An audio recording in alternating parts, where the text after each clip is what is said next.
a prisoner in Fairyland, Algernon Blackwood, les pensées. Aux heures for Ugux, les flammes disperses, le rouge écarnement au record vermeil. Comme la haute leito als cribleient lang, els se constellent sur la plaine inconnu, els rouleient dans l'espace, tels des fucks, gravesient la montagne, illuminient la fleuve vegetient le cario universel et nouve de mer en mer, sur les pays silencieux. Lamont, Emile Verhaeren, Chapter 1.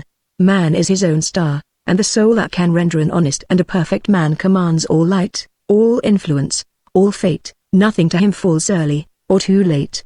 Our acts our angels are, or good or ill. Our fatal shadows that walk by us still. Beaumont and Fletcher. Minx Herbert Montmorency was now something more than secretary, even than private secretary. He was confidential private secretary, advisor, friend, and this, more because he was a safe receptacle for his employer's enthusiasms than because his advice or judgment had any exceptional value. So many men need an audience. Herbert Minx was a fine audience, attentive, delicately responsive, sympathetic, understanding, and above all silent. He did not leak. Also, his applause was wise without being noisy. Another rare quality he possessed was that he was honest as the sun. To prevaricate, even by gesture, or by saying nothing, which is the commonest form of untruth, was impossible to his transparent nature. He might hedge, but he could never lie. And he was friend, so far as this was possible between employer and employed, because a pleasant relationship of years' standing had established a bond of mutual respect under conditions of business intimacy which often tend to destroy it. Just now he was very important into the bargain, for he had a secret from his wife that he meant to divulge only at the proper moment. He had known it himself but a few hours. The leap from being secretary in one of Henry Rogers's companies to being that prominent gentleman's confidential private secretary was, of course, a very big one. He hugged it secretly at first alone. On the journey back from the city to the suburb where he lived, Minx made a sonnet on it. For his emotions invariably sought the safety valve of verse. It was a wiser safety valve for high spirits than horse racing or betting on the football results, because he always stood to win, and never to lose. Occasionally he sold these bits of joy for half a guinea, his wife pasting the results neatly in a big press album from which he often read aloud on Sunday nights when the children were in bed.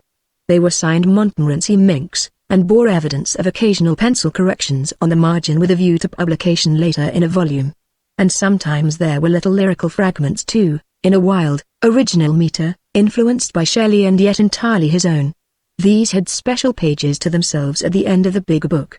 But usually he preferred the sonnet form, it was more sober, more dignified.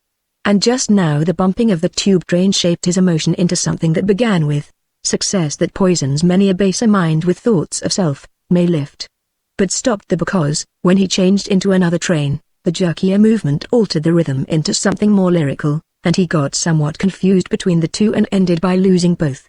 He walked up the hill towards his tiny villa, hugging his secret and anticipating with endless detail how he would break it to his wife. He felt very proud and very happy. The half-mile trudge seemed like a few yards. He was a slim, rather insignificant figure of man, neatly dressed, the city clerk stamped plainly over all his person. He envied his employer's burly 6-foot stature, but comforted himself always with the thought that he possessed in its place a certain delicacy that was more becoming to a man of letters whom an adverse fate prevented from being a regular minor poet. There was that touch of melancholy in his fastidious appearance that suggested the atmosphere of frustrated dreams. Only the firmness of his character and judgment decreed against the luxury of longish hair, and he prided himself upon remembering that although a poet at heart, he was outwardly a city clerk and, as a strong man, must permit no foolish compromise. His face on the whole was pleasing, and rather soft, yet, owing to this warring of opposing inner forces, it was at the same time curiously deceptive. Out of that dreamy, vague expression shot, when least expected, the hard and practical judgment of the city or vice versa. But the whole was gentle admirable quality for an audience, since it invited confession and assured a gentle hearing. No harshness lay there. Herbert Minx might have been a fine, successful mother perhaps. The one drawback to the physiognomy was that the mild blue eyes were never quite united in their frank gaze. He squinted pleasantly, though his wife told him it was a fascinating cast rather than an actual squint. The chin, too, ran away a little from the mouth, and the lips were usually parted. There was, at any rate, this air of incompatibility of temperament between the features which made all claim to good looks out of the question. That runaway chin, however, was again deceptive. It did, indeed, run off, but the want of decision it gave to the countenance seemed contradicted by the prominent forehead and straight eyebrows, heavily marked. Minx knew his mind. If sometimes evasive rather than outspoken, he could on occasion be surprisingly firm. He saw life very clearly. He could certainly claim the good judgment stupid people sometimes have, due perhaps to their inability to see alternatives, just as some men's claim to greatness is born of an audacity due to their total lack of humor. Minx was one of those rare beings who may be counted on a quality better than mere brains, being of the heart. And Henry Rogers understood him and read him like an open book. Preferring the steady devotion to the brilliance a high salary may buy, he had watched him for many years in every sort of circumstance. He had, by degrees, here and there, shown an interest in his life. He had chosen his private secretary well. With Herbert Minx at his side he might accomplish many things his heart was set upon. And while Minx bumped down in his third-class crowded carriage to Sydenham, hunting his evasive sonnet, Henry Rogers glided swiftly in a taxicab to his rooms in St. James's Street, hard on the trail of another dream that seemed, equally, to keep just beyond his actual reach. It would certainly seem that thought can travel across space between minds sympathetically in tune, for just as the secretary put his latchkey into his shiny blue door the idea flashed through him, I wonder what Mr. Rogers will do, now that he's got his leisure, with a fortune and me. And at the same moment Rogers, in his deep armchair before the fire, was saying to himself, I'm glad Minx has come to me, he's just the man I want for my big scheme. And then pity he's such a lugubrious-looking fellow, and wears those dreadful fancy waistcoats. But he's very open to suggestion. We can change all that. I must look after Minx a bit. He's rather sacrificed his career for me, I fancy. He's got high aims. Poor little Minx. I'll stand by him whatever happens, was the thought the slamming of the blue door interrupted. To be secretary to such a man is already success. And again he hugged his secret and himself. As already said, the new-fledged secretary was married and wrote poetry on the sly. He had 4 children.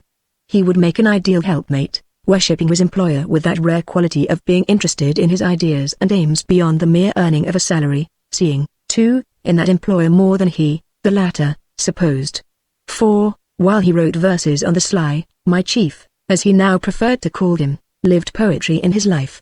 He's got it, you know, my dear, he announced to his wife, as he kissed her and arranged his tie in the gilt mirror over the plush mantelpiece in the parlor. He's got the divine thing in him right enough, got it, too, as strong as hunger or any other natural instinct. It's almost functional with him, if I may say so, which meant if you can understand me only, he's deliberately smothered it all these years. He thinks it wouldn't go down with other businessmen. And he's been in business, you see, from the word go. He meant to make money, and he couldn't do both exactly. Just like myself. Minx wandered on. His wife noticed the new enthusiasm in his manner, and was puzzled by it. Something was up, she divined. Do you think he'll raise your salary again soon? She asked practically, helping him draw off the paper cuffs that protected his shirt from ink stains, and throwing them in the fire. That seems to be the real point. But Herbert evaded the immediate issue. It was so delightful to watch her and keep his secret a little longer. And you do deserve success, dear, she added, you've been as faithful as a horse. She came closer, and stroked his thick, light hair a moment. He turned quickly. Had he betrayed himself already? Had she read it from his eyes or manner? That's nothing, he answered lightly. Duty is duty, of course, dear, and she brought him his slippers. He would not let her put them on for him. It was not gallant to permit menial services to a woman. Success, he murmured, that poisons many a baser mind, and then stopped short. I've got a new sonnet, he told her quickly. Determined to prolong his pleasure, got it in the train coming home. Wait a moment, and I'll give you the rest. It's a beauty, with real passion in it, only I want to keep it cold and splendid if I can. Don't interrupt a moment. He put the slippers on the wrong feet and stared hard into the fire. Then Mrs. Minx knew for a certainty that something had happened. He had not even asked after the children. Herbert, she said, with a growing excitement, why are you so full of poetry tonight? And what's this about success and poison all of a sudden? She knew he never drank. I believe Mr. Rogers has raised your salary, or done one of those fine things you always say he's going to do. Tell me, dear, please tell me. There were new, unpaid bills in her pocket, and she almost felt tempted to show them. She poked the fire fussily. Albinia, he answered importantly, with an expression that brought the chin up closer to the lips, and made the eyebrows almost stern. Mr. Rogers will do the right thing always when the right time comes. As a matter of fact here he reverted to the former train of thought. Both he and I are misfits in a practical, sordid age. We should have been born in Greece. I simply love your poems, Herbert, she interrupted gently, wondering how she managed to conceal her growing impatience so well, but there's not the money in them that there ought to be, and they don't pay for coals or for Ronald's flannels, Albinia. He put in softly, they relieve the heart, and so make me a happier and a better man. But I should say he would, he added, answering her distant question about the salary. The secret was almost out. It hung on the edge of his lips. A moment longer he hugged it deliciously. He loved these little conversations with his wife. Never a shade of asperity entered into them. And this one in particular afforded him a peculiar delight. Both of us are made for higher things than mere money-making, he went on, lighting his calabash pipe and puffing the smoke carefully above her head from one corner of his mouth, and that's what first attracted us to each other, as I have often mentioned to you. But now his bursting heart breaking through all control that he has sold his interests to a company and retired into private life, my own existence should be easier and less exacting. I shall have less routine, be more my own master, and also, I trust, find time perhaps for, then something has happened, cried Mrs. Minks, springing to her feet. It has, my dear, he answered with forced calmness, though his voice was near the trembling point. She stood in front of him, waiting. But he himself did not rise, nor show more feeling than he could help. His poems were full of scenes like this in which the men strong, silent fellows were fine and quiet. Yet his instinct was to act quite otherwise. One eye certainly betrayed it. It has, he repeated, full of delicious emotion. Oh, but Herbert, and I am no longer that impersonal factor in city life, mere secretary to the board of a company. Oh, Bertie, dear. But private secretary to Mr. Henry Rogers, private and confidential secretary at, Bert, darling, at £300 a year, paid quarterly, with expenses extra, and long, regular holidays, he concluded with admirable dignity and self-possession. There was a moment's silence. You splendor. She gave a little gasp of admiration that went straight to his heart, and set big fires alight there. Your reward has come at last. My hero. This was as it should be. The beginning of an epic poem flashed with tumult through his blood. Yet outwardly he kept his admirable calm. My dear, we must take success, like disaster, quietly. He said it gently, as when he played with the children. It was mostly put on, of course, this false grandiloquence of the prig. His eyes already twinkled more than he could quite disguise. Then we can manage the other school, perhaps, for Frank? She cried, and was about to open various floodgates when he stopped her with a look of proud happiness that broke down all barriers of further pretended secrecy. Mr. Rogers, was the low reply, has offered to do that for us as a start. The words were leisurely spoken between great puffs of smoke. That's what I meant just now by saying that he lived poetry in his life, you see. Another time you will allow judgment to wait on knowledge, you dear old humbug, she cried, cutting short the sentence that neither of them quite understood. I believe you've known this for weeks. 2 hours ago exactly, he corrected her, and would willingly have prolonged the scene indefinitely had not his practical better half prevented him. For she came over, dropped upon her knees beside his chair, and, putting both arms about his neck, she kissed his foolish sentences away with all the pride and tenderness that filled her to the brim. And it pleased Minks hugely. It made him feel, for the moment at any rate, that he was the hero, not Mr. Henry Rogers, but he did not show his emotion much. He did not even take his pipe out. It slipped down sideways into another corner of his wandering lips. And, while he returned the kiss with equal tenderness and pleasure, one mild blue eye looked down upon her soft brown hair, and the other glanced sideways, without a trace of meaning in it, at the oleograph of Napoleon on Elba that hung upon the wall. Soon afterwards the little Sydenham villa was barred and shuttered, the 4 children were sound asleep, Herbert and Albany Minks both lost in the world of happy dreams that sometimes visit honest, simple folk whose consciences are clean and whose aims in life are commonplace but worthy. Chapter 2. When the creation was new and all the stars shone in their first splendor, the gods held their assembly in the sky and sang, "Oh, the picture of perfection." The joy unalloyed, but one cried of a sudden, "It seems that somewhere there is a break in the chain of light and one of the stars has been lost." The golden string of their harp snapped. Their song stopped, and they cried in dismay, "Yes, that lost star was the best, she was the glory of all heavens." From that day the search is unceasing for her, and the cry goes on from one to the other that in her the world has lost its one joy. Only in the deepest silence of night the stars smile and whisper among themselves, "Vain is this seeking." Unbroken perfection is overall. Rabindranath Tagore. Prose translation by author from his original Bengali. It was April 30th and Henry Rogers sat in his rooms after breakfast, listening to the rumble of the traffic down St. James's Street, and found the morning dull. A pile of letters lay unopened upon the table, waiting the arrival of the discriminating Mr. Minks with his shorthand notebook and his mild blue eyes. It was 9:30, and the secretary was due at 10 o'clock. He smiled as he thought of this excellent fellow's first morning in the promoted capacity of private secretary. He would come in very softly, one eye looking more intelligent than the other, the air of the city clerk discarded, and in its place the bearing that belonged to new robes of office worn for the first time. He would bow, say good morning, Mr. Rogers, glance round with one eye on his employer and another on a possible chair, seat himself with a sigh that meant I have written a new poem in the night, and would love to read it to you if I dared, then flatten out his oblong notebook and look up, expectant and receptive. Rogers would say good morning, Mr. Minks. We've got a busy day before us. Now, let me see, and would meet his glance with welcome. He would look quickly from one eye to the other. To this day he did not know which one was right to meet, and would wonder for the 1000th time how such an insignificant face could go with such an honest, capable mind. Then he smiled again as he remembered Frank, the little boy whose schooling he was paying for, and realized that Minks would bring a message of gratitude from Mrs. Minks, perhaps would hand him, with a gesture combining dignity and humbleness, a little note of thanks in a long narrow envelope of pale mauve, bearing a flourishing monogram on its back.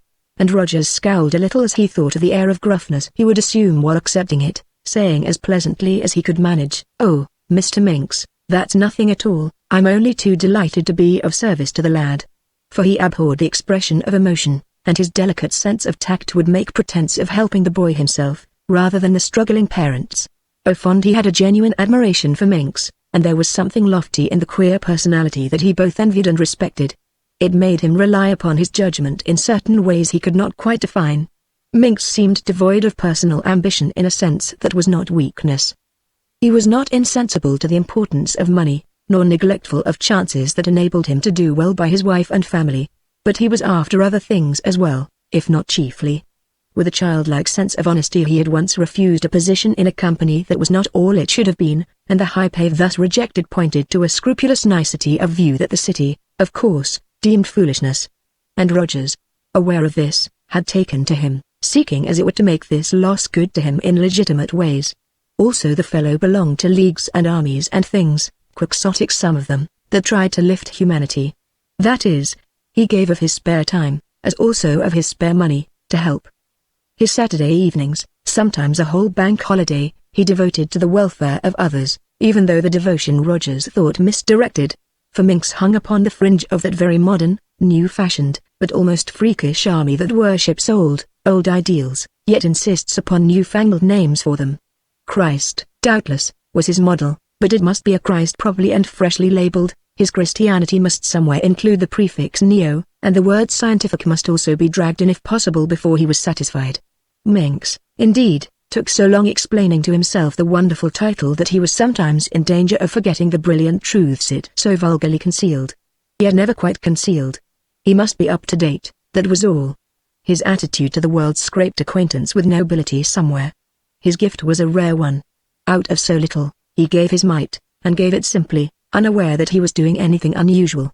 This attitude of mind had made him valuable, even endeared him, to the successful businessman, and in his secret heart Rogers had once or twice felt ashamed of himself. Minks, as it were, knew actual achievement because he was, forcedly, content with little, whereas he, Rogers, dreamed of so much, yet took 20 years to come within reach of what he dreamed. He was always waiting for the right moment to begin. His reflections were interrupted by the sunlight, which, pouring in a flood across the opposite roof, just then dropped a patch of soft April glory upon the black and yellow check of his carpet slippers. Rogers got up and, opening the window wider than before, put out his head. The sunshine caught him full in the face. He tasted the fresh morning air. Tinged with the sharp sweetness of the north, it had a fragrance as of fields and gardens. Even St. James's Street could not smother its vitality and perfume.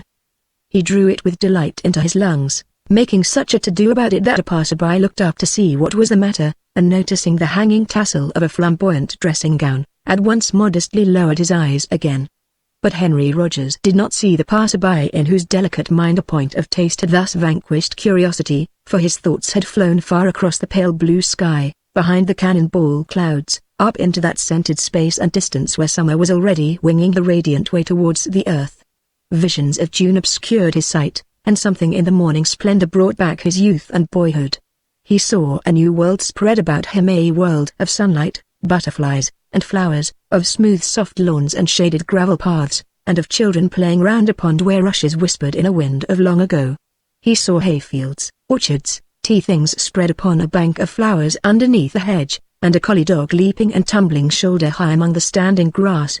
It was all curiously vivid, and with a sense of something about it unfading and delightfully eternal.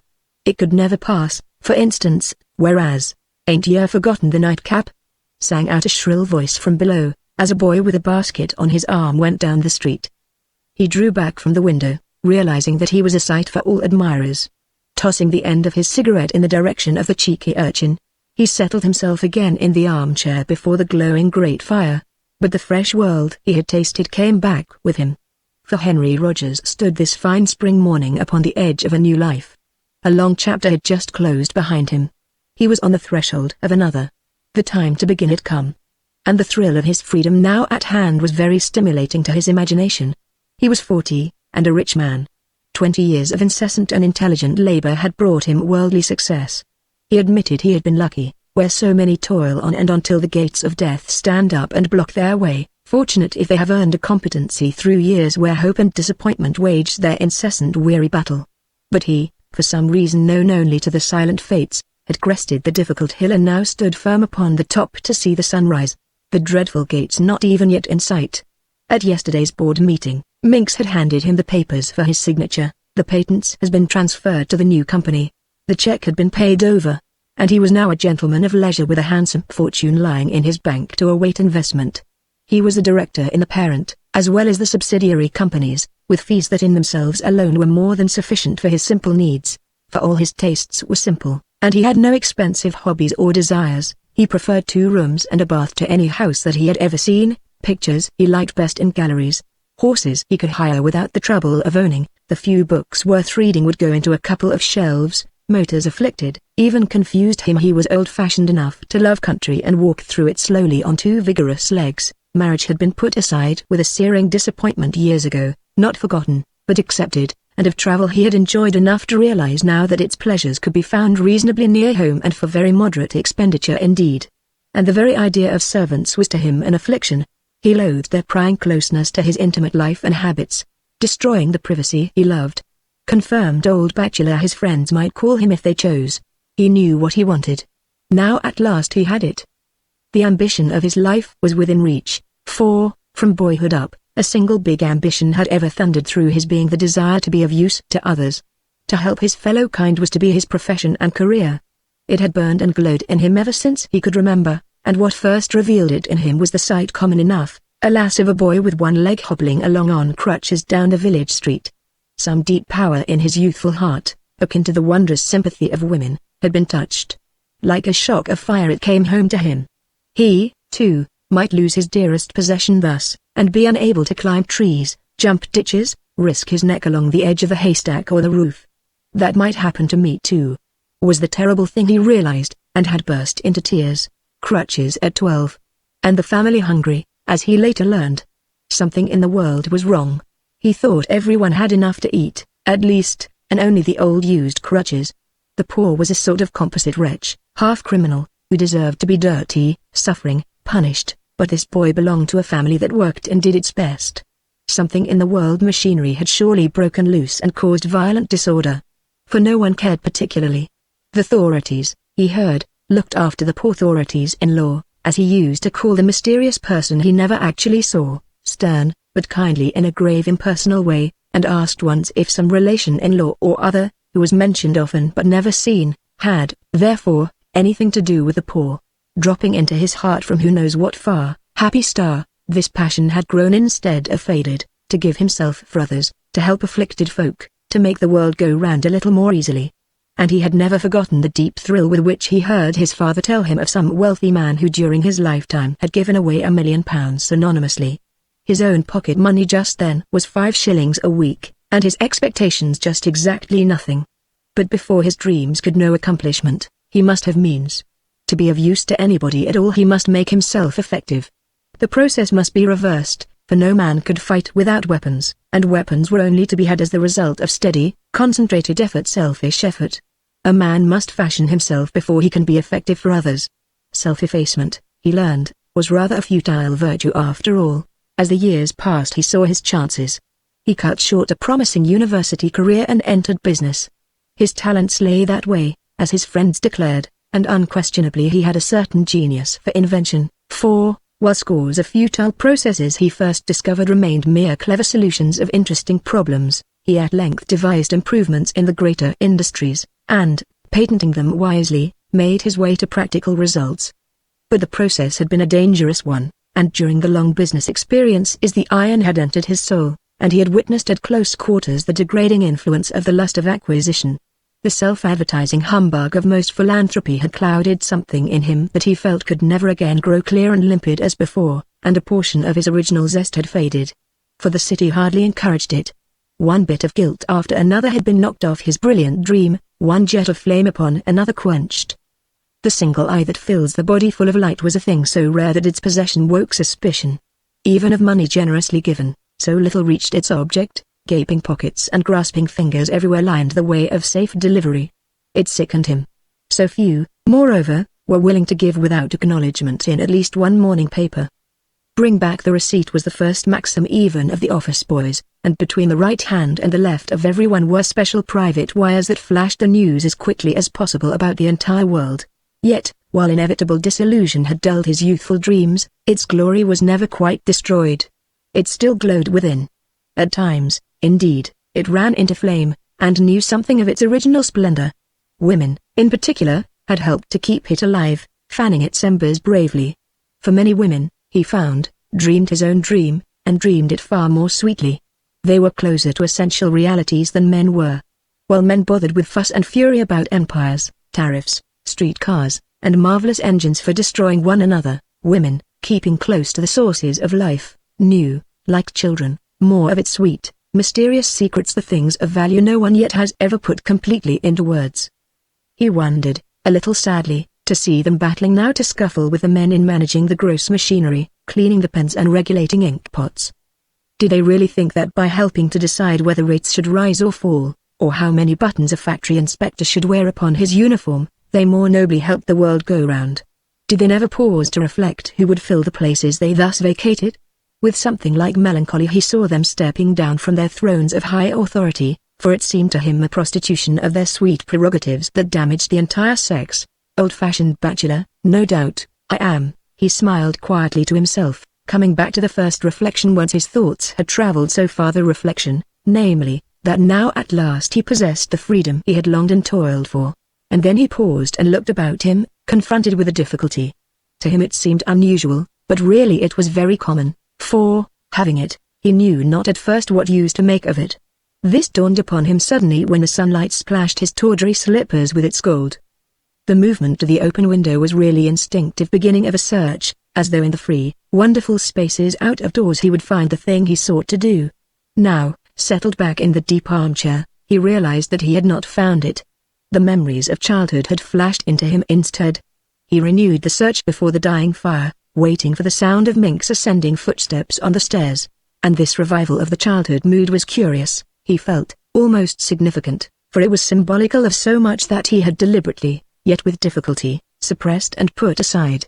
During these years of concentrated toil for money, his strong will had neglected of set purpose the call of robust imagination. He had stifled poetry just as he had stifled play. Yet really that imagination had merely gone into other channels, scientific invention. It was a higher form, married at least with action, that produced poetry in steel and stone instead of in verse. Invention has ever imagination and poetry at its heart. The acquirement of wealth demanded his entire strength, and all lighter considerations he had consistently refused to recognize, until he thought them dead. This sudden flaming mood rushed up and showed him otherwise. He reflected on it, but clumsily, as with a mind too long trained in the rigid values of stocks and shares, buying and selling, hard figures that knew not elasticity. This softer subject led him to no conclusion, leaving him stranded among misty woods and fields of flowers that had no outlet. He realized, however, clearly that this side of him was not atrophied as he thought. Its unused powers has merely been accumulating underground. He got no further than that just now. He poked the fire and lit another cigarette. Then, glancing idly at the paper, his eye fell upon the list of births, and by merest chance picked out the name of Crayfield. Some non-entity had been safely delivered of a son at Crayfield, the village where he had passed his youth and childhood. He saw the manor house where he was born, the bars across the night nursery windows, the cedars on the lawn, the haystacks just beyond the stables, and the fields where the rabbits sometimes fell asleep as they sat after enormous meals too stuffed to move. He saw the old gravel pit that led, the gardener told him, to the center of the earth. A whiff of perfume from the low rustiness in the drive came back, the scent of hay, and with it the sound of the mowing machine going over the lawn. He saw the pony in loose flat leather shoes. The bees were humming in the lime trees. The rooks were cawing. A blackbird whistled from the shrubberies where he once passed an entire day in hiding, after emptying an ink bottle down the German governess's dress. He heard the old family butler in his wheezy voice calling in vain for Mr. Rennery to come in. The tone was respectful, seductive as the man could make it, yet reproachful. He remembered throwing a little stone that caught him just where the Newgate fringe met the black collar of his coat, so that his cry of delight betrayed his hiding place. The whacking that followed he remembered too, and how his brother emerged suddenly from behind the curtain with, "Father, may I have it instead of Henry, please?" That spontaneous offer of sacrifice, of willingness to suffer for another, had remained in his mind for a long time as a fiery, incomprehensible picture. More dimly, then, somewhere in mist behind, he saw other figures moving: the dustman and the lamplighter, the demon chimney sweep in black, the woman of the haystack outposts and sentries of a larger fascinating host that gathered waiting in the shadows just beyond. The creations of his boy's imagination swarmed up from their temporary graves, and made him smile and wonder. After 20 years of strenuous business life, how pale and thin they seemed. Yet at the same time how extraordinarily alive and active. He saw, too, the huge net of stars he once had made to catch them with from that night nursery window, fastened by long golden nails made out of meteors to the tops of the cedars. There had been, too, a train, the Starlight Express. It almost seemed as if they knew, too, that a new chapter had begun, and that they called him to come back and play again. Then, with a violent jump, his thoughts flew to other things, and he considered one by one the various philanthropic schemes he had cherished against the day when he could realize them. That day had come. But the schemes seemed one and all wild now, impracticable, already accomplished by others better than he could hope to accomplish them, and none of them fulfilling the first essential his practical mind demanded, knowing his money spent precisely as he wished. Dreams, long cherished, seemed to collapse one by one before him just when he at last came up with them. He thought of the woman who was to have helped him, now married to another who had money without working for it. He put the thought back firmly in its place. He knew now a greater love than that, the love for many. He was embarking upon other novel schemes when there was a ring at the bell, and the charwoman, who passed with him for servant, ushered in his private secretary, Mr. Minks. Quickly readjusting the machinery of his mind, Rogers came back to the present. "Good morning, Mr. Rogers. I trust I am punctual." "Good morning, Minks. Yes, on the stroke of 10. We've got a busy day. Let's see now. How are you, by the by?" he added, as an afterthought, catching first one eye, then the other, and looking finally between the two. "Very well, indeed, thank you, Mr. Rogers." He was dressed in a black tailcoat, with a green tie neatly knotted into a spotless turned-down collar. He glanced round him for a chair, one hand already in his pocket for the notebook. "Good," said Rogers, indicating where he might seat himself, and reaching for the heap of letters. The other sighed a little and began to look expectant and receptive. "If I might give you this first, please, Mr. Rogers," he said, suddenly pretending to remember something in his breast pocket and handing across the table, with a slight flush upon his cheeks, a long, narrow, mauve envelope with a flourishing address. "It was a red-letter day for Mrs. Minks when I told her of your kindness. She wished to thank you in person, but I thought a note I knew," he stammered, "you would prefer a letter.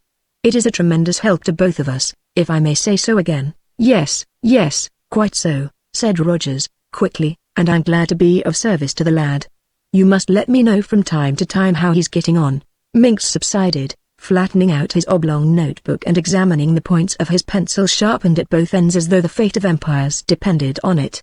They attacked the pile of correspondence heartily, while the son, watching them through the open window, danced gorgeously upon the walls and secretly put the fire out. In this way several hours passed, for besides letters to be dictated, there were careful instructions to be given about many things. Minx was kept very busy. He was now not merely shorthand clerk, and he had to be initiated into the inner history of various enterprises in which his chief was interested. All Mr. Rogers's London interests, indeed, were to be in his charge, and, obviously aware of this, he bore himself proudly with an air of importance that had no connection with the common office. To watch him, you would never have dreamed that Herbert Minx had ever contemplated city life, much less known 10 years of drudgery in its least poetic stages. For him, too, as for his employer, a new chapter of existence had commenced, he would have phrased it, and, as confidential adviser to a man of fortune whose character he admired almost to the point of worship, he was now a person whose importance it was right the world should recognize. And he meant the world to take this attitude without delay. He dressed accordingly, knowing that of every 10 people 9 judge value from clothes, and hat, and boots, especially boots. His patent leather, button boots were dazzling, with upper parts of soft grey leather, and his shiny topper wore a band of black. Minx, so far as he knew, was not actually in mourning, but somebody for whom he ought to be in mourning might die any day, and meanwhile, he felt, the band conveyed distinction. It suited a man of letters. It also protected the hat. "Thank ye," said his chief as luncheon time drew near, "and now, if you'll get those letters typed, you might leave 'em here for me on your way home to sign. That's all we have today, isn't it? You wanted, I think, to draft your scheme for disabled," began the secretary, when the other cut him short. Yes, but that must wait. I haven't got it clear yet in my own mind. You might think it out a bit yourself, perhaps, meanwhile, and give me your ideas, eh? Look up what others have done in the same line, for instance, and tell me where they failed. What the weakness of their schemes was, and so forth. A faint smile, that held the merest ghost of merriment, passed across the face of Minx, leaping, unobserved by his chief, from one eye to the other. There was pity and admiration in it, a hint of pathos visited those wayward lips. For the suggestion revealed the weakness the secretary had long ago divined, that the practical root of the matter did not really lie in him at all. And Henry Rogers forever dreamed of schemes he was utterly unable and unsuited to carry out. Improvements in a silk machine was one thing, but improvements in humanity was another. Like the poetry in his soul, they could never know fulfillment. He had inspiration, but no constructive talent. For the 1000th time Minx wondered, glancing at his employer's face, how such calm and gentle features, such dreamy eyes and a Van Dyck beard so neatly trimmed, could go with ambitions so lofty and so unusual.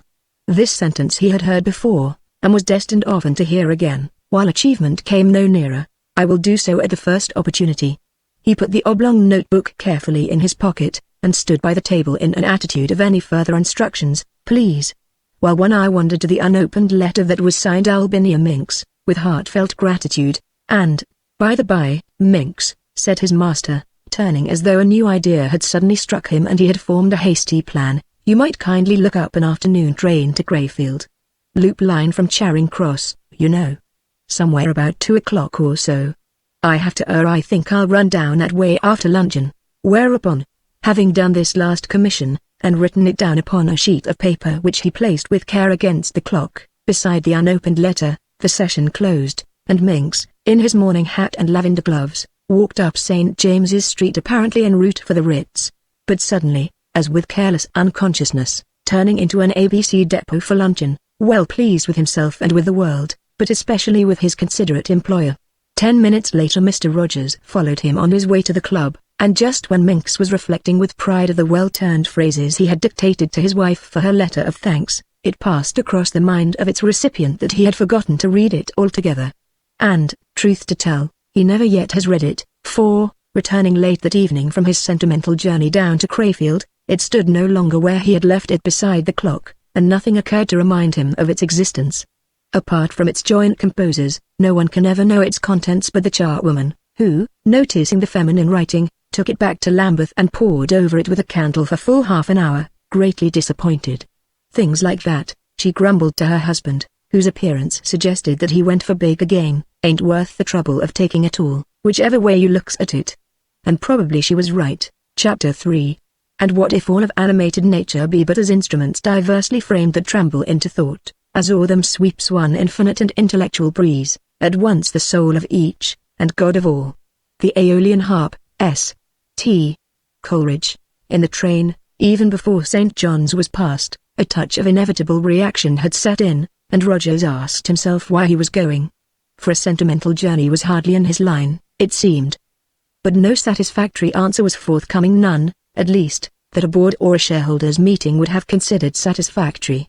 There was an answer in him somewhere, but he couldn't quite get down to it. The spring glory had enticed him back to childhood. The journey was symbolical of escape. That was the truth. But the part of him that knew it had lain so long in abeyance that only a whisper flitted across his mind as he sat looking out of the carriage window at the fields round Ely and Eltham. The landscape seemed hauntingly familiar, but what surprised him was the number of known faces that rose and smiled at him. A kind of dream confusion blurred his outer sight. At Bexley, as he hurried past, he caught dimly a glimpse of an old nurse whom he remembered trying to break into bits with a hop pole he could barely lift, and, most singular thing, on the Sidcup platform, a group of noisy schoolboys, with smudged faces and ridiculously small caps stuck on the back of their heads, had scrambled viciously to get into his compartment. They carried brown canvas satchels full of crumpled books and papers, and though the names had mostly escaped him, he remembered every single face. There was Barlow, big, bony chap who stammered, bringing his words out with a kind of whistling sneeze. Barlow had given him his first thrashing for copying his stammer. There was young Watson, who funked at football and sneaked to a master about a midnight supper. He stole pocket money, too, and was expelled. Then he caught a glimpse of another fellow with sly face and laughing eyes. The name had vanished, but he was the boy who put jalap in a music master's coffee, and received a penny from 5 or 6 others who thus escaped a lesson. All waved their hands to him as the train hurried away, and the last thing he saw was the station lamp where he had lit the cigar that made 3 of them, himself included, deadly sick. Familiar woods and a little blue-eyed stream then hid the vision. And a moment later he was standing on the platform of his childhood's station, giving up his first-class ticket, secretly ashamed that it was not third, to a station-master ticket collector person who simply was not real at all, for he had no beard. He was small, too, and insignificant. The way he had dwindled, with the enormous station that used to be a mile or so in length, was severely disappointing. That station-master with a beard ought to have lived forever. His niche in the Temple of Fame was sure. One evening he had called in full uniform at the house and asked to see Master Henry Rogers, the boy who had got out while the train was still in motion, and had lectured him gravely with a face like death. Never again had he left a train while still in motion, though it was years before he discovered how his father had engineered that awful, salutary visit. He asked casually, in a voice that hardly seemed his own, about the service back to town, and received the answer with a kind of wonder. It was so respectful. The porters had not found him out yet, but the moment they did so, he would have to run. He did not run, however. He walked slowly down the station road, swinging the silver-knobbed cane the office clerks had given him when he left the city. Leisurely, without a touch of fear, he passed the waterworks, where the huge iron crank of the shaft rose and fell with ominous thunder against the sky. It had once been part of that awful hidden engine which moved the world. To go near it was instant death, and he always crossed the road to avoid it. But this afternoon he went down the cinder pathway so close that he could touch it with his stick. It was incredible that so terrible a thing could dwindle in a few years to the dimensions of a motor piston. The crank that moved up and down like a bending, gigantic knee looked almost flimsy now. Then the village street came into view and he suddenly smelt the fields and gardens that topped the hill beyond. The world turned gold and amber, shining beneath a turquoise sky. There was a rush of flaming sunsets, one upon another, followed by great green moons, and hosts of stars that came twinkling across barred windows to his very bedside. That grand old net of stars he made so cunningly. Cornhill and Lombard Street flashed back upon him for a second, then dived away and hid their faces forever, as he passed the low grey wall beside the church where first he had seen the lame boy hobbling, and had realized that the whole world suffered. A moment he stood here, thinking. He heard the wind sighing in the yew trees beside the dark brown porch. Rooks were cawing among the elms across the churchyard, and pigeons wheeled and fluttered about the grey square tower. The wind, the tower, the weather-stained old porch, these had not changed. This sunshine and this turquoise sky were still the same. The village stopped at the churchyard's significant boundary. No single building ventured farther, the houses ran the other way instead, pouring down the steep hill in a cataract of bricks and roofs towards the station. The hill, once stopped, and the churchyard left behind, He entered the world of fields and little copses. It was just like going through a gateway. It was a gateway. The road sloped gently down for half a mile towards the pair of big iron gates that barred the drive up to the square grey house upon whose lawns he once had chased butterflies, but from whose upper windows he once had netted stars. The spell came over him very strongly then as he went slowly down that road. The altered scale of distance confused him. The road had telescoped absurdly, the hayfields were so small. At the turn lay the pond with yellow duckweed and a bent iron railing that divided it to keep the cows from crossing. Formerly, of course, that railing had been put to prevent children drowning in its bottomless depths. All ponds had been bottomless then, and the weeds had spread to entice the children to a watery death. But now he could have jumped across it, weed and railing too, without a run, and he looked in vain for the shores that once had been so seductively far away. They were mere dirty, muddy edges. This general shrinkage in space was very curious. But a similar contraction, he realized, had taken place in time as well, for, looking back upon his 40 years, they seemed such a little thing compared to the enormous stretch they offered when he had stood beside this very pond and looked ahead. He wondered vaguely which was the reality and which the dream. But his effort was not particularly successful, and he came to no conclusion. Those years of strenuous business life were like a few weeks, yet their golden results were in his pockets. Those years of childhood had condensed into a jumble of sunny hours, yet their golden harvest was equally in his heart.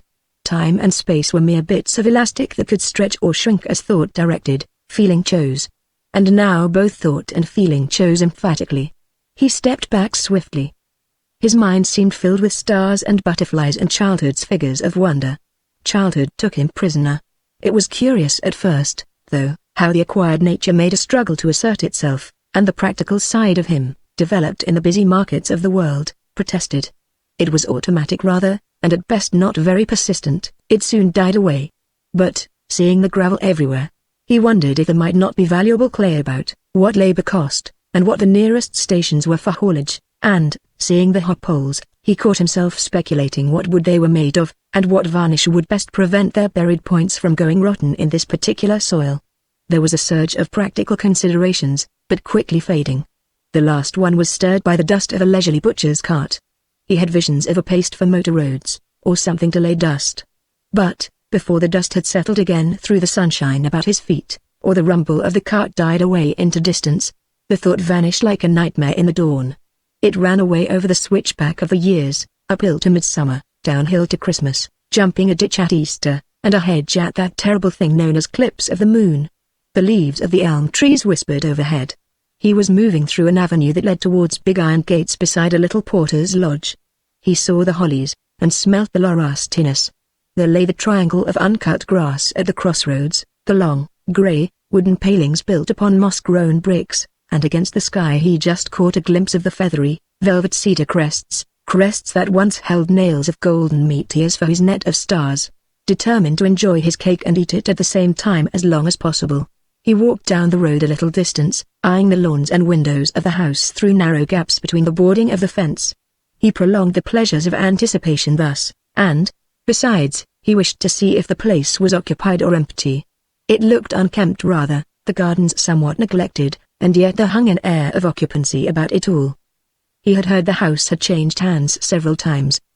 But it was difficult to see clearly, the sunshine dazzled, the lilac and laburnum scattered sheets of color through which the shadows wove themselves an obscuring veil. He kept seeing butterflies and chasing them with his sight. "Can you tell me if this house is occupied?"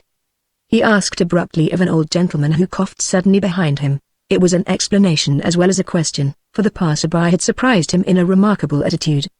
He was standing on tiptoe upon the parapet of brick, pulling himself up above the fence by his hands, and his hat had fallen into the road. "The shrubberies are so dense I can't see through them," he added, landing upon his feet with a jump, a little breathless.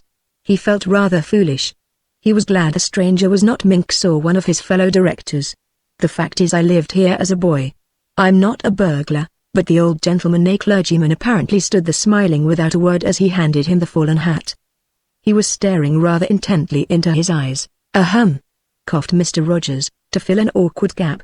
"You're very kind, sir," and he took the hat and brushed the dust off. Something brushed off his sight and memory at the same time. "Ahem," coughed the other, still staring. "Please do not mention it," adding after a second's pause, to the complete amazement of his listener, Mr. Rogers. And then it dawned upon him. Something in the charming, peace-lit face was strangely familiar. "I say," he exclaimed eagerly, "this is a pleasure," and then repeated with even greater emphasis, "but this is a pleasure, indeed. Whoever would have thought it?" He added with delicious ambiguity. He seized the outstretched hand and shook it warmly, the hand of the old vicar who had once been his tutor too. "You've come back to your boyhood, then? Is that it? And to see the old place and your old friends?" asked the other with his beautiful, kindly smile that even false quantities had never been able to spoil. "We've not forgotten you as you've forgotten us, you see," he added, "and the place, though empty now for years, has not forgotten you either, I'll be bound." They stood there in the sunshine on the dusty road talking of 100 half-forgotten things, as the haze of memory lifted, and scenes and pictures, names and faces, details of fun and mischief rained upon him like flowers in a sudden wind of spring. The voice and face of his old tutor bridged the years like magic. Time had stood still here in this fair Kentish garden. The little man in black who came every Saturday morning with his dingy bag had forgotten to wind the clocks, perhaps. "But you will like to go inside and see it all for yourself alone," the vicar said at length. "My housekeeper has the keys. I'll send a boy with them to the lodge. It won't take 5 minutes. And then you must come up to the vicarage for tea or dinner if you're kept and stay the night. My married daughter, you remember Joan and May, of course, is with us just now. She'll be so very glad to see you. You know the way." And he moved off down the country road, still vigorous at 70, with his black straw hat and big square-toed boots, his shoulders hardly more bent than when his mischievous pupil had called every morning with Virgil and Todhunter underneath one arm, and in his heart a lust to hurry after sleepy rabbits in the field. "My married daughter, you remember May?" The blue-eyed girl of his boyhood passion flitted beside his disappearing figure. He remembered the last time he saw her refusing to help her from a place of danger in the cedar branches when he put his love into a single eloquent phrase, "You silly ass." Then cast her adrift forever because she said thanks awfully, and gave him a great wet kiss. But he thought a lot of her all the same, and the thoughts had continued until the uproar in the city drowned them. Thoughts crowded thick and fast. How vital thinking was after all. Nothing seemed able to kill its eternal pictures. The coincidence of meeting his old tutor again was like a storybook, though in reality likely enough, for his own face was not so greatly altered by the close brown beard perhaps, and the vicar had grown smaller, that was all. Like everything else, he had shrunk, of course, like road and station master and waterworks. He had almost said, "You, too, have shrunk," but otherwise was the same old fluffy personality that no doubt still got sadly muddled in his sermons, gave out wrong hymns, and spent his entire worldly substance on his scattered parish. His voice was softer too. It rang in his ears still, as though there had been no break of over 2 decades. The hum of bees and scythes was in it just as when it came through the open study window while he construed the Georgics. But, most clearly of all, he heard 2 sentences. "You have come back to your boyhood, and the empty place has not forgotten you, I'll be bound." Both seemed significant. They hummed and murmured through his mind. That old net of starlight somehow caught them in its golden meshes. Chapter 4. A spirit gripped him by the hair and carried him far away, till he heard as the roar of a rain-fed ford the roar of the Milky Way, till he heard the roar of the Milky Way die down and drone and cease. Tomlinson, R. Kipling. The boy presently came up in a cloud of dust with the key, and ran off again with a shilling in his pocket, while Henry Rogers, budding philanthropist and reawakening dreamer, went down the hill of memories at high speed that a doctor would have said was dangerous, a philosopher morbid, and the city decreed unanimously as waste of time. He went over the house from cellar to ceiling, and finally he passed through a back door in the scullery and came out upon the lawn. With a shock he realized that a long time had intervened. The dusk was falling. The rustle of its wings was already in the shrubberies. He had missed the tea hour altogether. And, as he walked there, so softly that he hardly disturbed the thrushes that busily tapped the dewy grass for supper, he knew suddenly that he was not alone, but that shadowy figures were everywhere, watching, waiting, wondering like himself. They trooped after him, invisible and silent, as he went about the old familiar garden, finding nothing changed. They were so real that once he stopped beneath the lime trees, where afternoon tea was served in summer, and where the long walk began its haunted, shadowy existence, stood still a moment and called to them. "Is anyone there? Come out and show yourselves." And though his voice fell dead among the foliage, winning echoes from spots whence no echoes possibly could come, and rushing back upon him like a boomerang, he got the curious impression that it had penetrated into certain corners of the shrubberies where it had been heard and understood. Answers did not come. They were no more audible than the tapping of the thrushes, or the little feet of darkness that ran towards him from the eastern sky. But they were there. The troop of presences drew closer. They had been creeping on all fours. They now stood up. The entire garden was inhabited and alive. "He has come back," it ran in a muted whisper like a hush of wind. The thrill of it passed across the lawn in the dusk. The dark tunnel of the long walk filled suddenly to the brim. The thrushes raised their heads, peeping sideways to listen, on their guard. Then the leaves opened a little and the troop ventured nearer. The doors and windows of the silent, staring house had also opened. From the high nursery windows especially, queer shapes of shadow flitted down to join the others. For the sun was far away behind the cedars now, and that net of starlight dropped downwards through the air. So carefully had he woven it years ago that hardly a mesh was torn. "He has come back again." The whisper ran a second time, and he looked about him for a place where he could hide, but there was no place. Escape from the golden net was now impossible. Then suddenly, looming against the field that held the gravel pit and the sleeping rabbits, he saw the outline of the third-class railway carriage his father bought as a Christmas present, still standing on the stone supports that were borrowed from a haystack. That railway carriage had filled whole years with joy and wonder. They had called it the Starlight Express. It had 4 doors, real lamps in the roof, windows that opened and shut, and big round buffers. It started without warning. It went at full speed in a moment. It was never really still. The footboards were endless and very dangerous. He saw the carriage with its 4 compartments still standing there in the hayfield. It looked mysterious, old, and enormous as ever. There it still stood as in his boyhood days, but stood neglected and unused.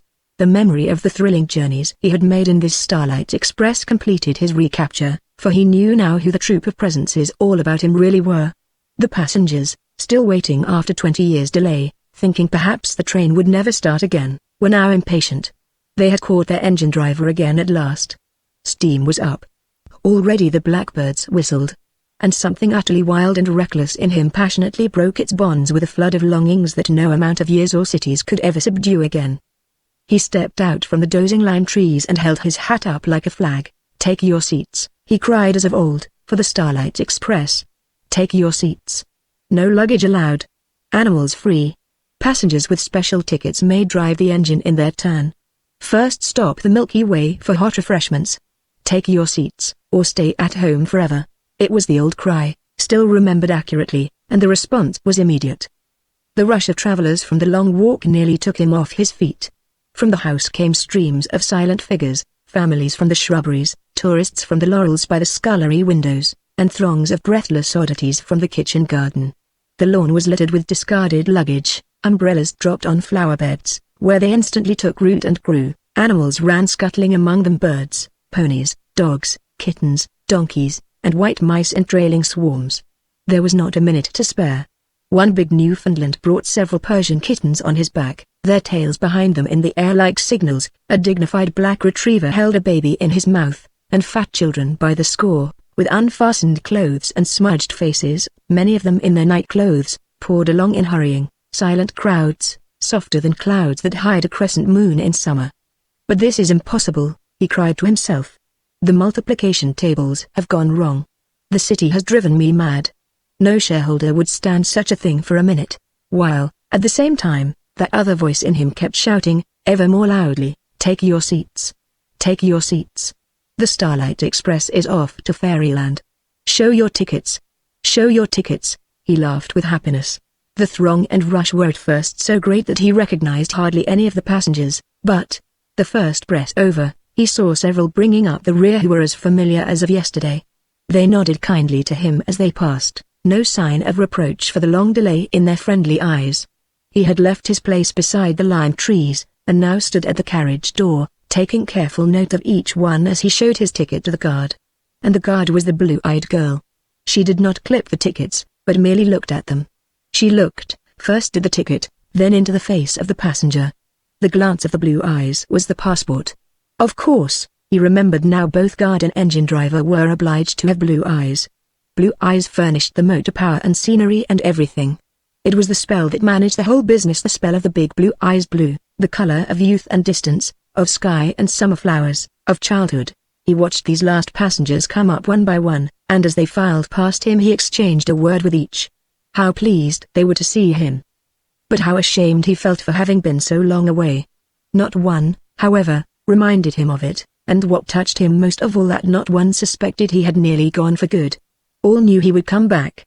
What looked like a rag and bone man blundered up first, his face a perfect tangle of beard and hair, and the eyebrows like bits of tow stuck on with sealing wax.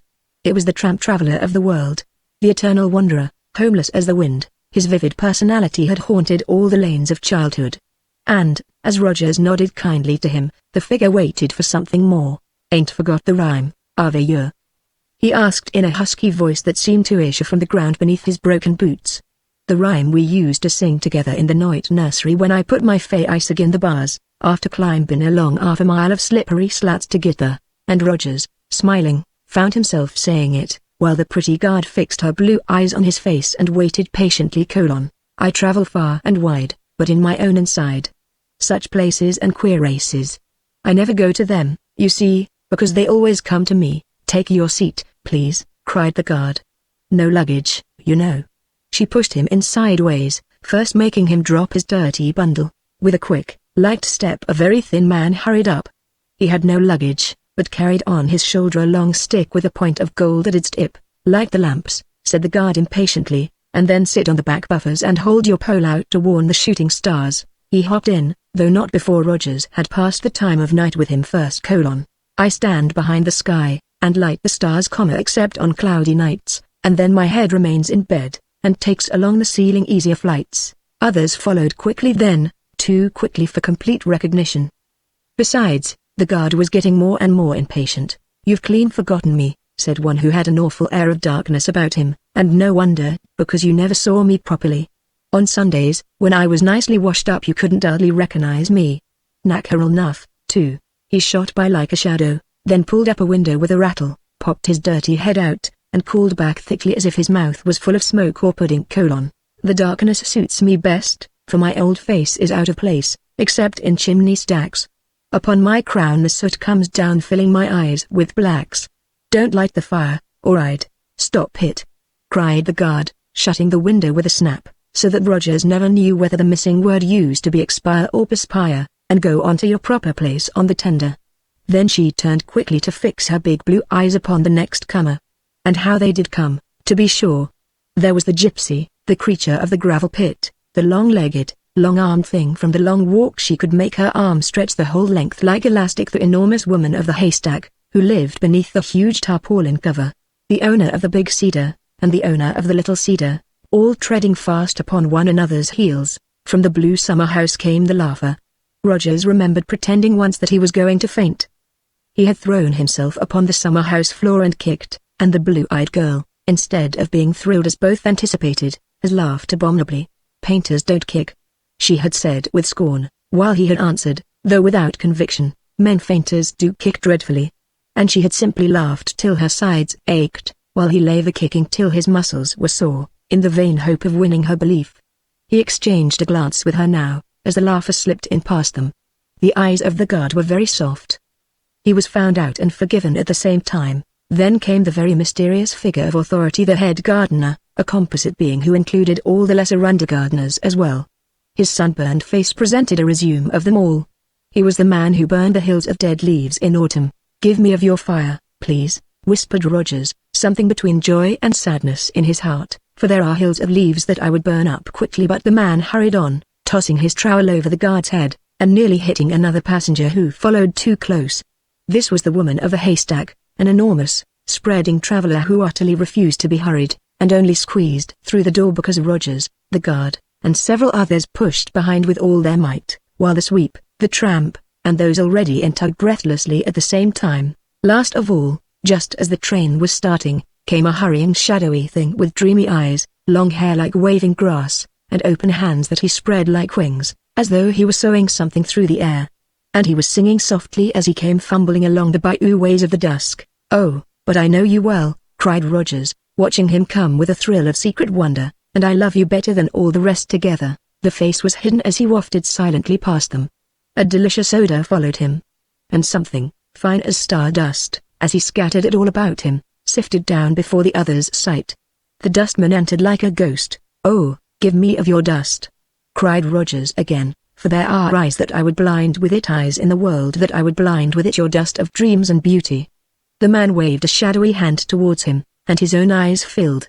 He closed the lids a moment, and when he opened them again he saw two monster meteors in the sky. They crossed in two big lines of glory above the house, dropping towards the cedars.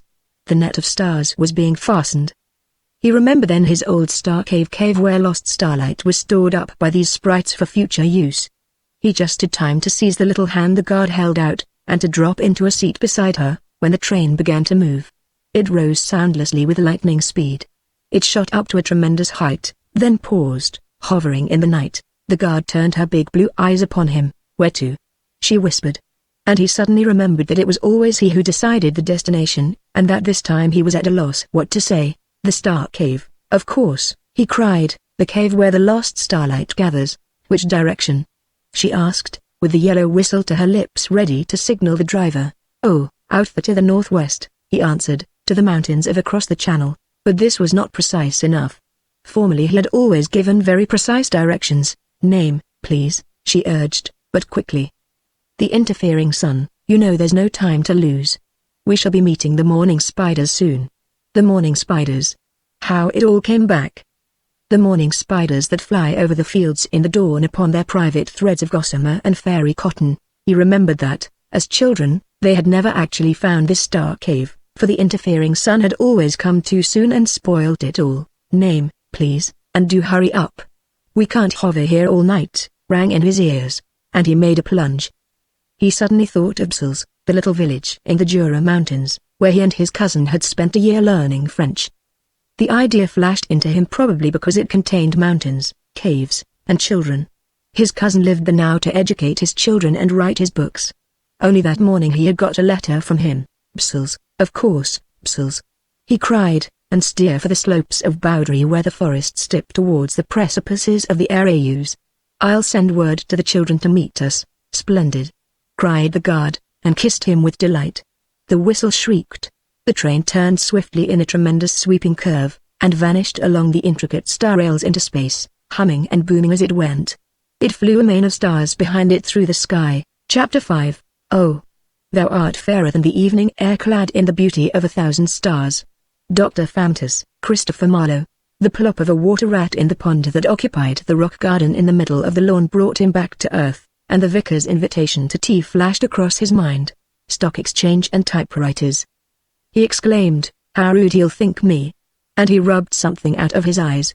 He gave one long, yearning glance at the spangled sky where an inquisitive bat darted zigzag several times between himself and the Pleiades, that bunch of star babies as yet unborn, as the blue-eyed guard used to call them, and I shall miss my supper and bed into the bargain. He turned reluctantly from his place beside the lime trees, and crossed the lawn now wet with dew. The whole house seemed to turn its hooded head and watch him go, staring with amusement in its many lidless eyes. On the front lawn there was more light, for it faced the dying sunset. The big and little cedar rose from their pools of shadow, beautifully poised. Like stately dowagers in voluminous skirts of velvet they seemed to curtsy to him as he passed. Stars like clusters of sprinkled blossoms hung upon their dignified old heads. The whole place seemed aware of him. Glancing a moment at the upper nursery windows, he could just distinguish the bars through which his little hands once netted stars, and as he did so a meteor shot across the sky its flashing light of wonder. Behind the little cedar it dived into the sunset afterglow. And, hardly had it dipped away, when another, coming crosswise from the south, drove its length of molten, shining wire straight against the shoulder of the big cedar. The whole performance seemed arranged expressly for his benefit. The net was loosed, this net of stars and thoughts, perhaps to go elsewhere. For this was taking out the golden nails, surely. It would hardly have surprised him next to see the Starlight Express he had been dreaming about dart across the heavens overhead. That cool air stealing towards him from the kitchen garden might well have been the wind of its going. He could almost hear the distant rush and murmur of its flying mass. How extraordinarily vivid it all was. He thought to himself, as he hurried down the drive. What detail! What a sense of reality! How carefully I must have thought these creatures as a boy! How thoroughly! And what a good idea to go out and see Jack's children at Brussels. They've never known these English sprites. I'll introduce them. He thought it out in detail, very vividly indeed. His imagination lingered over it and gave it singular reality. Up the road he fairly ran. For Henry Rogers was a punctual man. These last 20 years he had never once been late for anything. It had been part of the exact training he had schooled himself with, and the vicar's invitation was not one he desired to trifle with. He made his peace, indeed, easily enough, although the excuses sounded a little thin. It was something of a shock, too, to find that the married daughter after all was not the blue-eyed girl of his boyhood's passion. For it was Joan, not May, who came down the gravel path between the roses to greet him. On the way up he had felt puzzled. Yet bemused, perhaps, is the word that Herbert Minks would have chosen for one of his poems, to describe a state of mind he, however, had never experienced himself. And he would have chosen it instinctively for onomatopoeic reasons because it hums and drones and murmurs dreamily. Puzzled was too sharp a word, yet Henry Rogers, who felt it, said puzzled without more ado, although mind, imagination, memory all hummed and buzzed pleasantly about his ears even while he did so. A dream is a dream, he reflected as he raced along the familiar dusty road in the twilight, and a reverie is a reverie, but that, I'd swear, went a bit further than either one or t'other. It puzzles me. Does vivid thinking, I wonder, make pictures everywhere? And can they last? For the detailed reality of the experience had been remarkable, and the actuality of those childhood's creations scarcely belonged to dream or reverie. They were certainly quite as real as the sleek directors who sat round the long boardroom table, fidgeting with fat quill pens and pewter inkpots, more alive even than the leading shareholder who rose so pompously at annual meetings to second the resolution that the report and balance sheet be adopted without criticism. And he was conscious that in himself rose, too, a deep, passionate willingness to accept the whole experience, also without criticism. Those picturesque passengers in the Starlight Express he knew so intimately, so affectionately, that he actually missed them. He felt that he had said goodbye to genuine people. He regretted their departure, and was keenly sorry he had not gone off with them such a merry, wild, adventurous crew. He must find them again, whatever happened. There was a yearning in him to travel with that blue-eyed guard among the star fields. He would go out to Brussels and tell the story to the children. He thought very hard indeed about it all, and now, in the vicarage drawing-room after dinner, his bemusement increased rather than grew less. His mind had already confused a face and name. The blue-eyed May was not, after all, the girl of his boyhood's dream. His memory had been accurate enough with the passengers in the train. There was no confusion there. But this gentle married woman, who sang to her own accompaniment at her father's request, was not the mischievous, willful creature who had teased and tortured his heart in years gone by, and had helped him construct the sprites and train and star trips. It was, surely, the other daughter who had played that delicious role. Yet, either his memory was at fault, or the vicar had mixed the names up. The years had played this little unimportant trick upon him anyhow. And that was clear, but if with so-called real people such an error was possible, how could he be sure of anything? Which after all, he asked himself, was real? It was the vicar's mistake. He learned later, for May was now a teacher in London, but the trivial incident served to point this confusion in his mind between an outer and an inner world to the disadvantage, if anything, of the former.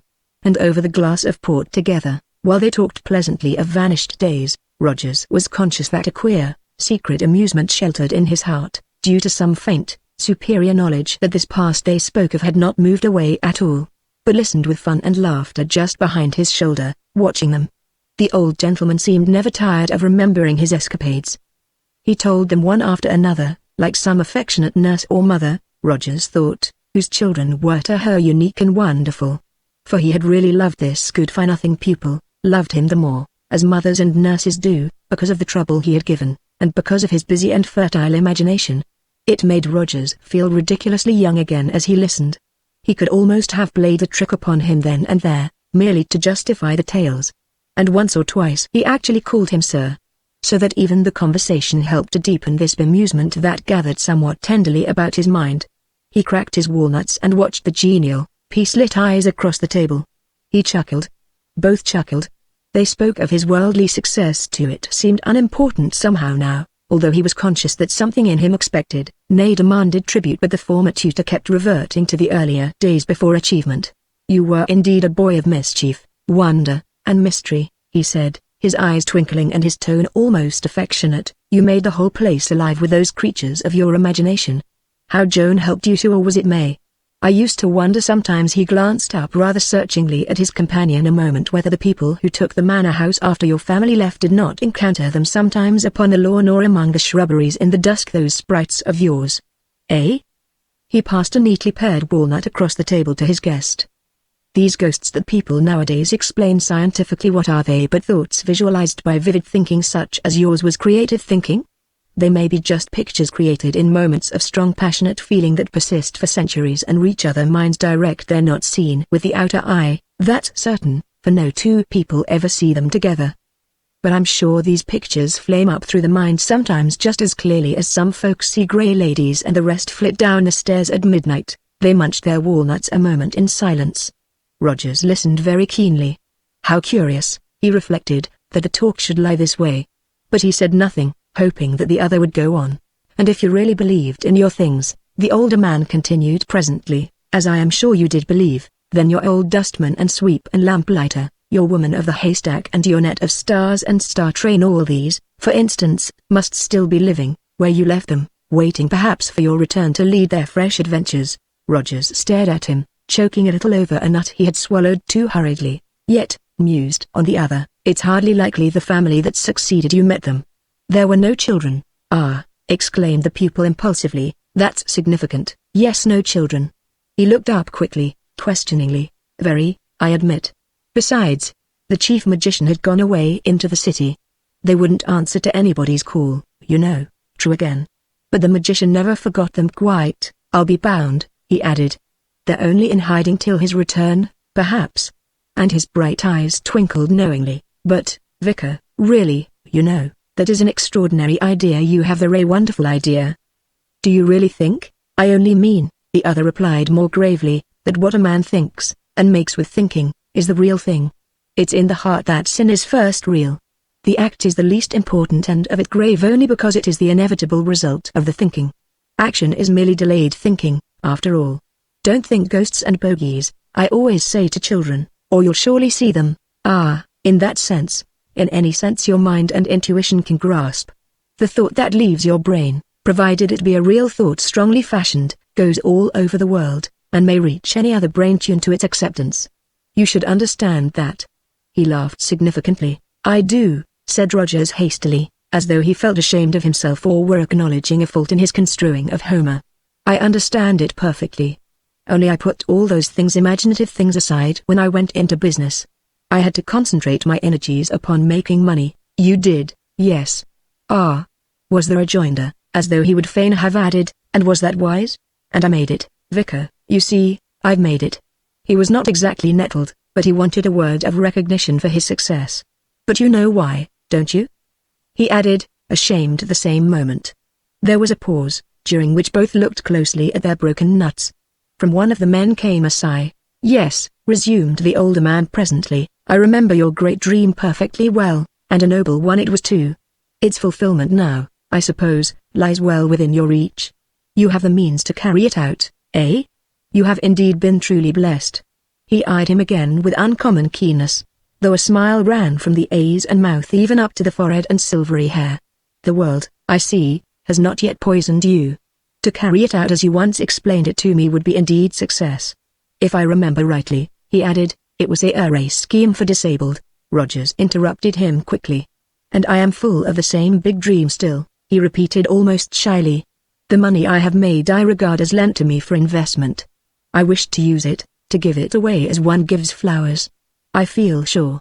He stopped abruptly, caught by the glow of enthusiasm that had leapt into the other's face with a strangely beautiful expression. "You never did anything by halves, I remember," the vicar said, looking at him proudly. "You were always in earnest, even in your play, and I don't mind telling you that I've often prayed for something of that zeal of yours, that zeal for others. It's a remarkable gift. You will never bury it, will you?"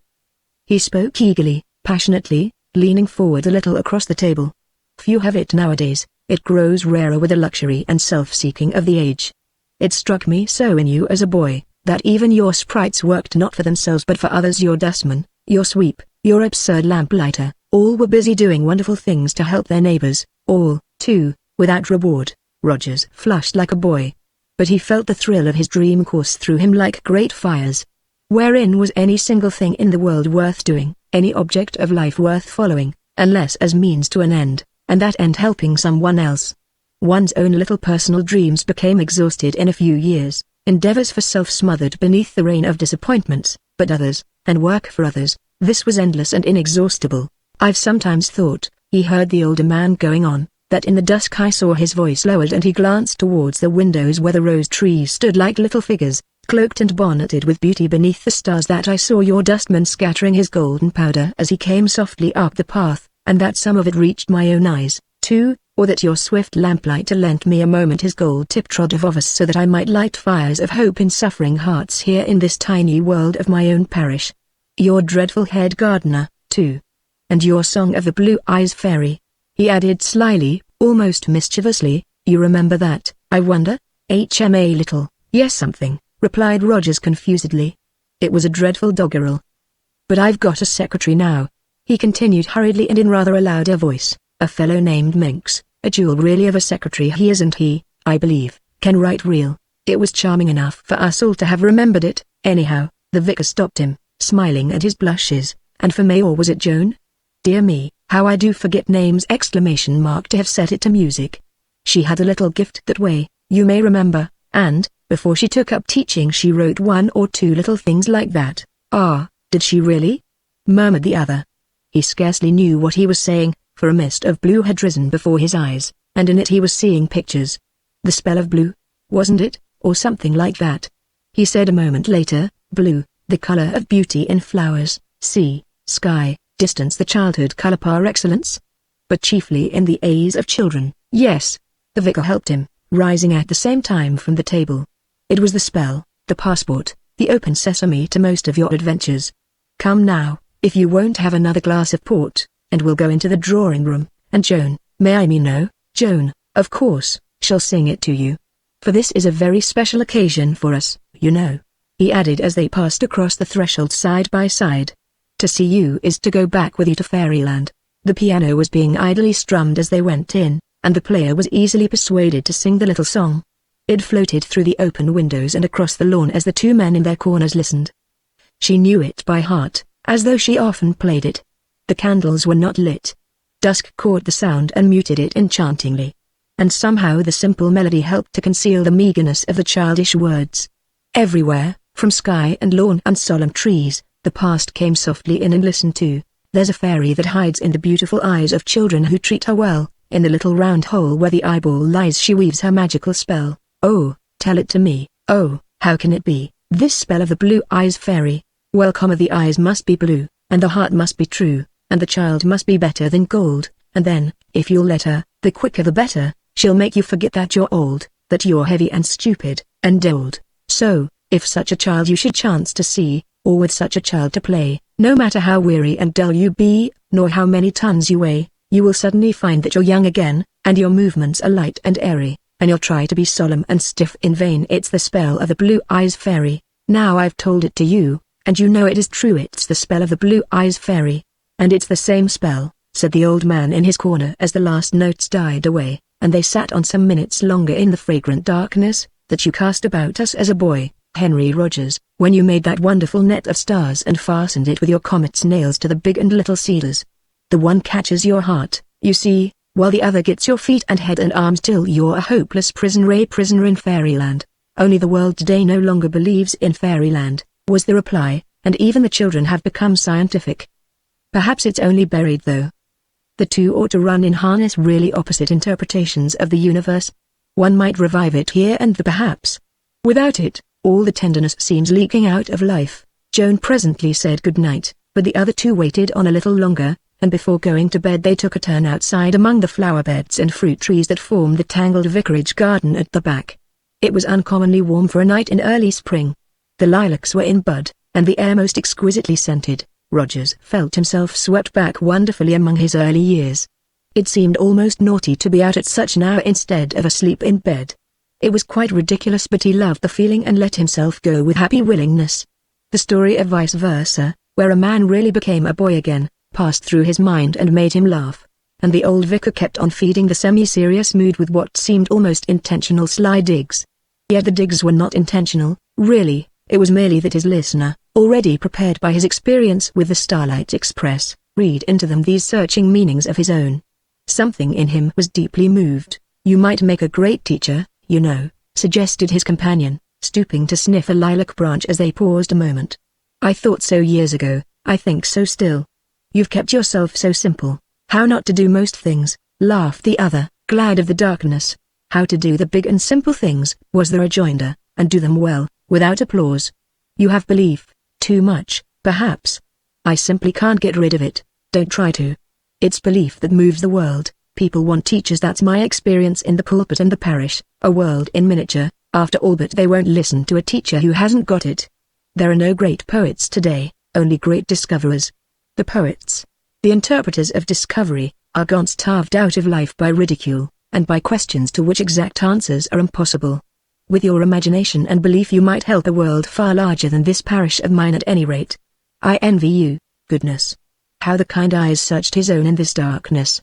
Though little susceptible to flattery, he was aware of something huge the words stirred in the depths of him, something far bigger than he yet had dreamed of even in his boyhood, something that made his cherished scheme seem a little pale and faded. "Take the whole world with you into Fairyland." He heard the low voice come murmuring in his ear across the lilacs. And there was starlight in it, that gentle, steady brilliance that steals into people while they sleep and dream, tracing patterns of glory they may recognize when they wake, yet marveling whence it came. The world wants its Fairyland back again, and won't be happy till it gets it. A bird listening to them in the stillness sang a little burst of song, then paused again to listen. "Once give them of your magic, and each may shape his Fairyland as he chooses." The musical voice ran on, the flowers seemed alive and walking. This was a voice of beauty. Some lilac bud was singing in its sleep. Sirius had dropped a ray across its lips of blue and coaxed it out to dance. There was a murmur and stir among the fruit trees too. The apple blossoms painted the darkness with their tiny fluttering dresses, while old Aldebaran trimmed them silently with gold, and partners from the Milky Way swept rustling down to lead the violets out. Oh, there was revelry tonight, and the fairy spell of the blue-eyed spring was irresistible.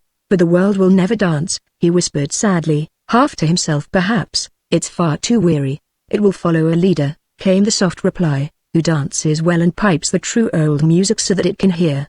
Belief inspires it always. And that belief you have." There was a curious vibration in his voice. He spoke from his heart, and his heart was evidently moved. "I wonder when it came to me, then, and how?"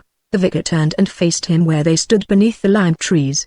Their scent was pouring out as from phials uncorked by the stars. "It came," he caught the answer that thrilled with earnestness, "when you saw the lame boy on the village hill and cried. As long ago as that it came." His mind, as he listened, became a plot of fresh-turned earth, the head gardener filled with flowers. A mass of covering stuff the years had laid ever thicker and thicker was being shoveled away. The flowers he saw being planted there were very tiny ones. But they would grow.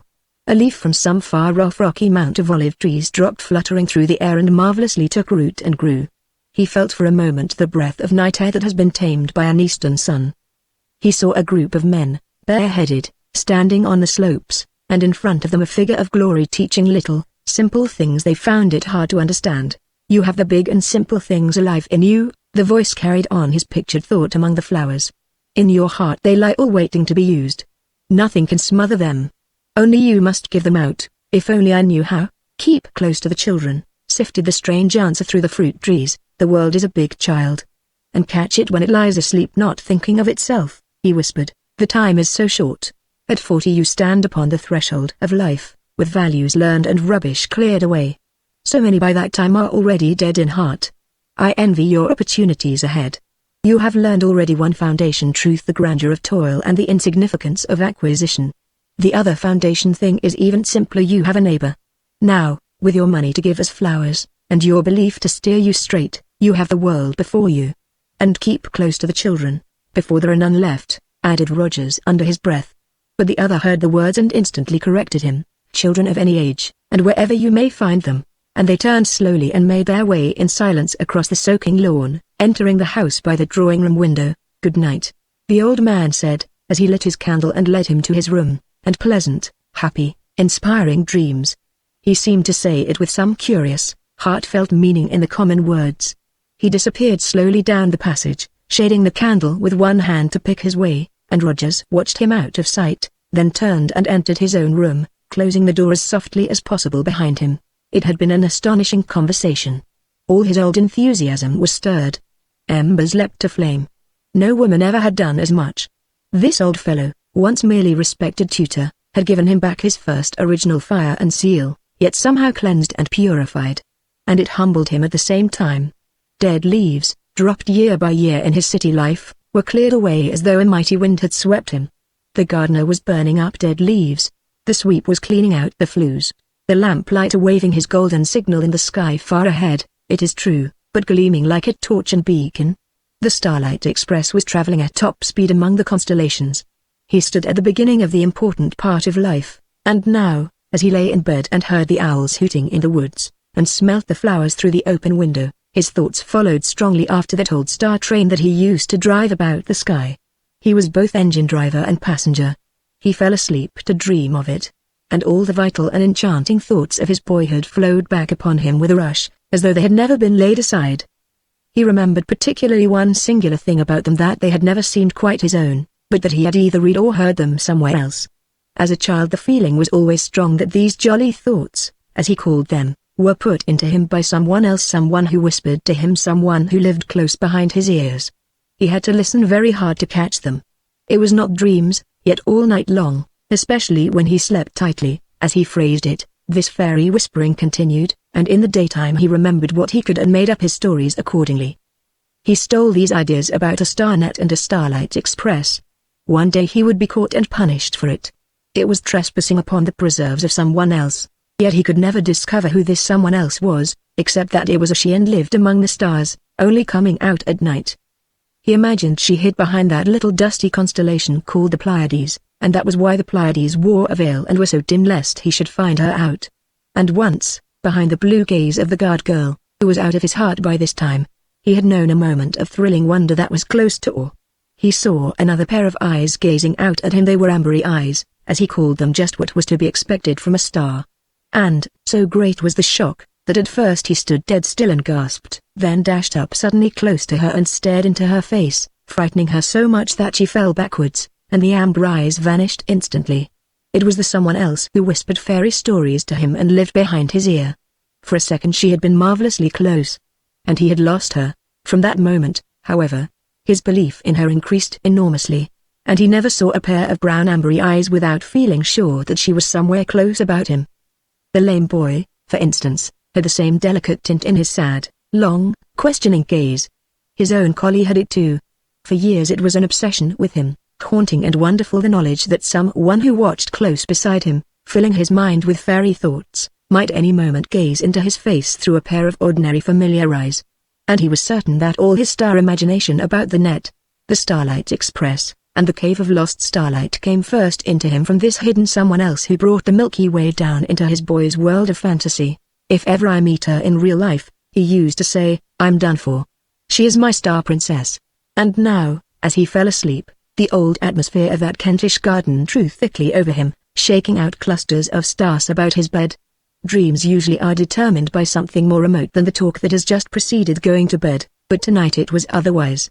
And two things the old vicar had let fall, two things sufficiently singular, it seemed, when he came to think about them, influenced his night adventures. Catch the world when it's asleep, and keep close to the children. These somehow indicated the route his dream should follow. For he headed the great engine straight for the village in the Jura pine woods where his cousin's children lived.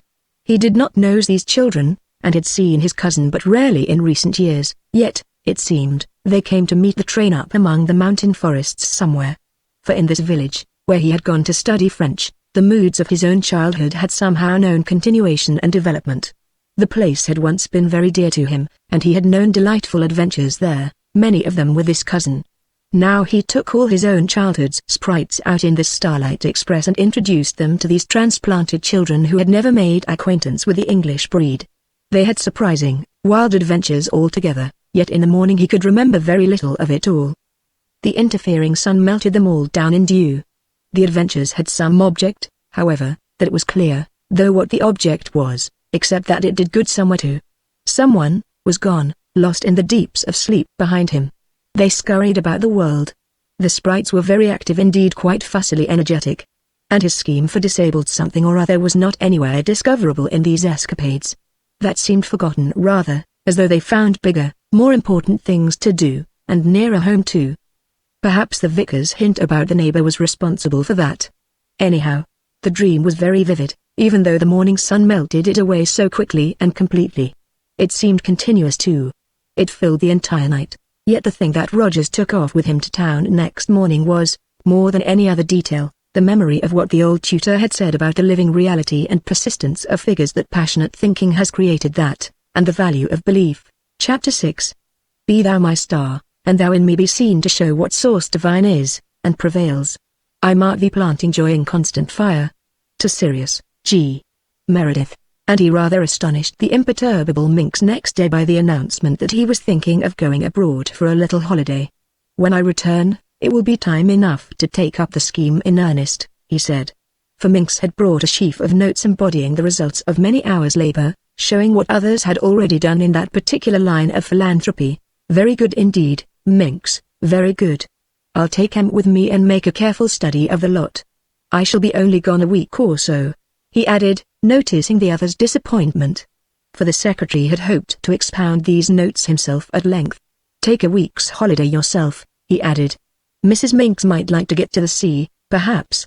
They'll only be my letters to forward. I'll give you a little check. And he explained briefly that he was going out to Brussels to enjoy a few days' rest before they attacked great problems together. After so many years of application to business he had earned it. Crayfield, it seemed, had given him a taste for sentimental journeys. But the fact was, too, the tramp, the dustman, the lamplighter, and the Starlight Express were all in his thoughts still, and it was spring. He felt this sudden desire to see his cousin again, and make the acquaintance of his cousin's children. He remembered how the two of them had tramped the Jura forests as boys. They had met in London at intervals since. He dictated a letter to him then, and the Minx taking it down like lightning and added a postscript in his own handwriting: I feel a longing, he wrote, to come out and see the little haven of rest you have chosen, and to know your children. Our ways have gone very far apart, too far since the old days when we climbed out of the windows of La Cure with a sheet, and tramped the mountains all that night long. Do you remember? I've had my nose on the grindstone ever since, and you've worked hard too, judging by your name in publishers' lists. I hope your books are a great success. I'm ashamed I've never any time to read now. But I'm retired from business at last and hope to do great things. I'll tell you about a great scheme I have in hand when we meet. I should like your advice too. Any room will do, sunny aspect if possible. And please give my love to your children in advance. Tell them I shall come out in the Starlight Express. Let me have a line to say if it's all right. In due course the line, a warm-hearted one, arrived. Minx came to Charing Cross to see him off, the gleam of the sea already in his pale blue eyes. The weather report says calm, Mr. Rogers, he kept repeating. You'll have a good crossing, I hope and trust. I'm taking Mrs. Minx myself. Yes, that's good, was the quick reply. Capital. And let me see, I've got your notes with me, haven't I? I'll draft out a general plan and send it to you as soon as I get a moment. You think over it too, will you, while I'm away? And enjoy yourself at the same time. Put your children in the sea, nothing like the sea for children, sea and sun and sand and all that sort of thing. Thank you very much, Mr. Rogers, and I trust. Somebody bumped against him, cutting short a carefully balanced sentence that was intended to be 1/3 good wishes, 1/3 weather remark, and the last third Mrs. Minx. Her letter of thanks had never been referred to. It rankled, though very slightly. What an absurd-looking person! Exclaimed the secretary to himself, following the aggressor with one eye, and trying to recapture the lost sentence at the same time. They really should not allow such people in a railway terminus, he added aloud. The man was ragged and unkempt to the last degree, a sort of tramp, and as he bought a ticket at the third-class wicket, just beyond, he kept looking up slyly at Minx and his companion. The way he knocked against me almost seemed intentional, Minx thought. The idea of pickpockets and cleverly disguised detectives ran confusedly in his mind.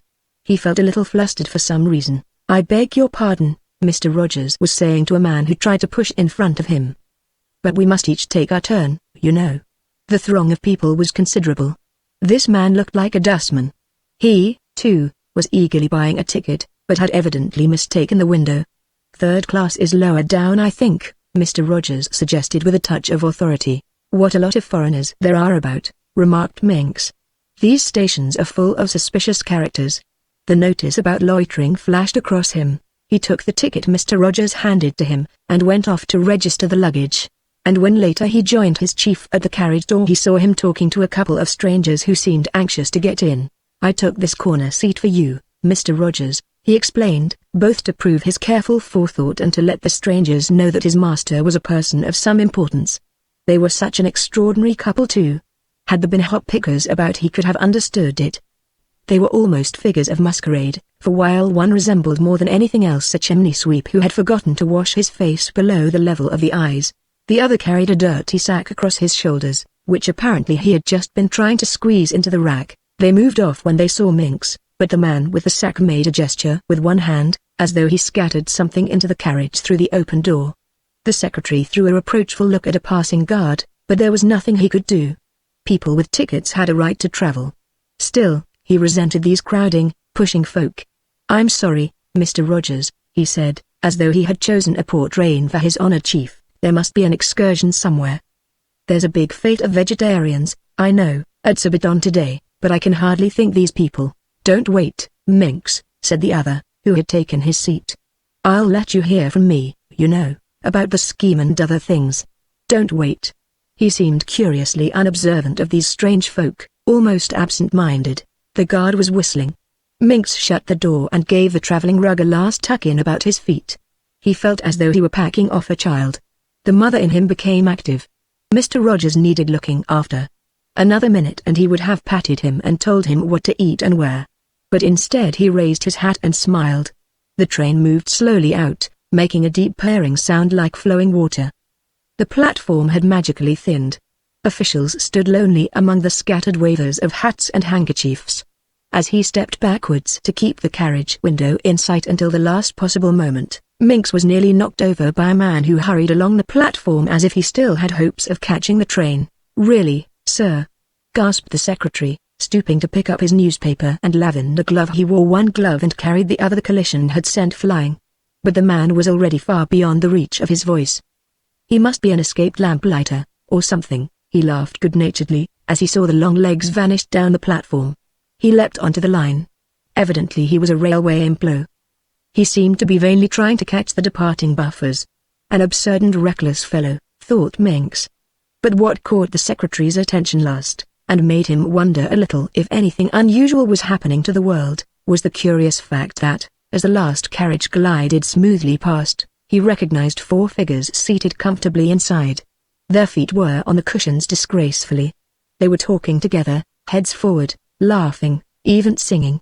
And he could have sworn that they were the 2 men who had watched himself and Mr. Rogers at the ticket window, and the strangers who had tried to force their way into Mr. Rogers's carriage when he came up just in time to interfere. They got in somehow after all, then, he said to himself. "Of course, I had forgotten. The company runs third-class carriages on the Continental trains now. Odd." He mentally rubbed his eyes. The train swept round the corner out of sight, leaving a streaming cloud of smoke and sparks behind it. It went out with a kind of rush of delight, glad to be off, and conscious of its passengers' pleasure. Odd. This was the word that filled his mind as he walked home. Perhaps our minds are in such intimate sympathy together. Perhaps he was thinking of that kind of thing, and some of his thoughts got into my own imagination. Odd, though, very, very odd. He had once read somewhere in one of his newfangled books that thoughts are things. It had made a great impression on him. He had read about Marconi too. Later he made a more thorough study of this thinking business, and soon afterwards, having put his chief's papers in order at the flat, he went home to Mrs. Minx and the children with this other thought, that he had possibly been overworking himself, and that it was a good thing he was going to have a holiday by the sea. He liked to picture himself as an original thinker, not afraid of new ideas, but in reality he preferred his world sober, ordinary, logical. It was merely big-sounding names he liked. And this little incident was somewhere out of joint. It was odd, success that poisons many a baser mind may lift. But the sonnet had never known completion. In the space it had occupied in his mind, another one abruptly sprouted. The first subject after all was banal. A better one had come to him. Strong thoughts that rise in a creative mind may flash about the world, and carry joy. Then it stuck. He changed may to shall, but a moment later decided that do was better, truer than either. After that inspiration failed him. He retired gracefully upon prose again. Odd, he thought, very odd, and he relieved his mind by writing a letter to a newspaper. He did not send it in the end, for his better judgment prevented, but he had to do something by way of protest, and the only alternative was to tell his wife about it, when she would look half puzzled, half pained, and probably reply with some remark about the general cost of living. So he wrote the letter instead, for Herbert Minks regarded himself as a man with a large view of citizenship, a critic of public affairs, and, in a measure, therefore, an item of that public opinion which moulded governments. Hence he had a finger, though but a little finger, in the destiny of nations and in the polity a grand word that exclamation mark of national councils. He wrote frequent letters, thus, to the lesser weekly journals. These letters were sometimes printed, occasionally oh, joy exclamation mark they were answered by others like himself, who referred to him as your esteemed correspondent. As yet, however, his following letter had never got into print, nor had he experienced the importance of that editorial decision, appended between square brackets, this correspondence must now cease so vital, that is, that the editor and the entire office staff might change their opinions unless it did cease. Having drafted his letter, therefore, and carried it about with him for several hours in his breast pocket, he finally decided not to send it after all, for the explanation of his odd experience, he well knew, was hardly one that a newspaper office could supply, or that public correspondence could illuminate. His better judgment always won the day in the end. Thinking was creative, after all. Chapter 7. The sun, closing his benediction, sinks, and the darkening air thrills with a sense of the triumphing night with her train of stars and her great gift of sleep. W. E. Henley. In a southern-facing room on the first floor of La Citadelle the English family sat after tea. The father, a spare, mild-eyed man, his thatch of brown hair well sprinkled with grey above the temples, was lighting his pipe for the 10th time the 10th match, but the same pipe full of tobacco, and his wife, an ample, motherly woman, slightly younger than himself, was knitting on the other side of the open fireplace, in which still glowed a mass of peat ashes. From time to time she stirred them with a rickety pair of tongs, or with her foot kicked into the grate the matches he invariably threw short upon the floor. But these were adventures ill-suited to her. Knitting was her natural talent. She was always knitting. By the open window stood two children, a boy and a girl of 10 and 12 respectively, gazing out into the sunshine. It was the end of April, and though the sun was already hot, there was a sharpness in the air that told of snow still lying on the mountain heights behind the village. Across vineyard slopes and patches of agricultural land, the lake of Neuchâtel lay blue as a southern sea, while beyond it, in a line of white that the sunset soon would turn to pink and gold, stretched the whole range of Alps, from Montana Blanc to where the Eiger and the Weisshorn signaled in the east. They filled the entire horizon, already cloud-like in the haze of coming summer. The door into the corridor opened, and a taller child came in. A mass of dark hair, caught by a big red bow, tumbled untidily down her back. She was 16 and very earnest, but her eyes, brown like her father's, held a curious puzzled look, as though life still confused her so much that while she did her duties bravely she did not quite understand why it should be so. "Excuse me, mother, shall I wash up?" she said at once. She always did wash up. And excuse me usually prefaced her questions. "Please, Jane Ann," said mother. The entire family called her Jane Ann, although her baptismal names were rather fine. Sometimes she answered, too, to Ginny, but when it was a question of household duties it was Jane Ann, or even Ria. She said about her duties promptly, though not with any special deftness. And first she stooped and picked up the last match her father had dropped upon the strip of carpet that covered the linoleum. "Daddy," she said reprovingly, "you do make such a mess." She brushed tobacco ashes from his coat. Mother, without looking up, went on talking to him about the bills washing, school books, boots, blouses, oil, and peat. And as she did so a puzzled expression was visible in his eyes akin to the expression in Jane Ann's. Both enjoyed a similar mental confusion sometimes as to words and meanings and the import of practical life generally. "We shan't want any more now, thank goodness," he said vaguely, referring to the peat, though mother was already far ahead, wading among boots and shirts and blouses. "But if we get a load in now, you see, it's cheaper," she said with emphasis on every alternate word, slowing up the pace to suit him. "Mother, where did you put the washing up rag?" came the voice of Ginny in plaintive accents from the tiny kitchen that lay beyond the adjoining bedroom. "I can't find it anywhere," she added, poking her head round the door suddenly. "Pet lamb," was mother's answer. Still bending over her knitting, she was prodigal of terms like this and applied them indiscriminately, for Jane Ann resembled the animal in question even less than did her father. I saw it last on the geranium shelf, you know, where the fuchsias and the she hesitated. She was not sure herself. I'll get it, my ducky, for you, she added, and began to rise. She was a voluminous, very stately woman. The operation took time. Let me, said Daddy, drawing his mind with difficulty from the peat, and rising too. They rose together. It's all right, I've got it, cried the child, who had disappeared again. It was in the sink. That's Jimbo, he washed up yesterday, Parverai, piped a little voice beside the open window, overhearing his name, because I only dried. It was Monkey who washed up. They talked French and English all mixed up together, but Monkey was too busy looking at the Alps through an old pair of opera glasses, relic of her father's London days that served for telescope, to think reply worthwhile. Her baptismal names were also rather wonderful, though neither of her parents could have supplied them without a moment's reflection first. There was commotion by that window for a moment, but it soon subsided again, for things that Ginny said never provoked dissension, and Jimbo and Monkey just then were busy with a magic horse who had wings of snow, and was making fearful leaps from the peaks of the Dent du Midi across the Blumleys Alp to the Jungfrau. Will you please carry the samovar for me? Exclaimed Jane Ann, addressing both her parents, as though uncertain which of them would help her. You filled it so awfully full today, I can't lift it. I advertised for help. Her father slowly rose. I'll do it, child, he said kindly, but with a patience, almost resignation, in his tone suggesting that it was absurd to expect such a thing of him. Then do exactly as you think best, he let fall to his wife as he went, referring to the chaos of expenses she had been discussing with him. That'll be all right. For his mind had not yet sorted the jumble of peat, oil, boots, school books, and the rest. We can manage that at any rate. You see, it's francs, not shillings, he added, as Jane Ann pulled him by the sleeve towards the steaming samovar. He held the strings of an ever-empty purse. Daddy, but you've always got a crumb in your beard, she was saying, and if it isn't a crumb, it's sashes on your coat or a match on the floor. She brushed the crumb away. He gave her a kiss, and between them they nearly upset the old nickel-plated samovar that was a present from a Tiflis Armenian to whom the mother once taught English. They looked round anxiously as though afraid of a scolding, but Mother had not noticed, and she was accustomed to the noise and laughter. The scene then finished, as it usually did, by the mother washing up, Jane Ann drying, and Daddy hovering to and fro in the background making remarks in his beard about the geraniums, the China tea, the indigestible new bread, the outrageous cost of the necessaries of life, or the book he was at work on at the moment.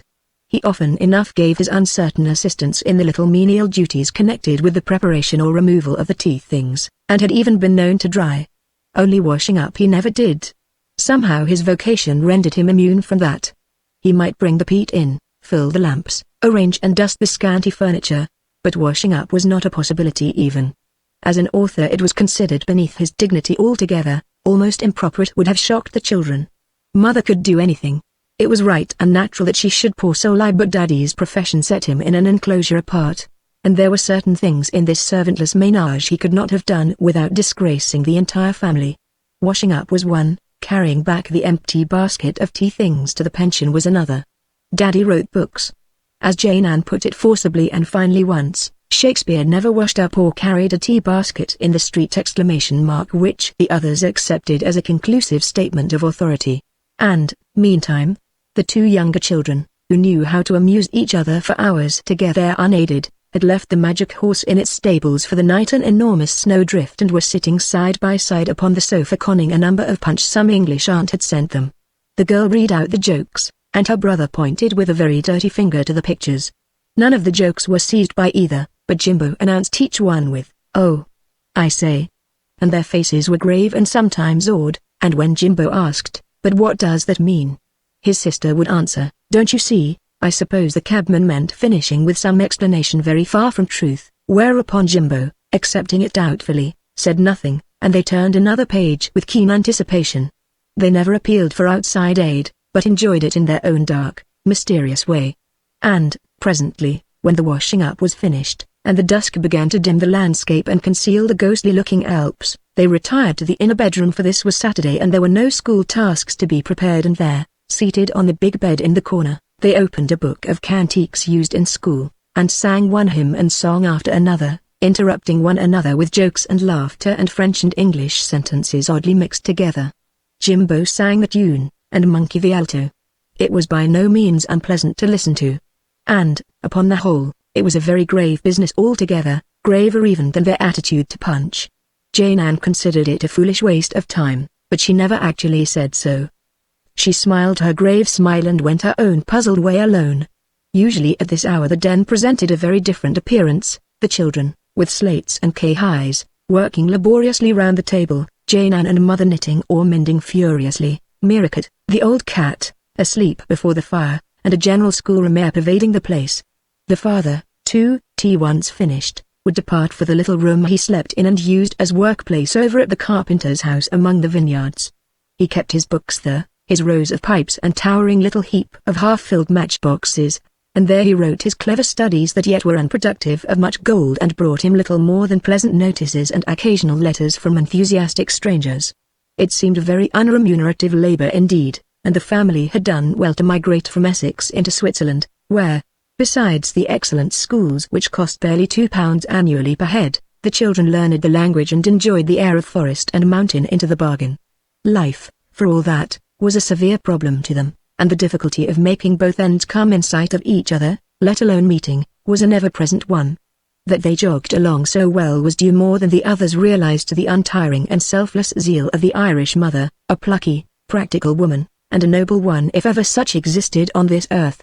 The way she contrived would fill a book, her economies, so clever they hardly betrayed themselves, would supply a comic annual with material for years, though their comedy involved a pathos or self-denial and sleepless nights that only those similarly placed could have divined. Herself a silent, even inarticulate, woman, she never spoke of them, least of all to her husband, whose mind it was her brave desire to keep free from unnecessary worries for his work. His studies she did not understand, but his stories she read aloud with patient resignation to the children. She marked the place when the reading was interrupted with a crimson paper knife, and often Jimbo would move it several pages farther on without any of them discovering the gap. Jane Ann, however, who made no pretense of listening to Daddy's muddle stories, was beginning to realize what went on in Mother's mind underground. She hardly seized the pathos, but she saw and understood enough to help. And she was in many ways a little second edition, a phrase the muddle stories never knew, alas exclamation mark of her mother, with the same unselfishness that held a touch of grandeur, the same clever domestic instinct for contrivance, and the same careful ways that yet sat ill upon a boundless generosity of heart beneath. She loved to be thought older than she was, and she used the longest, biggest, grandest words she could possibly invent or find. And the village life suited them all in all respects, for, while there was no degrading poverty anywhere, all the inhabitants, from the pasteur to the carpenter, knew the exact value of a centime. There was no question of keeping up impossible appearances, but a general frankness with regard to the fundamental values of clothing, food, and education that all shared alike and made no pretense about.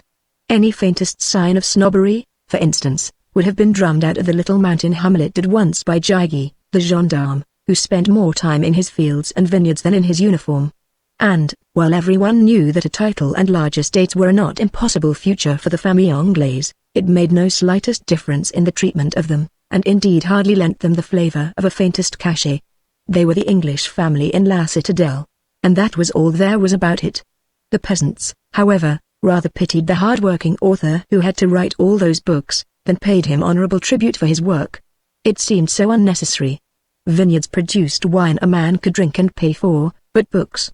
Well, results spoke for themselves, and no one who lived in La Citadelle was millionaire, yet the reputation of John Frederick Campden stood high enough, for all his meager earnings, and he was an ineffective author chiefly, perhaps, because he missed his audience. Somewhere, somehow, he fell between two stools. And his chagrin was undeniable, for though the poet's heart in him kept all its splendid fires alight, his failure chilled a little the intellect that should fashion them along effective molds. Now, with advancing years, the increasing cost of the children's growing up, and the failing of his wife's health a little, the burdens of life were heavier than he cared to think about, but this evening, as the group sat round the wide peat fire, cheerful and jolly in the lamplight, there was certainly no sign of sadness. They were like a party of children in which the grave humor of the ever-knitting mother kept the balance true between fun and foolishness. "Please, Daddy, a story at once," Jane Ann demanded, but a told one, not to read aloud one. "I like a romantic effort best." He fumbled in his pocket for a light, and Jimbo gravely produced a box he had secretly filled with matches already used, collected laboriously from the floor during the week. Then Monkey, full of mischief, came over from the window where she had been watching them with gasps of astonishment no one had heeded through the small end of the opera glasses. There was a dancing brilliance in her movements, and her eyes, brown like her mother's, sparkled with fun and wickedness. Taking the knee Jimbo left unoccupied, and waiting till the diversion caused by the matchbox had subsided, she solemnly placed a breadcrumb in his rather tangled beard. "Now your full dress," she said, falling instantly so close against him that he could not tickle her, while Mother glanced up a second uncertain whether to criticize the impertinence or let it pass. She let it pass. None of the children had the faintest idea what it meant to be afraid of their father. "People who waste bread," he began, "and by getting so thin themselves that they double up like paper and disappear." "But how thin, Daddy?" asked Jane Ann, ever literal to the death. "And is it romantic or just silly?" He was puzzled for a moment what to reply. He doesn't know. "He's making up," piped Jimbo. "I do know," came the belated explanation, as he put the crumb into the bowl of his extinguished pipe with a solemnity that delighted them, but puzzled Jane Ann, who suggested it would taste like toast smelt. "People who take bread that doesn't belong to them end by having no dinner." "But that isn't anything about thinness," interrupted Ginny, still uncomforted.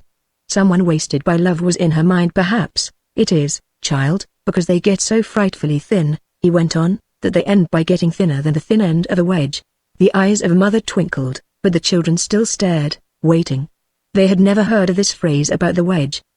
Indeed, Jane Ann shared with Jimbo total ignorance of the word at all.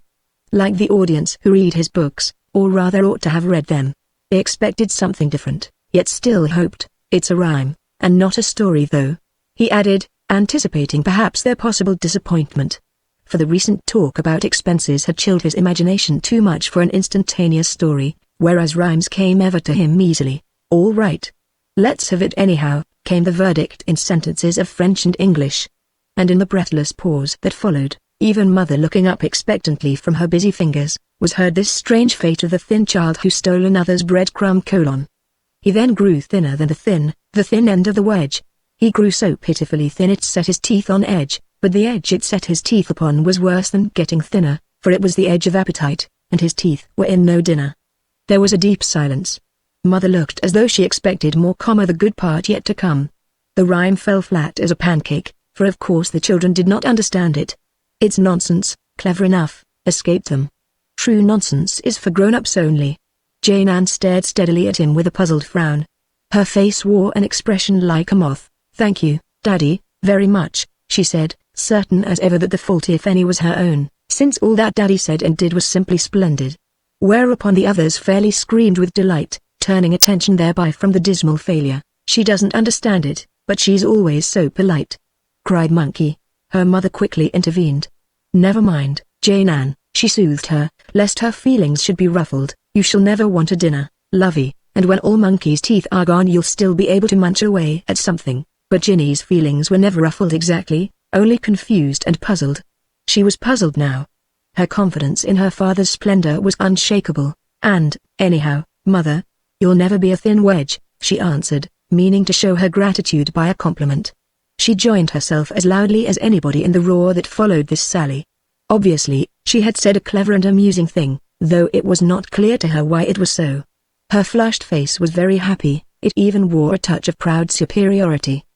Her talents were domestic rather than intellectual. "Excuse me, Daddy," she said gravely, in a pause that followed presently. "But what is a wedge, exactly? And I think I'd like to copy that poetry in my book, please." For she kept her book in which his efforts were neatly inscribed in a round copybook handwriting, and called by Monkey the Muddle Book. There his unappreciated doggerels found fame, though misunderstood most of all by the affectionate child who copied them so proudly. The book was brought at once. Her father wrote out the nonsense verse on his knee and made a funny little illustration in the margin. "Oh, I say," said Jimbo, watching him, while Monkey, lapsing into French, contributed with her usual impudence, "Pardon mal." They all loved the illustrations. The general interest, then, as the way is with children, puppies, and other young inconsistencies, centered upon the contents of the book. They eagerly turned the pages, as though they did not know its contents by heart already. They praised for the 100th time the drawing of the muddle animal who hung its hopes upon a nail or laid them on a shelf. then pricked its conscience with its tail, and sat upon itself. They looked also with considerable approval upon the drawings and descriptions of the muddle man, whose manners towards the rest of the world were cool, because he saw things with his naked eye. That's why his glance was chilly, but the explanation of the disasters he caused everywhere by his disagreeable sharpness of speech and behavior did not amuse them. They observed as usual that it was too impossible. The drawings, moreover, did not quite convince Colon. So cutting was his speaking tone, each phrase snipped off a button, so sharp his words. They have been known to carve a leg of mutton. He shaved himself with sentences, and when he went to dances, he made shocking tendencies deep holes with piercing glances. But on the last page the muddle man behaved so badly, was so positively indecent in his conduct, that he was persuaded to disappear altogether, and his manner of extinguishing himself in the illustration delighted the children far more than the verse whose fun again escaped them. They observed he was indecent, but he said it wasn't true, for he pronounced it indecent, then disappeared from view. Mother's alleged second sight was also attributed to the fact that she looked twice before she leapt, and the drawing of that leap never failed to produce high spirits. For her calm and steady way of walking sailing had earned her the name of the frigate, and this was also illustrated, with various winds, all coloured, driving her along. The time passed happily. Someone turned the lamp out, and Daddy, regardless of expense, he had been grumbling about it 10 minutes before, heaped on the bricks of peat. Rickett, a bit of movable furniture without which the room seemed incomplete, deftly slipped in between the circle of legs and feet, and curled up upon Ginny's lap. Her snoring, a wheezy noise that made Jimbo wonder why it didn't scrape her, was as familiar as the ticking of the clock. Old Miracle knew her rights, and she exacted them. Ginny's lap was one of these. She had a face like an old peasant woman, with a curious snub nose and irregular whiskers that betrayed recklessly the advance of age. Her snores and gentle purring filled the room now. A hush came over the whole party. At 7 o'clock they must all troop over to the Pension des Glycines for supper, but there was still an hour left. And it was a magic hour. Sighs were audible here and there, as the exhausted children settled deeper into their chairs. A change came over the atmosphere.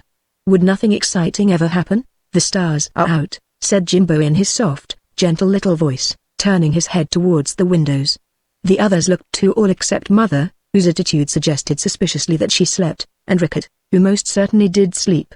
Above the rampart of the darkened Alps swung up the army of the stars.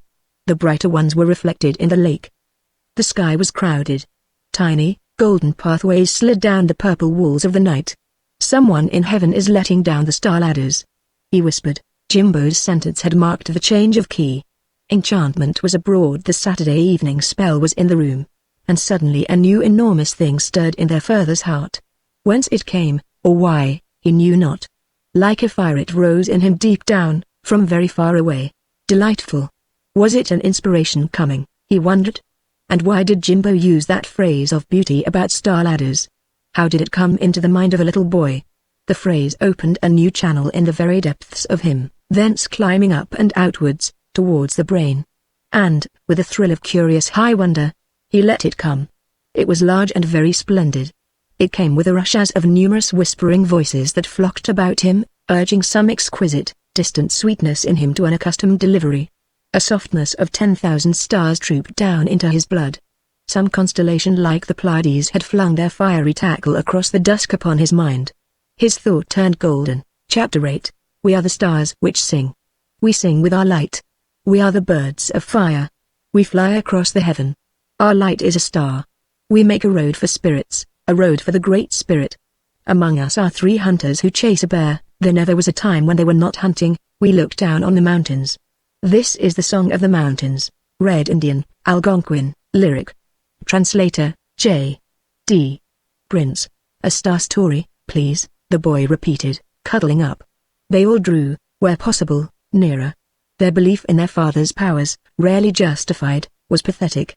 Each time they felt sure he would make the adventures seem real, yet somehow he never quite did. They were aware that it was invention only. These things he told about he had not experienced himself. For they badly needed a leader, these children, and Daddy just missed filling the position. He was too clever, his imagination neither wild nor silly enough, for children. And he felt it. He threw off rhymes and stories for them in a spirit of bravado, rather an expression of disappointment. Yet there was passion in them too concealed. The public missed the heart he showed them in his books in the same way. The stars are listening. Jimbo's voice sounded far away, almost outside the window. Mother now snored audibly. Daddy took his courage in both hands and made the plunge. "You know about the Star Cavern, I suppose?" he began. It was the sudden idea that had shot into him, he knew not whence. "No, never heard of it. Where is it?" "Please, don't interrupt." That wasn't a real question. Stories always begin like that. It was Jane Ann who thus finally commanded order. "It's not a story exactly, but a sort of adventure," he continued, hesitating yet undaunted. "Star caverns are places where the unused starlight gathers. There are numbers of them about the world, and one I know of is up here in our mountains." He pointed through the north wall towards the pine-clad Jura, not far from the slopes of Boundary where the forests dip towards the precipices of the Areus. The phrase ran oddly through him like an inspiration, or the beginning of a song he once had heard somewhere. Beyond La Valenvert." "I know," whispered Jimbo, his blue eyes big already with wonder. "Towards the precipices on the farther side," came the explanation, "where there are those little open spaces among the trees." "Tell us more exactly, please." "Star rays, you see," he evaded them, "are visible in the sky on their way to us. But once they touch the earth they disappear and go out like a candle. Unless a chance puddle, or a pair of eyes happens to be about to catch them, you can't tell where they've gone to. They go really into these star caverns." "But in a puddle or a pair of eyes they'd be lost just the same," came the objection. "On the contrary," he said, changed a little, increased by reflection but not lost. There was a pause. The children stared, expectantly. Here was mystery. "See how they mirror themselves whenever possible," he went on, "doubling their light and beauty by giving themselves away. What is a puddle worth until a star's wee golden face shines out of it? And then what gold can buy it? And what are your eyes worth until a star has flitted in and made a nest there?" "Oh, like that, you mean?" exclaimed Jane Ann, remembering that the wonderful women in the newspaper stories always had starry eyes. "Like that, yes," Daddy continued. "Their light puts sympathy in you, and only sympathy makes you lovely and—" He stopped abruptly. He hesitated a moment. He was again most suddenly aware that this strange idea that was born in him came from somewhere else, almost from someone else.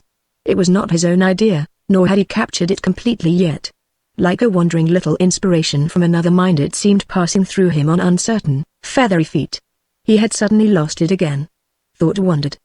He stared at Jimbo, for Jimbo somehow seemed the channel. The children waited, then talked among themselves. Daddy so often got muddled and inattentive in this way. They were accustomed to it, expected it even. "I always love being out at night," said Monkey, her eyes very bright. "It sort of excites and makes me soft and happy." "Excuse me, Daddy, but have you been inside one?" "What's it like?"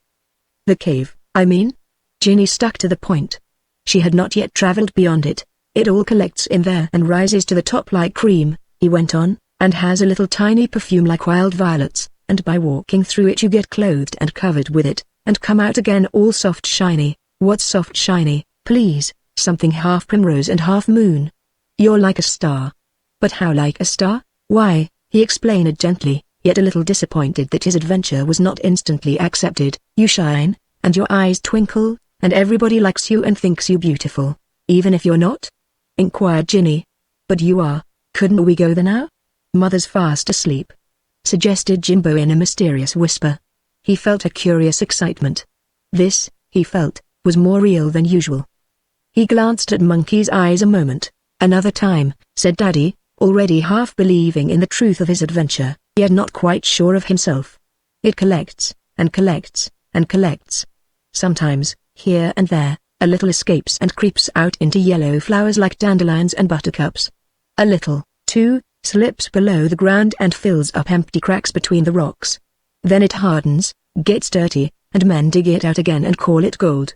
And some slips out by the roof though very, very little, and you see it flashing back to find the star it belongs to, and people with telescopes call it a shooting star, and it came pouring through him again." "But when you're in it in the cavern," asked Monkey impatiently, "what happens then?" "Well," he answered with conviction, "it sticks to you. It sticks to the eyes most, but a little also to the hair and voice, and nobody loves you unless you've got a bit of it somewhere on you. A girl, before anyone falls in love with her, has always been there, and people who write stories and music and things all have got some on their fingers, or else nobody cares for what they write." "Oh, Daddy, then why don't you go there and get sticky all over with it?" Ginny burst out with sudden eagerness. ever thinking of others before herself. I'll go and get some for you lots and lots. I have been there, he answered slowly, once long, long ago. But it didn't stick very well with me. It wipes off so quickly in the daytime. The sunlight kills it. But you got some. The child insisted. And you've got it still. I mean, a little, perhaps, a very little. All felt the sadness in his voice without understanding it. There was a moment's pause. Then the three of them spoke in a single breath.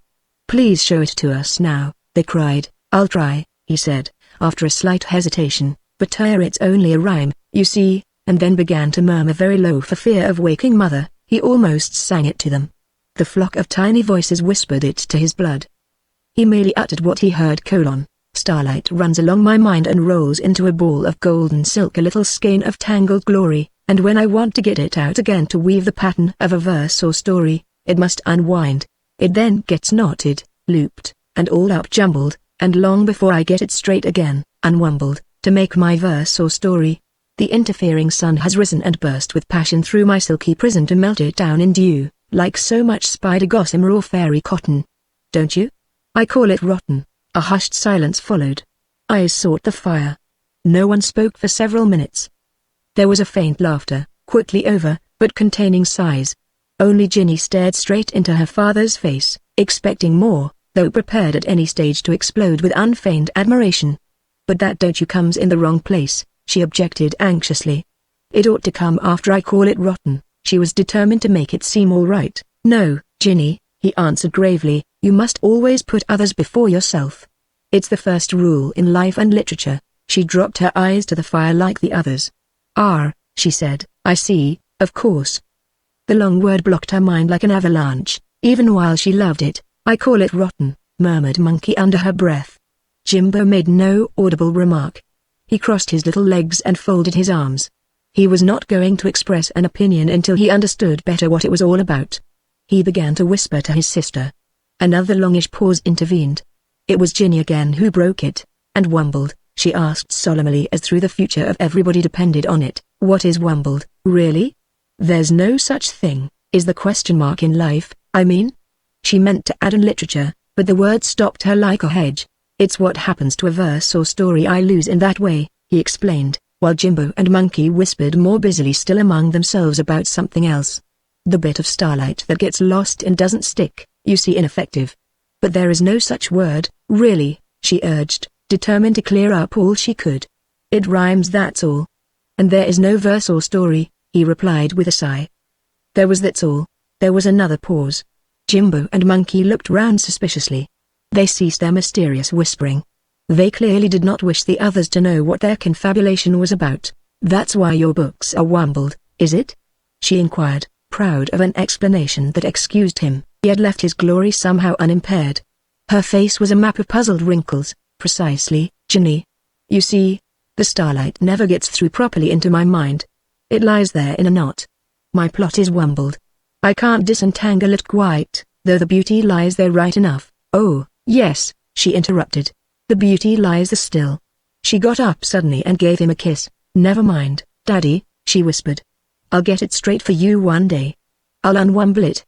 I'll do it like a company promoter, I will. She used words culled from newspapers. Thank you, child, he smiled, returning her kiss. I'm sure you will. Only, you'd better let me know when you're coming. It might be dangerous to my health otherwise. She took it with perfect seriousness.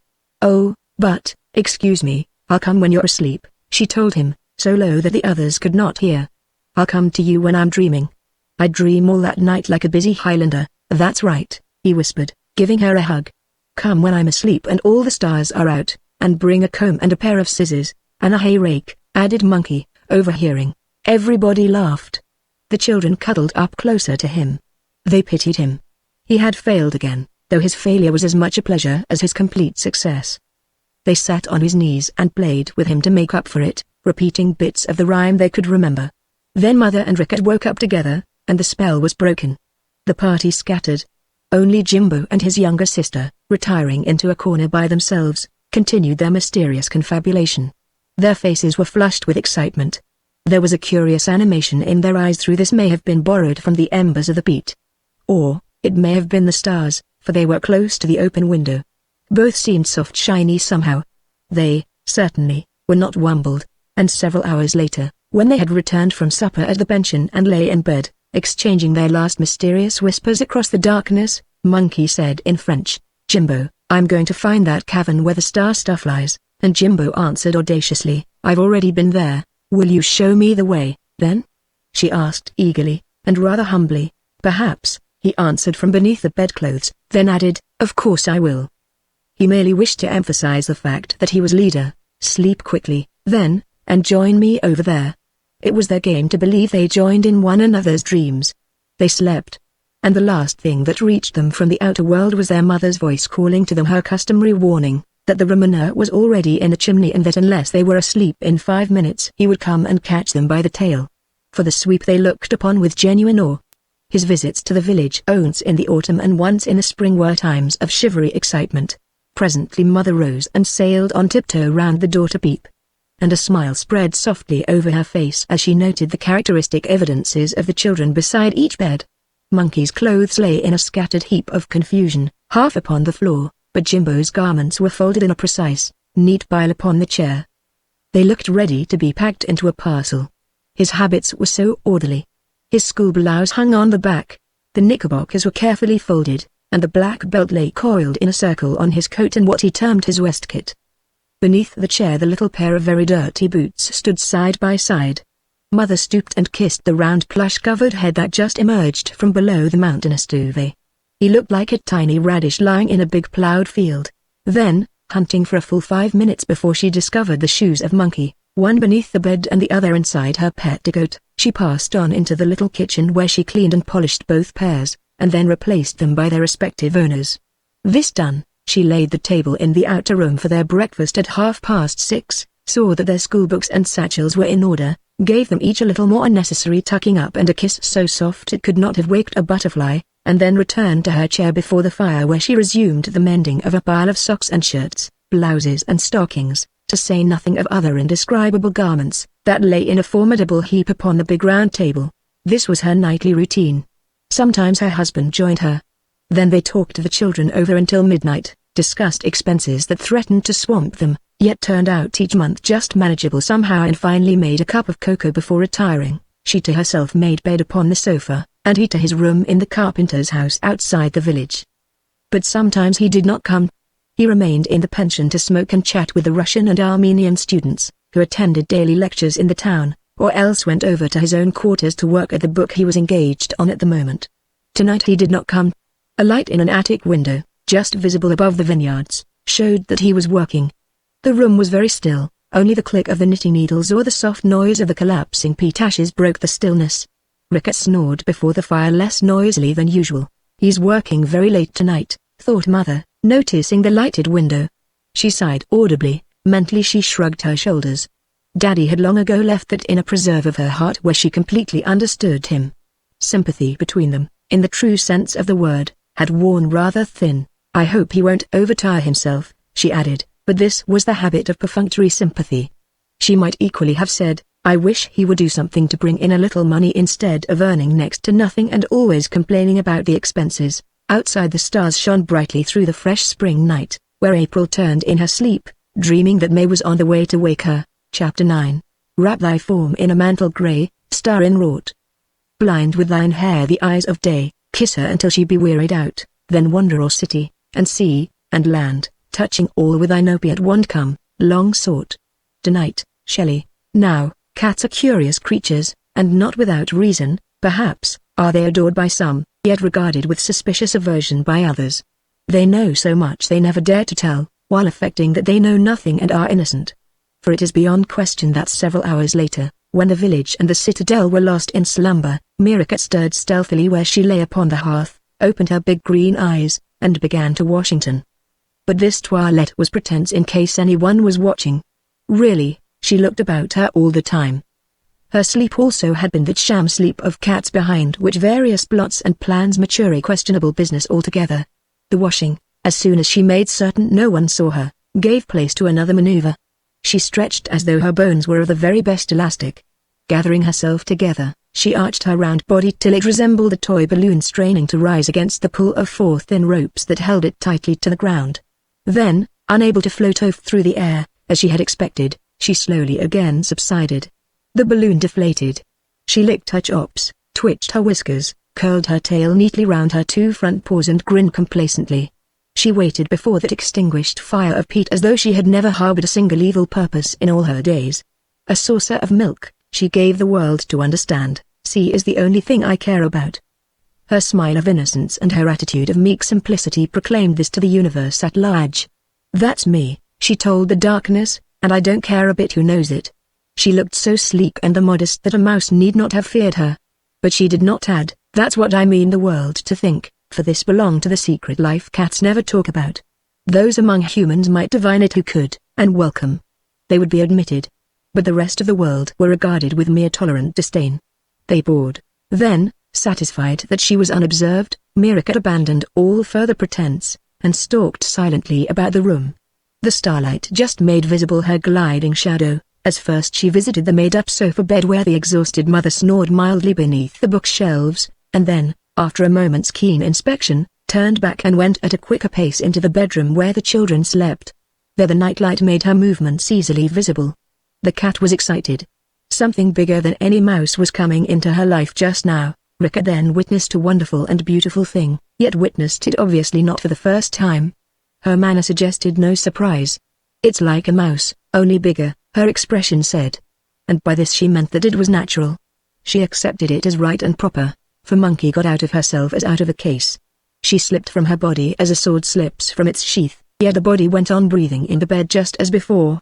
The turned-up nose with a little platform at its tip did not cease from snoring, and the lids remained fastened tightly over the brilliant brown eyes, buttoned down so securely for the night.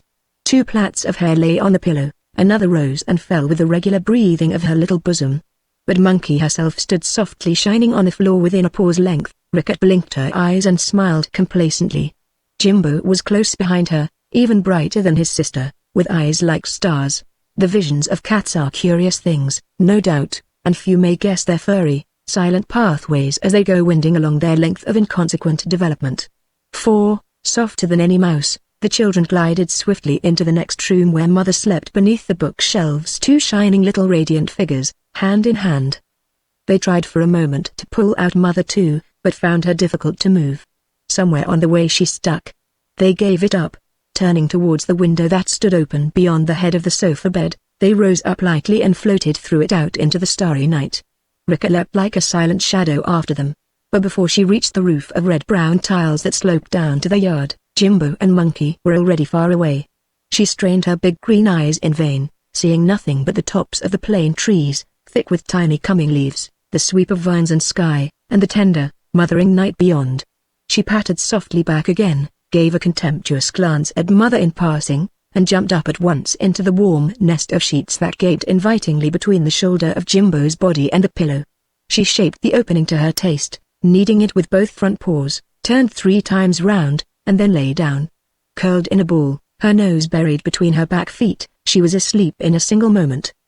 Her whiskers ceased to quiver. The children were tugging at Daddy now over in the carpenter's house. His bed was short, and his body lay in a kind of knot. On a chair beside it were books and papers, and a candle that had burnt itself out. A pencil poked its nose out among the sheets, and it was clear he had fallen asleep while working. "Wumbled," sighed Jimbo, pointing to the scribbled notes. But Monkey was busy pulling him out, and did not answer. Then Jimbo helped her. And Daddy came out magnificently as far as the head end stuck like Mother. They pulled in vain. Something in his head prevented complete release. "En voilà," laughed Monkey. "Kahom." It was her natural speech, the way she talked at school. "It's a pity," said Jimbo with a little sigh. They gave it up, watching him slide slowly back again. The moment he was all in they turned towards the open window. Hand in hand they sailed out over the sleeping village. And from almost every house they heard a sound of weeping. There were sighs and prayers and pleadings. All slept and dreamed of their difficulties and daily troubles. Released in sleep, their longings rose to heaven unconsciously, automatically as it were. Even the cheerful and the happy yearned a little, even the well-to-do whom the world judged so secure. These, too, had their burdens that found release, and so perhaps relief in sleep. "Come, and we'll help them," Jimbo said eagerly. "We can change all that a little." "Oh, I say, what a lot we've got to do tonight. Je crois bien," laughed Monkey, turning somersaults for joy as she followed him. Her tendency to somersaults in this condition was irresistible, and a source of worry to Jimbo, who classed it among the foolish habits of what he called women's and things like that. And the sound came loudest from the huddled little building by the church, the pension where they had their meals, and where Ginny had her bedroom. But Ginny, they found, was already out, off upon adventures of her own. A solitary child, she always went her independent way in everything. They dived down into the first floor, and there, in a narrow bedroom whose windows stood open upon the wisteria branches, they found Madame Jacquier Tanti Jean, as they knew the sympathetic, generous creature best, sister-in-law of the postmaster, not sleeping like the others, but wide awake and praying vehemently in a wicker chair that creaked with every nervous movement that she made. All about her were bits of paper covered with figures, bills, calculations, and the rest. "We can't get at her," said Monkey, her laughter hushed for a moment. "There's too much sadness. Come on. Let's go somewhere else." But Jimbo held her tight. "Let's have a try. Listen, you silly, can't you?" They stood for several minutes, listening together, while the brightness of their near approach seemed to change the woman's face a little. She looked up and listened as though aware of something near her. "She's praying for others as well as herself," explained Jimbo. "Carve aut la painellas," said Monkey. And they drew cautiously nearer. But, soon desisting, the children were far away, hovering about the mountains. They had no steadiness as yet. "Starlight," Jimbo was singing to himself, "runs along my mind." "You're all up jumbled," Monkey interrupted him with a laugh, turning repeated somersaults till she looked like a Catherine wheel of brightness. Apostrophe. "The pattern of my verse or story," continued Jimbo half aloud, apostrophe. "A little ball of tangled glory, you must unwind," cried Monkey. "Look out, it's the sun. It'll melt us into dew." But it was not the sun. Out there beyond them, towards the purple woods still sleeping, appeared a draught of starbeams like a broad, deep river of gold. The rays, coming from all corners of the sky, wove a pattern like a network. "Jimbo," gasped the girl, "it's like a fishing net." "We've never noticed it before." "It is a net," he answered, standing still as a stone, though he had not thought of it himself until she said so. He instantly dressed himself, as he always translated "il se dressait" in his funny Franco-English. Deja and Comcar, too, appeared everywhere. "It is a net like that. I saw it already before, once, Monkey," he added. "Do you know what it really is?" "Oh, I say, of course I do." She waited nevertheless for him to tell her, and he was too gallant just then in his proud excitement for personal exultation. "It's the Star Cave, it's Daddy's Star Cave." He said it was up here where the boundary forests dip below the cliffs towards the Araus. He remembered the very words. His sister forgot to turn her usual somersaults. Wonder caught them both. A pair of eyes, then, or a puddle. "Quick!" she cried in a delighted whisper.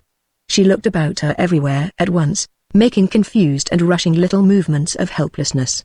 "Quick, quick!" "No," said Jimbo, with a man's calm decision, "it's when they can't find eyes or puddles that they go in there." "Don't interfere," she admitted her mistake. This was no time to press a petty advantage. "I'll shut my eyes while you sponge up the puddles with a wedge of moss," she began. But her brother cut her short. He was very sure of himself. He was leader beyond all question. "You follow me," he commanded firmly, "and you'll get in somehow. We'll get all sticky with it. Then we'll come out again and help those crying people like Tanti Jan and—" A list of names poured out. "They'll think us wonderful, we shall be wonderful," whispered Monkey, obeying, yet peeping with one big brown eye. The cataract of starbeams rushed past them in a flood of gold. They moved towards an opening in the trees where the limestone cliffs ran into rugged shapes with pinnacles and towers. They found the entrance in the rocks. Water dripped over it, making little splashes. The lime had run into hanging pillars and a fringe of pointed fingers. Past this the river of starlight poured its brilliant golden stream. Its soft brightness shone yellow as a shower of primrose dust. "Look out! The interfering sun!" gasped Monkey again, awed and confused with wonder. "We shall melt in dew or fairy cotton. Don't you?" "I call it rotten." "You'll unwind all right," he told her, trying hard to keep his head and justify his leadership. He, too, remembered phrases here and there. "I'm a bit knotted, looped, and all up jumbled too, inside. But the sun is miles away still. We're both soft shiny still." They stooped to enter, plunging their bodies to the neck in the silent flood of sparkling amber. Then happened a strange thing. For how could they know? These two adventurous, dreaming children, That thought makes images which, regardless of space, may flash about the world, and reach minds anywhere that are sweetly tuned to their acceptance. What's that? Look out. Care. Hold tight. In his sudden excitement, Jimbo mixed questions with commands. He had caught her by the hand. There was a new sound in the heavens above them, a roaring, rushing sound. Like the thunder of a train, it swept headlong through the sky. Voices were audible too. There's something enormous caught in the star net, he whispered. It's Mother, then, said Monkey. They both looked up, trembling with anticipation. They saw a big, dark body like a thundercloud hovering above their heads. It had a line of brilliant A's. From one end issued a column of white smoke. It settled slowly downwards, moving softly yet with a great air of bustle and importance. Was this the arrival of a dragon, or Mother coming after them? The blood thumped in their ears, their hands felt icy. The thing dipped slowly through the trees. It settled, stopped, began to purr. It's a railway train, announced Jimbo finally with authority that only just disguised amazement. And the passengers are getting out. With a sigh of immense relief he said it. You're not in any danger, Monkey, he added. He drew his sister back quickly a dozen steps, and they hid behind a giant spruce to watch. The scene that followed was like the holiday spectacle in a London terminus, except that the passengers had no luggage. The other difference was that they seemed intent upon some purpose not wholly for their own advantage. It seemed, too, they had expected somebody to meet them, and were accordingly rather confused and disappointed. They looked about them anxiously. Last stop, all get out here. A guard was crying in a kind of pleasant singing voice. Return journey begins 5 minutes before the interfering sun has risen. Jimbo pinched his sister's arm till she nearly screamed.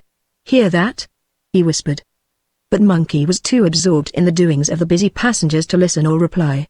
For the first passenger that hurried past her was no less a person than Jane Ann. Her face was not puzzled now. It was like a little sun.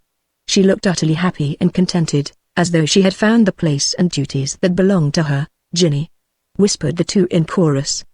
But Jane Ann did not so much as turn her head. She slipped past them like a shaft of light. Her hair fell loose to her waist. She went towards the entrance. The flood rose to her neck. Oh, there she is, cried a voice. She traveled with us instead of coming to meet us. Monkey smiled. She knew her sister's alien, unaccountable ways only too well. The train had settled down comfortably enough between the trees, and lay there breathing out a peaceable column of white smoke, panting a little as it did so. The guard went down the length of it, turning out the lamps, and from the line of open doors descended the stream of passengers, all hurrying to the entrance of the cave. Each one stopped a moment in front of the guard, as though to get a ticket clipped, but instead of producing a piece of pasteboard, or the guard a punching instrument, they seemed to exchange a look together. Each one stared into his face, nodded, and passed on. What blue eyes they've got, thought Monkey to herself, as she peered into each separate face as closely as she dared. I wish mine were like that. The wind, sighing through the treetops, sent a shower of dew about their feet. The children started. What a lovely row, Jimbo whispered. It was like footsteps of a multitude on the needles. The fact that it was so clearly audible showed how softly all these passengers moved about their business. The guard, they noticed then, called out the names of some of them. Perhaps of all, only in the first excitement they did not catch them properly. And each one went on at once towards the entrance of the cave and disappeared in the pouring river of gold. The light-footed way they moved, their swiftness as of shadows, the way they tossed their heads and flung their arms about, all this made the children think it was a dance. Monkey felt her own legs twitch to join them, but her little brothers will restrained her. If you turn a somersault here, he said solemnly, we're simply lost. He said it in French. The long word had not yet dawned upon his English consciousness. They watched with growing wonder then, and something like terror seized them as they saw a man go past them with a very familiar look about him. He went in a cloud of sparkling, black dust that turned instantly into shining gold when it reached the yellow river from the stars. His face was very dirty. It's not the Romaneur, whispered Jimbo, uncertain whether the shiver he felt was his sister's or his own. He's much too springy. Sweeps always had a limp, for the figure shot along with a running, dancing leap as though he moved on wires. He carried long things over his shoulders. He flashed into the stream like a shadow swallowed by a flame. And as he went, they caught such merry words, half sung, half chanted. I'll mix their smoke with hope and mystery till they see dreams and faces in their fires, and he was gone. Behind him came a couple arm in arm, their movements equally light and springy, but the one behind dragging a little, as though lazily. They wore rags and torn old hats and had no collars to their shirts. The lazy one had broken boots through which his toes showed plainly. The other who dragged him had a swarthy face like the gypsies who once had camped near their house in Essex ever so long ago. "I'll get some too," the slow one sang huskily as he stumbled along with difficulty. "But there's never any hurry. I'll fill their journeys with desire and make adventure call to them with love. And I," the first one answered, "will sprinkle all their days with the sweetness of the moors and open fields, till houses choke their lungs and they come out to learn the stars by name." Ho, ho, they dipped, with a flying leap, into the rushing flood. Their rags and filthy slouched hats flashed radiant as they went, all bathed and cleaned in glory. Others came after them in a continuous stream, some too outlandish to be named or recognized, others half familiar, very quick and earnest, but merry at the same time, and all intent upon bringing back something for the world. It was not for themselves alone, or for their own enjoyment that they hurried in so eagerly. "How splendid! What a crew!" gasped Monkey. "Cool spectacle." And she began a somersault. "Be quiet, will you?" was the rejoinder, as a figure who seemed to have a number of lesser faces within his own big one of sunburned brown, tumbled by them somewhat heavily and left a smell of earth and leaves and potting sheds about the trees behind him. "Won't my flowers just shine and dazzle 'em? And won't the dead leaves crackle as I burn 'em up?" He chuckled as he disappeared from view. There was a rush of light as an eddy of the star stream caught him, and something certainly went up in flame. A faint odor reached the children that was like the odor of burning leaves. Then, with a rush, came a woman whose immensely long thin arms reached out in front of her and vanished through the entrance a whole minute before the rest of her. But they could not see the face. Someone with high ringing laughter followed, though they could not see the outline at all. It went so fast, they only heard the patter of light footsteps on the moss and needles. Jimbo and Monkey felt slightly uncomfortable as they watched and listened, and the feeling became positive uneasiness the next minute as a sound of cries and banging reached them from the woods behind. There was a great commotion going on somewhere in the train. "I can't get out, I can't get out," called a voice unhappily. "And if I do, how shall I ever get in again? The entrance is so ridiculously small. I shall only stick and fill it up. Why did I ever come? Oh, why did I come at all? Better stay where you are, lady," the guard was saying. "You're good ballast. You can keep the train down. That's something. Steady thinking's always best, you know." Turning, the children saw a group of figures pushing and tugging at a dark mass that appeared to have stuck halfway in the carriage door. The pressure of many willing hands gave it a different outline every minute. It was like a thing of india rubber or elastic. The roof strained outwards with ominous cracking sounds. The windows threatened to smash. The footboard, supporting the part of her that had emerged, groaned with the weight already. "Oh, what's the good of me?" cried the queer deep voice with petulance. "You couldn't get a wisp of hay in there, much less all of me. I should block the whole cave up. Come out a bit." A voice cried. "I can't." "Go back then," suggested the guard. "But I can't. Besides, I'm upside down." "You haven't got any upside down," was the answer, "so that's impossible." "Well, anyhow, I'm in a mess and muddle like this," came the smothered voice, as the figures pulled and pushed with increasing energy.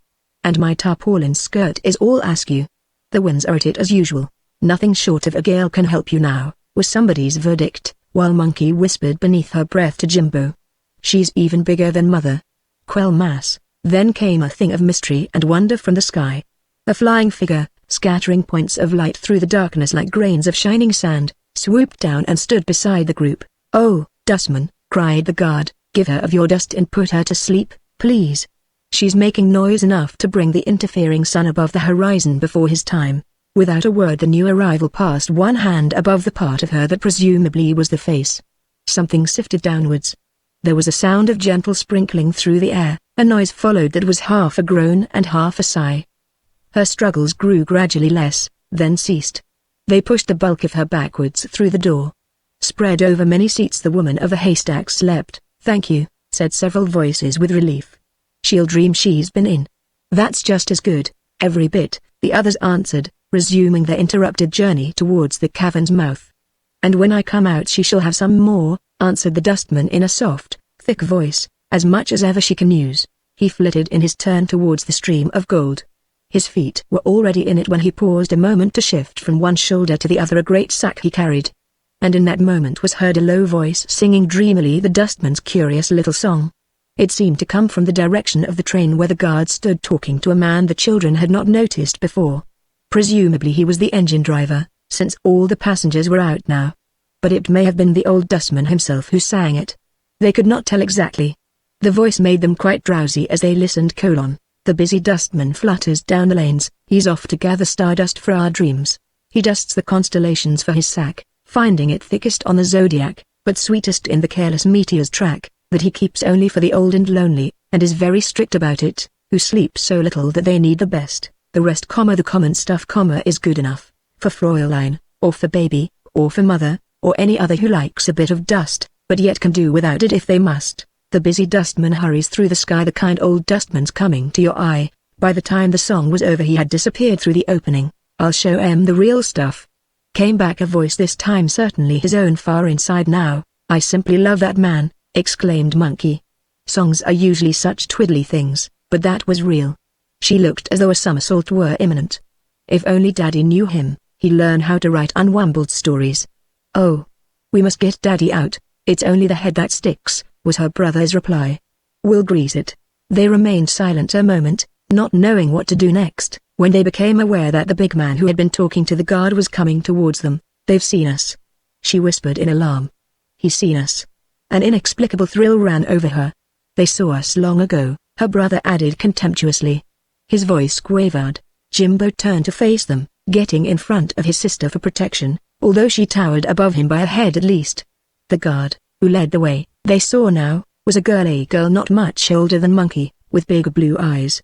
There they are, the guard said loudly, pointing, and the big man, looking about him as though he did not see very clearly, stretched out his hands towards him. But you must be very quick, she added. The interfering son, I'm glad you came to meet us. I hoped you might. Jane Ann's gone in ages ago. Now we'll all go in together, he said in a deep voice, and gather stardust for our dreams. He groped to find them. His hands grew shadowy. He felt the empty air. His voice died away even as he said it, and the difficulty he had in seeing seemed to affect their own eyes as well. A mist rose. It turned to darkness. The river of starlight faded. The net had suddenly big holes in it. They were slipping through.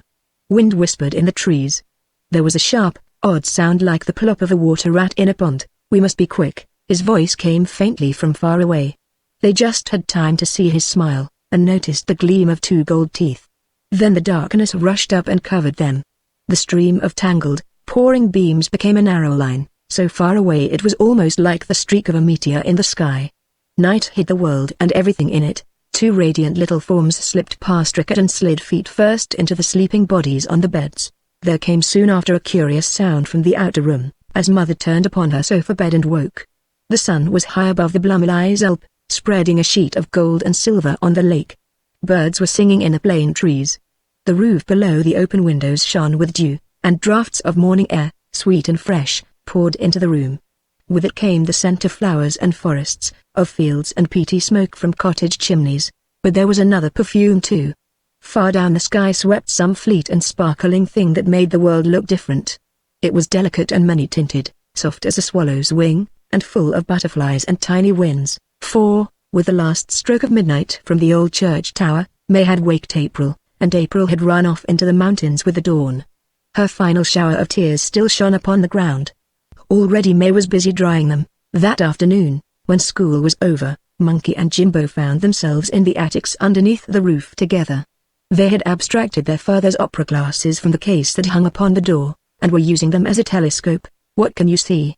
Asked Jimbo, waiting for his turn, as they looked towards the hazy mountains behind the village. Nothing, that must be the opening. Then, he suggested, just her.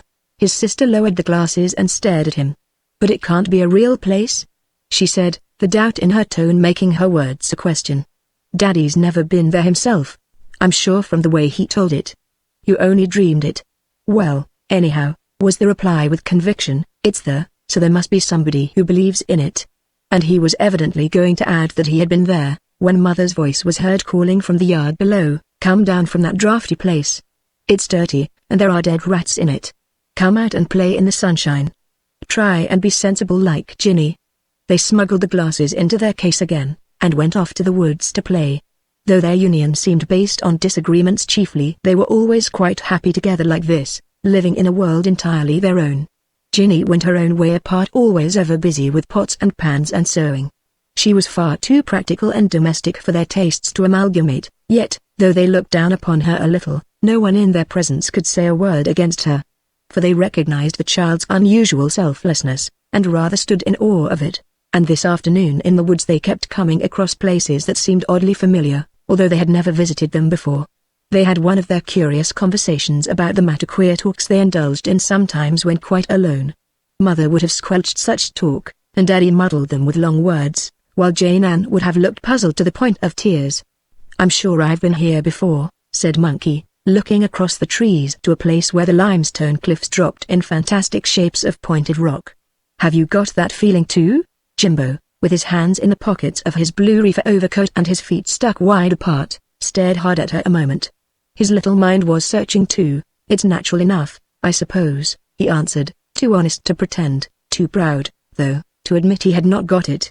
They were rather breathless with their climb, and sat down on a boulder in the shade.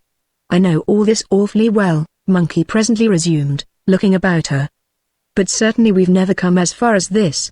I think my underneath escapes and comes to places by itself. I feel like that. Does yours?" He looked up from a bundle of moss he was fingering. This was rather beyond him. "Oh, I feel all right," he said, "just ordinary." He would have given his 10 francs in the savings bank, the collection of a year, to have answered otherwise. "You're always getting tummy aches and things," he added kindly. "Girls do." It was pride that made the sharp addition. But Monkey was not hurt. She did not even notice what he said.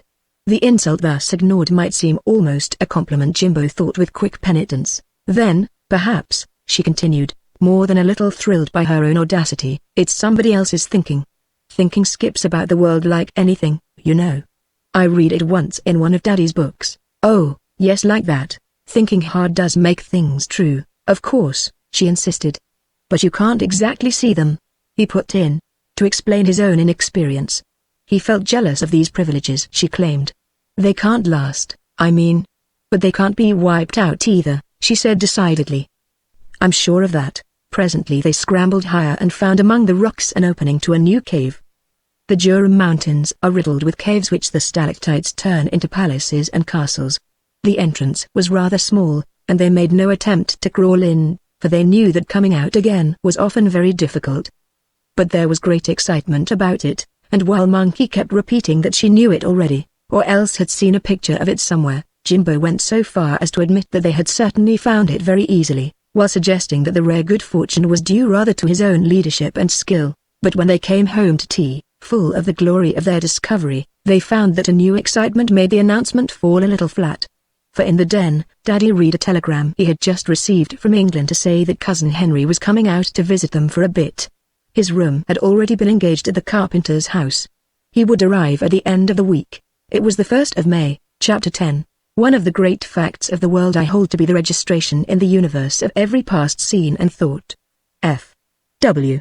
M. No place worth knowing yields itself at sight, and those the least inviting on first view may leave the most haunting pictures upon the walls of memory. This little village, that Henry Rogers was thus to revisit after so long an interval, can boast no particular outstanding beauty to lure a common traveler. Its single street twins below the pine forest, its tiny church gathers close a few brown-roofed houses, orchards guard it roundabout, the music of many fountains tinkle summer and winter through its cobbled yards, and its feet are washed by a tumbling stream that paints the fields with the radiance of countless wild flowers in the spring. But tourists never come to see them. There is no hotel, for one thing, and ticket agents, even at the railway stations, look puzzled a moment before they realize where this place with a twinkling name can hide. Some consult books. Yet, once you get there, it is not easy to get away again. Something catches the feet and ears and eyes. People have been known to go with all their luggage on Jaggy's handcart to the station, then turn aside at the last moment, caught back by the purple woods. A traveler, glancing up at the little 3-story house with postet telegraphy above the door, could never guess how busy the world that came and went beneath its red-tiled roof. In spring the wisteria tree, whence the pension borrowed its brave name, Les Glycines, hangs its blossoms between post and telegraphy, and the perfume of invisible lilacs drenches the street from the garden at the back. Beyond, the road dips past the beehives of Lacure, and boundary towers with his 5,000 feet of blue pine woods over the horizon. The tinkling of several big stone fountains fills the street. But the traveler would not linger, unless he chanced to pass at 12 o'clock and caught the stream of people going into their midday dinner at the pension. And even then he probably would not see the presiding genius, Madame Jacquier, for as often as not she would be in her garden, busy with eternal bulbs, and so strangely garbed that if she showed herself at all, it would be with a shrill, plaintive explanation, mais il ne faut pas me regarder. Je suis invisible. Whereupon, consistently, she would not speak again, but flit in silence to and fro, as though she were one of those spirits she so firmly believed in, and sometimes talked to by means of an old planchette. And on this particular morning the widow Jacquier was invisible in her garden clothes as Jaggy, the gendarme, came down the street to ring the midday bell. Her mind was black with anxiety. She was not thinking of the troop that came to déjeuner, their principal meal of the day, paying a franc for it, but rather of the violent scenes with unpaid tradesmen that had filled the morning, tradesmen who were friends as well, which made it doubly awkward, and often dropped in socially for an evening's music and conversation. Her pain darkened the sunshine, and she found relief in the garden which was her passion. For in 3 weeks the interest on the mortgages was due, and she had nothing saved to meet it. The official notice had come that morning from the bank. Her mind was black with confused pictures of bulbs, departed pensionnaires, hostile bankers, and the ghastly charite de la commune which awaited her. Yet her husband, before he went into the wine business so disastrously, had been pastor here. He had preached from this very church whose bells now rang out the midday hour. The spirit of her daughter, she firmly believed, still haunted the garden, the narrow passages, and the dilapidated little salon where the ivy trailed along the ceiling. 12 o'clock, striking from the church tower clock, and the voice of her sister from the kitchen window, then brought the widow Jacquier down the garden in a flying rush. The table was laid and the soup was almost ready. The people were coming in. She was late as usual, there was no time to change. She flung her garden hat aside and scrambled into more presentable garments, while footsteps already sounded on the wooden stairs that led up from the village street. One by one the retired governesses entered, hung their cloaks upon the pegs in the small, dark hallway, and took their places at the table. They began talking among themselves, exchanging the little gossip of the village, speaking of their books and clothes and sewing, of the rooms in which they lived, scattered down the street, of the heating, of barking dogs that disturbed their sleep, the behavior of the postman, the fine spring weather, and the views from their respective windows across the lake and distant Alps. Each extolled her own position. One had a garden, another a balcony, a third was on the top floor and so had no noisy tenant overhead, a fourth was on the ground, and had no stairs to climb. Each had her secret romance, and her secret method of cheap feeding at home. There were 5 or 6 of them, and this was their principal meal in the day. They meant to make the most of it, they always did. They went home to light suppers of tea and coffee, made in their own apartments. Invitations were issued and accepted. There were some who would not speak to each other. Cliques, divisions, societies apart, existed in the little band. And they talked many languages, learned in many lands Russian, German, Italian, even Armenian, for all had labored far from their country, spending the best of their years teaching children of foreign families, many of them in important houses. They lived upon their savings.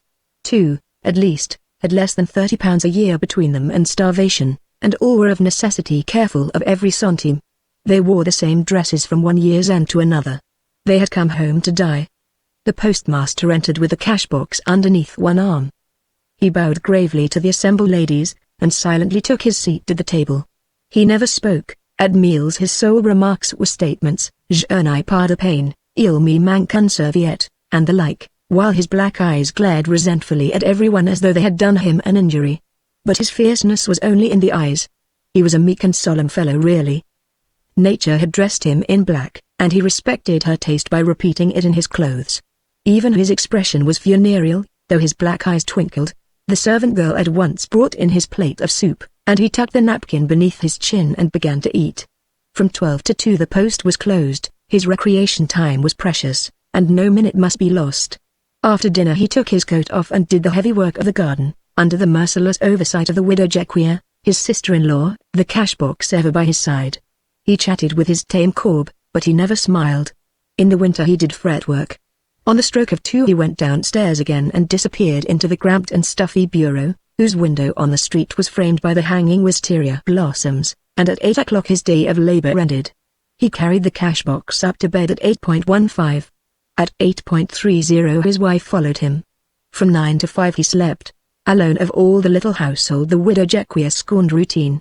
She came and went with the uncertainty of wind. Her entrances and exits, too, were like the wind.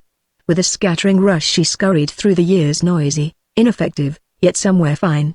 Her brother had finished his plate of soup, wiped his black moustaches elaborately, and turned his head towards the kitchen door with the solemn statement "Je n'ai pas de viande," when she descended upon the scene like a shrill-voiced little tempest. "Bonjour mesdames, bonjour mademoiselle, bonjour, bonjour." She bowed and smiled, washing her hands in the air. "Et comment allez-vous ce matin?" As the little band of hungry governesses rose with one accord and moved to take their places. Some smiled in answer, others merely bowed. She made enemies as well as friends. The widow Jequia. With only one of them she shook hands warmly, there one whose payments were long overdue.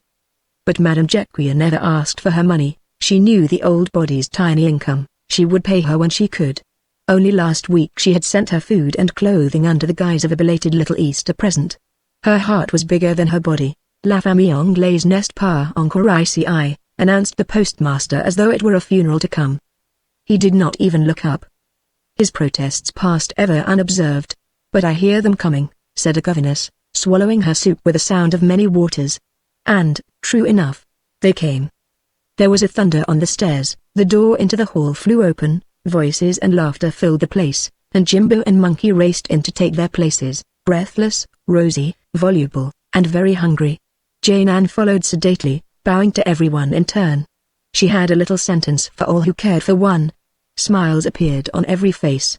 Mother, like a frigate coming to anchor with a favorable wind, sailed into her chair, and behind her stumbled Daddy, looking absent-minded and preoccupied.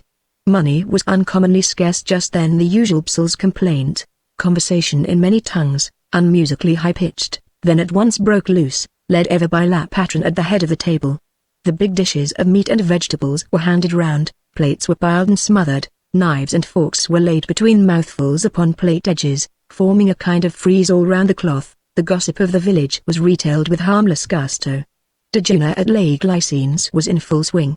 When the apples and oranges came round, most of the governesses took two apiece, slipping one or other into little black velvet bags they carried on their laps below the table. Some, it was whispered, put bread the two to keep them company. But this was probably a libel. Madame Jequia, at any rate, never saw it done. She looked the other way. "We all must live," was her invariable answer to such foolish stories. "One cannot sleep if one's supper is too light." Like her body, her soul was a bit untidy, careless, that is, with loose ends. Who would have guessed, for instance, the anxiety that just now gnawed her very entrails?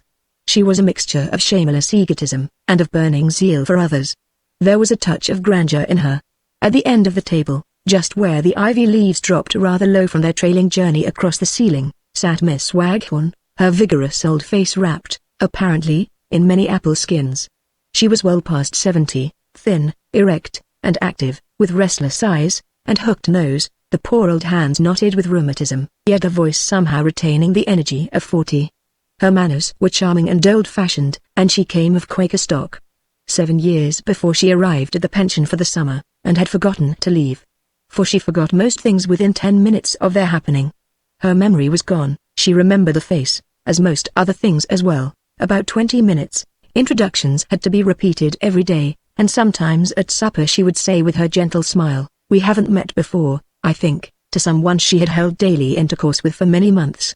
"I was born in 37, she loved to add, the year of Queen Victoria's accession, and 5 minutes later you might hear her ask, "Now, guess how old I am, I don't mind a bit." She was as proud of her load of years as an old gentleman of his thick hair. Say exactly what you think. And don't guess too low, mind. Her numerous stories were self-repeaters. Miss Waghorn's memory was a source of worry and anxiety to all except the children, who mercilessly teased her. She loved the teasing, though but half aware of it.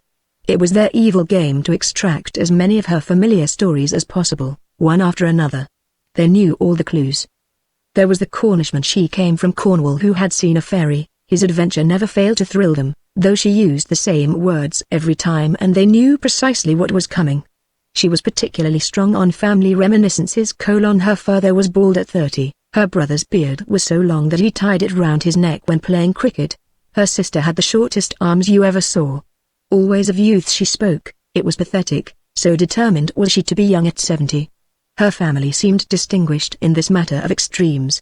But the superiority of Cornish over Devonshire cream was her piece de resistance. Monkey need merely whisper. Miss Waghorn's acuteness of hearing was positively uncanny. Devonshire cream is what I like, to produce a spurt of explanation and defense that lasted a good 10 minutes and must be listened to until the bitter end. Jimbo would gravely inquire in a pause of a stranger, if possible, if not, of the table in general. Have you ever seen a fairy? No. But I've eaten Cornish cream. It's poison, you know, Monkey would reply. And up would shoot the keen old face. Preened for the fray. We haven't been introduced, I think, forgetting the formal introduction of 10 minutes ago, but I overheard, if you'll forgive my interrupting, and I can tell you all about Cornish cream. I was born in 37 with her eager smile, and for years it was on our table. I have made quantities of it. The art was brought first by the Venetians, said Monkey. No, Phoenicians, dear, when they came to Cornwall for tin, to put the cream in, from the same source. No, you silly child, to get tin from the mines, of course, and then mother or daddy, noting the drift of things, would interfere, and the youngsters would be obliterated until next time. Miss Waghorn would finish her recital for the 100th time, firmly believing it to be the first. She was a favorite with everybody, in spite of the anxiety she caused. She would go into town to pay her bill at the bootmaker's, and order another pair of boots instead, forgetting why she came. Her income was £60 a year. She forgot in the afternoon the money she had received in the morning, till at last the widow Jequia seized it for her the moment it arrived. And at night she would doze in her chair over the paper novel she had been at for a year and more, beginning it every night afresh, and rarely getting beyond the opening chapter. For it was ever new. All were anxious, though, what she would do next. She was so full of battle. Everybody talked at once, but forced conversation did not flourish. Brussels was not fashionable, no one ever had appendicitis there. Yet ailments of a milder order were the staple. Inexhaustible subjects at meals. Instead of the weather, monostomac was the inexhaustible tale. The girl brought in the little cantonal newspaper, and the widow read out selections in a high, shrill voice, regardless who listened. Misfortunes and accidents were her preference. Grand Seal and Quelle Horreur punctuated the selections. "There's Tanty Jim Grand Keeling as usual," mother would say to her husband, who, being a little deaf, would answer, "What?" And Tanty John, overhearing him, would reread the accident for his especial benefit, while the governesses recounted personal experiences among themselves, and Miss Waghorn made eager efforts to take part in it all, or tell her little tales of fairies and Cornish cream. One by one the governesses rose to leave, each made a comprehensive bow that included the entire company. Daddy lit a cigarette or let Jimbo light it for him, too wumbled with his thoughts of afternoon work to notice the puff stolen surreptitiously on the way. Jane Ann folded her napkin carefully, talking with mother in a low voice about the packing of the basket with provisions for tea. Tea was included in the pension terms. In a small clothes basket she carried bread, milk, sugar, and butter daily across to La Citadelle, except on Sundays when she wore gloves and left the duty to the younger children who were less particular.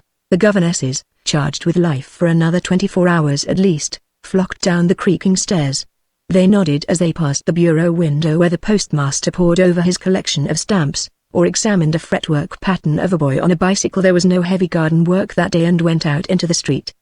They stood in knots a moment, discussing unfavorably the food just eaten, and declaring they would stand it no longer. "Only where else can we go?" said one, feeling automatically at her velvet bag to make sure the orange was safely in it. Upstairs, at the open window, Madame Jequia overheard them as she filled the walnut shells with butter for the birds.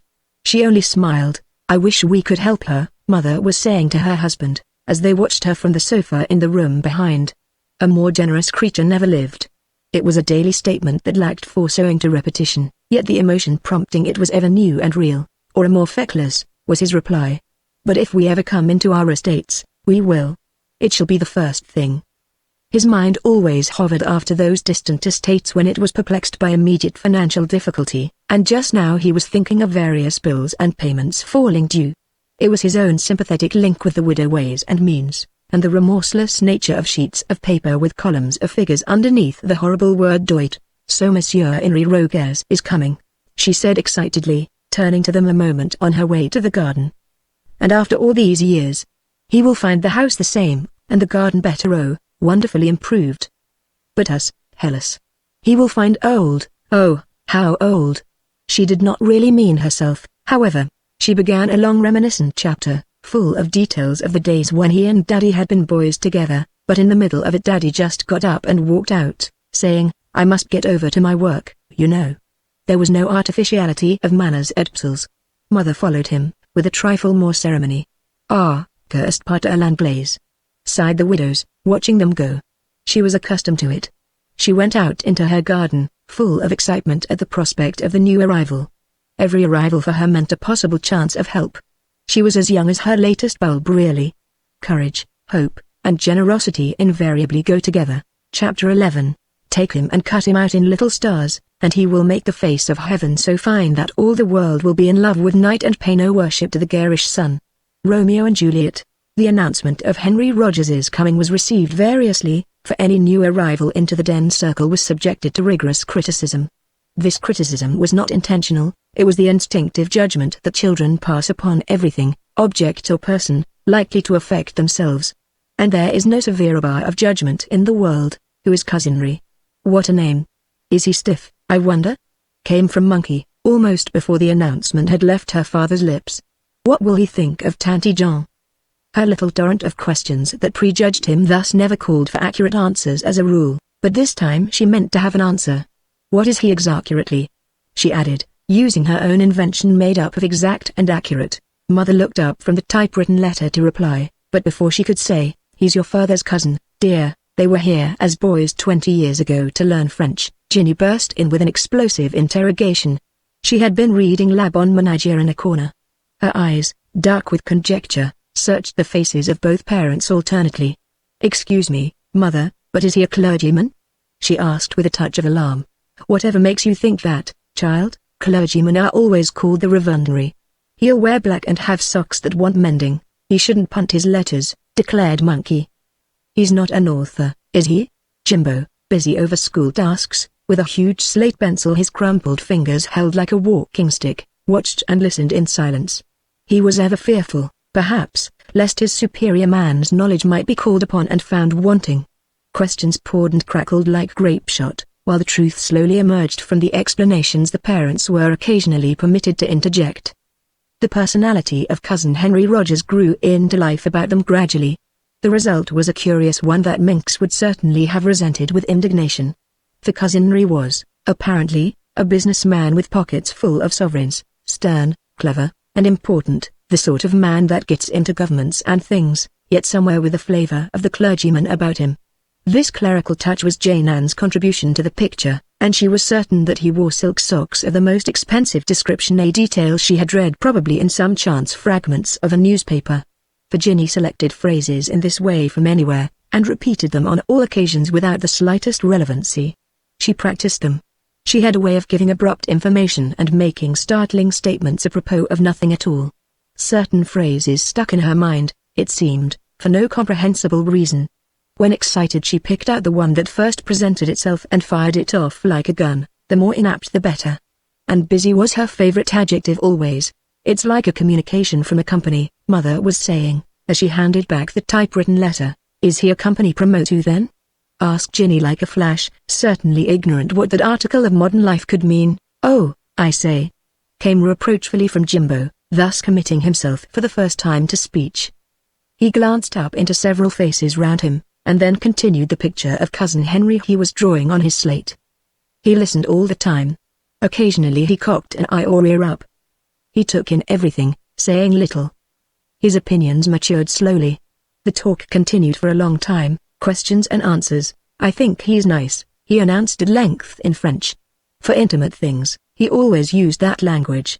His English, being uncertain, was kept for matters of unimportance. A gentleman. And it was Jimbo's verdict that the children then finally adopted. Cousin Henry was gentle. They laughed loudly at him, yet agreed. His influence on their little conclaves, though never volubly expressed because of that very fact, perhaps was usually accepted. Jimbo was so decided. And he never committed himself to impulsive judgments that later had to be revised. He listened in silence to the end, then went plump for one side or the other. "I think he'll be a nice man," was the label, therefore, then and there attached to Mr. Henry Rogers in advance of delivery. Further than that, however, they would not go. It would have been childish to commit themselves more deeply till they saw him. The conversation then slipped beyond their comprehension, or rather their parents used long words and circumventing phrases that made it difficult to follow. Owing to lack of space, matters of importance often had to be discussed in this way under the children's eyes, unless at night, when all were safe in bed, for French, of course, was of no avail for purposes of concealment.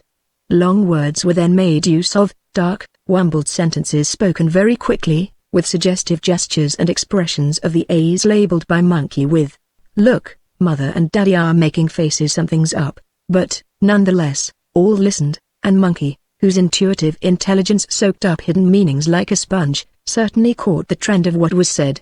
She detailed it later to the others, when Ginny checked her exposition with a puzzled "But Mother could never have said that," while Jimbo looked wise and grave, as though he had understood it all along, and was even in his parents' counsels. On this occasion, however, there was nothing very vital to retail.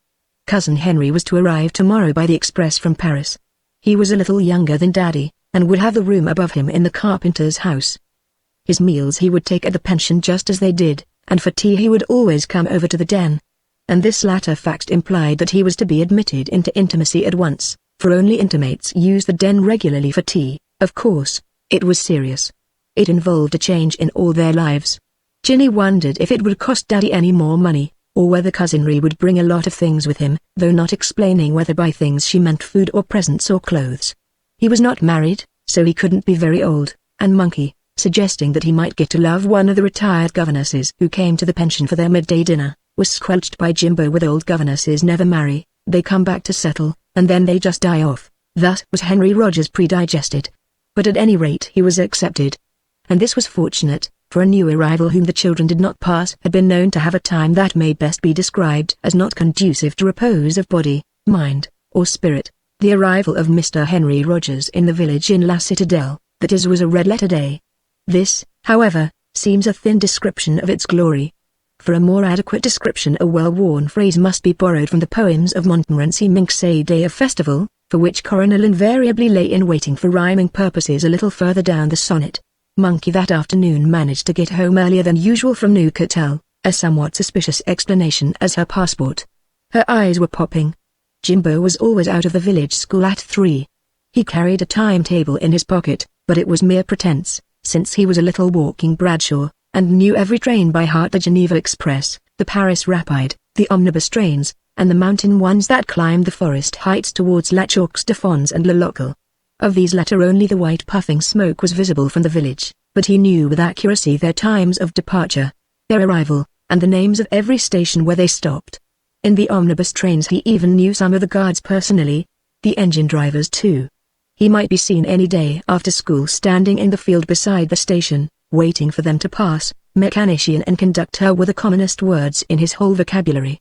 When possible he passed the time of day with both of these important personages, or from the field he waved his hand and took his cap off. All engines, moreover, were powerful locomotives. The phrase was stolen from his further a magnificent sound it had, taking several seconds to pronounce. No day was wholly lived in vain which enabled him to turn to someone with, "There's the Paris Rapide, it's 5 minutes late," or "That's the Geneva Omnibus." You see, it has to have a very deep breath powerful locomotive. So upon this day of festival it was quite useless to talk of common things, and even the holidays acquired a very remote importance. Everybody in the village knew it. From Jaggy, the solitary gendarme, to Henri Begin, who mended boots, but had the greater distinction that he was the only man Jaggy ever arrested, for periodical wild behavior. All knew that Cousin Henry, father's cousin, you know, was expected to arrive in the evening, that he was an important person in the life of London, and that he was not exactly a pasteur, yet shared something of a clergyman's grave splendor. Clothed in a sacerdotal atmosphere he certainly was, though it was the gravity of Jane Ann's negative description that fastened this wild ecclesiastical idea upon him. "He's not exactly a clergyman," she told the dressmaker, who for 2 francs every Monday afternoon sat in the kitchen and helped with the pile of indiscriminate mending, "because he has to do with rather big companies and things. But he is a serious man all the same and most fearfully busy always. We're going to meet him in the town," said Jimbo carelessly. "You see, the Paris Rapide doesn't stop here. We shall come back with him by the 6.20. It gets here at 6.50, so he'll be in time for supper, if it's punctual. It usually is. And accordingly they went to Newcastle and met the Paris train. They met their cousin Henry, too. Powerful locomotives and everything else were instantly forgotten when they saw their father go up to a tall thin man who jumped down the high steps onto the level platform and at once began to laugh. He had a beard like their father. How will they know which is which? Thought Ginny. They stood in everybody's way and stared. He was so tall. Daddy looked no bigger than Little Begin beside him. He had a large, hooked nose, brown skin, and keen blue eyes that took in everything at a single glance. They twinkled absurdly for so big a man. He wore rough brown tweeds and a soft felt traveling hat. He wore also square-toed English boots. He carried in one hand a shiny brown leather bag with his initials on it like a member of the government. The clergyman idea was destroyed in a fraction of a second, never to revive. The company promoter followed suit. Ginny experienced an entirely new sensation in her life, something none but herself had ever felt before, something romantic. "He's like a soldier, general," she said to anybody who cared to listen, and she said it so loudly that many did listen. But she did not care. She stood apart from the others, staring as though it were a railway accident. This tall figure of a cousin she could fit nowhere as yet into her limited scheme of life. She admired him intensely. Yet Daddy laughed and chatted with him as if he were nothing at all. She kept outside the circle, wondering about his socks and underclothes. His beard was much neater and better trimmed than her father's. At least no crumb or bit of cotton was in it, but Jimbo felt no awe. After a moment's hesitation, during which the passers-by butted him this way and that, he marched straight up and looked him in the face. He reached to his watch chain only. "I'll be your secretary, too," he announced, interrupting Daddy's foolishness about "this is my youngest lad, Rogers." Youngest lad indeed. And Henry Rogers then stooped and kissed a lot of them. One after the other he put his big arms round them and gave them a hug that was like the hug of a bear standing on its hind legs. They took it, each in his own way, differently. Jimbo proudly, Monkey, with a smacking return kiss that somehow conveyed the note of her personality impudence, but Jane Ann, with a grave and outraged dignity, as though in a public railway station this kind of behavior was slightly inappropriate. She wondered for days afterwards whether she had been quite correct. He was a cousin, but still he was a man. And she wondered what she ought to call him. Mr. Rogers was not quite right, yet Mr. Cousin Henry was equally ill-chosen. She decided upon a combination of her own, a kind of code word that was affectionate yet distant, cousinry. And she used it with an explosive directness that was almost challenge. He could accept which half he chose, but all accepted him at once without fear. They felt, moreover, a secret and very tender thing. There was something in this big, important man that made them know he would love them for themselves, and more, that something in him had need of them. Here lay the explanation of their instant confidence and acceptance. "What a jolly bunch you are, to be sure!" he exclaimed. "And you're to be my secretary, are you?" he added, taking Jimbo by the shoulders. "How splendid!" "I'm not," said Monkey, with a rush of laughter already too long restrained. Her manner suggested a somersault, only prevented by engines and officials. But Jimbo was a little shocked. This sort of thing disgraced them. "Oh, I say," he exclaimed reproachfully. "Daddy, isn't she awful?" added Jane Ann under her breath, a sentence of disapproval in daily use. Her life seemed made up of apologizing for her impudent sister. "The 6.20 starts at 6.20, you know," Jimbo announced. "The Lausanne Express has gone. Are your baggages registered?" And the party moved off in a scattered and uncertain manner to buy tickets and register the luggage.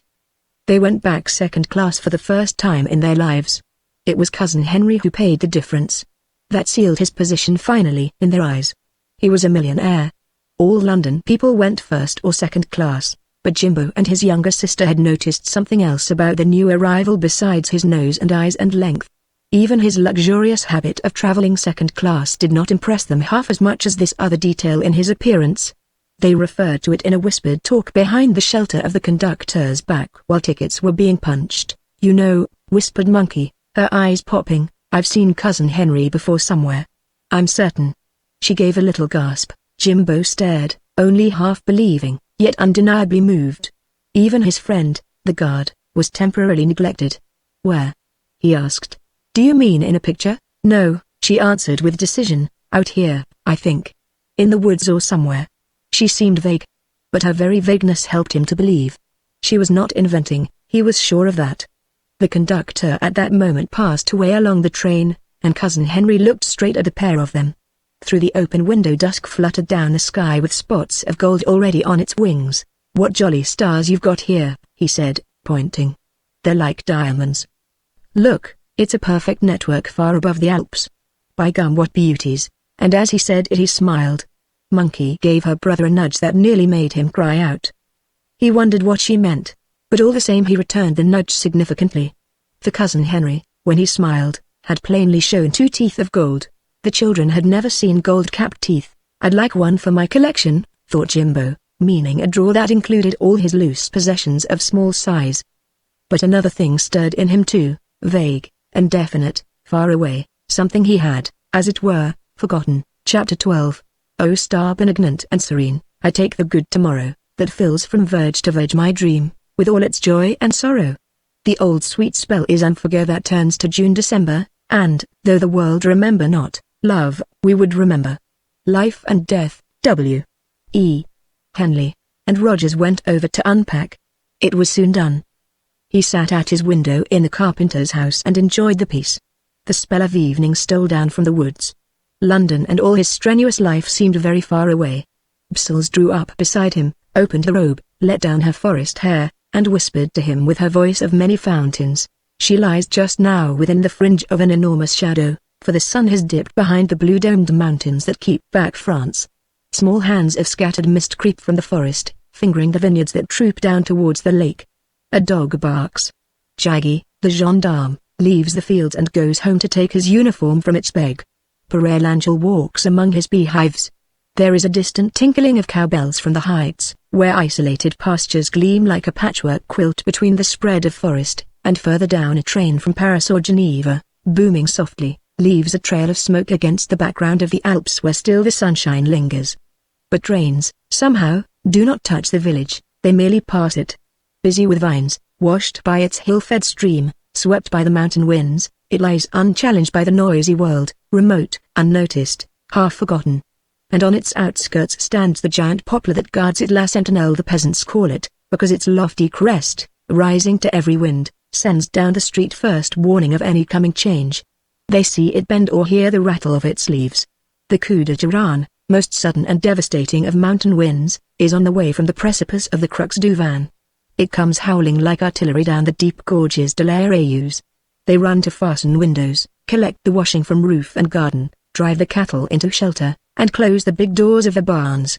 The children clap their hands and cry to Jaggy, "Plus vite! Plus vite!" The lake turns dark. 10 minutes later it is raging with an army of white horses like the sea. Darkness drapes the village.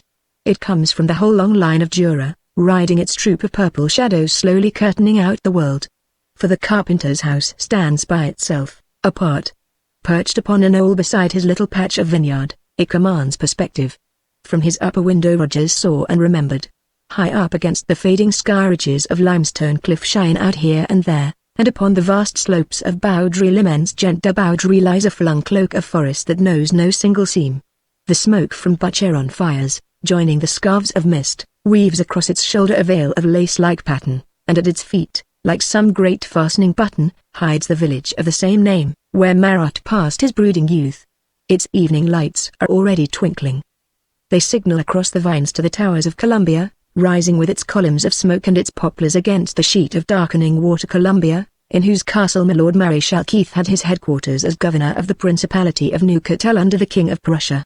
And, higher up, upon the flank of wooded mountains, is just visible still the great red-roofed farm of Cote-Indard, built by his friend Lord Wemyss, another Jacobite refugee, who had strange parties there and entertained Jean-Jacques Rousseau in his exile.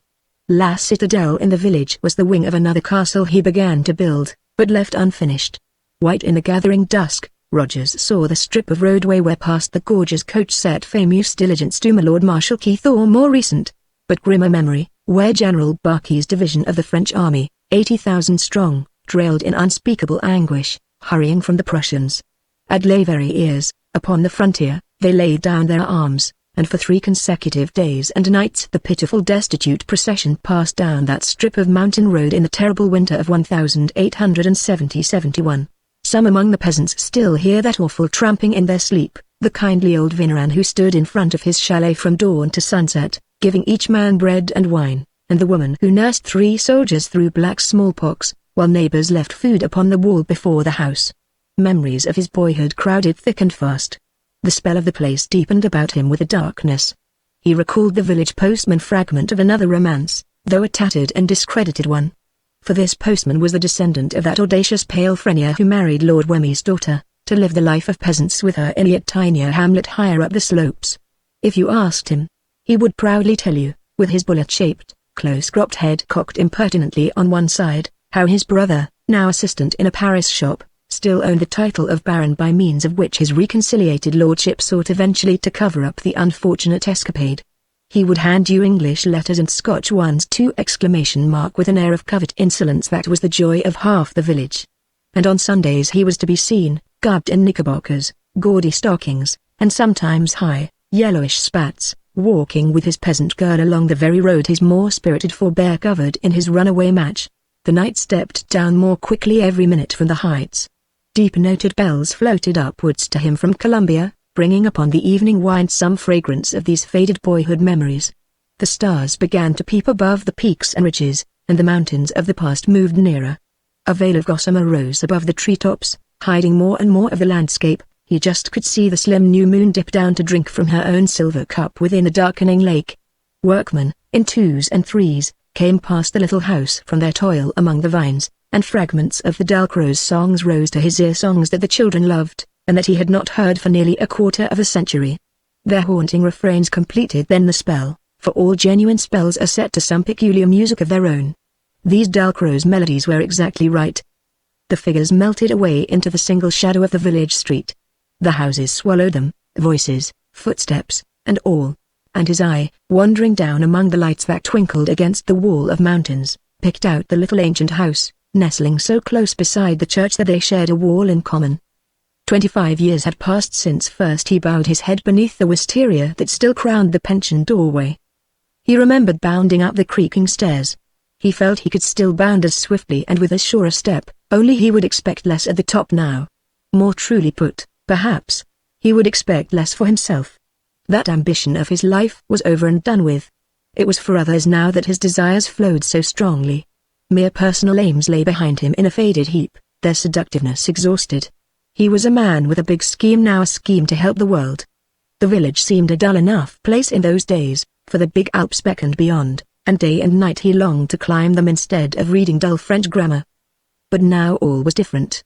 It dislocated his sense of time to find the place so curiously unchanged. The years had played some trick upon him. While he himself had altered, developed, and the rest, this village had remained identically the same, till it seemed as if no progress of the outer world need ever change it. The very people were so little altered, hair grown a little whiter, shoulders more rounded, steps here and there a trifle slower, but one and all following the old routine he knew so well as a boy. Tanty Jean, in particular, but for wrinkles that looked as though a night of good sound sleep would smooth them all away, was the same brave woman, still running that wisteria pension against the burden of inherited debts and mortgages. "We're still alive," she had said to him, after greetings delayed a quarter of a century, "and if we haven't got ahead much, at least we haven't gone back." There was no more hint of complaint than this. It stirred in him a very poignant sense of admiration for the high courage that drove the aging fighter forward still with hope and faith. No doubt she still turned the kitchen saucer that did duty for planchette, unconsciously pushing its blunted pencil towards the letters that should spell out coming help. No doubt she still wore that marvelous tea-gown garment that did duty for so many different toilettes, even wearing it when she went with galoshes and umbrella to practice Sunday's hymns every Saturday night on the wheezy church harmonium. And most likely she still made underskirts from the silk of discarded umbrellas because she loved the sound of frou-frou thus obtained, while the shape of the silk exactly adapted itself to the garment mentioned. And doubtless, too, she still gave away a whole week's profits at the slightest call of sickness in the village, and then wondered how it was the pension did not pay. A voice from below interrupted his long reverie. "Ready for supper, Henry?" cried his cousin up the stairs. "It's past 7. The children have already left the citadel." And as the two middle-aged dreamers made their way along the winding street of darkness through the vines, one of them noticed that the stars drew down their grand old network, fastening it to the heights of Boudry and La Tourne. He did not mention it to his companion, who was wumbling away in his beard about some difficult details of his book, but the thought slipped through his mind like the trail of a flying comet: I'd like to stay a long time in this village and get the people straight a bit, which, had he known it, was another thought carefully paraphrased so that he should not notice it and feel alarm. It will be difficult to get away from here. My feet are in that net of stars.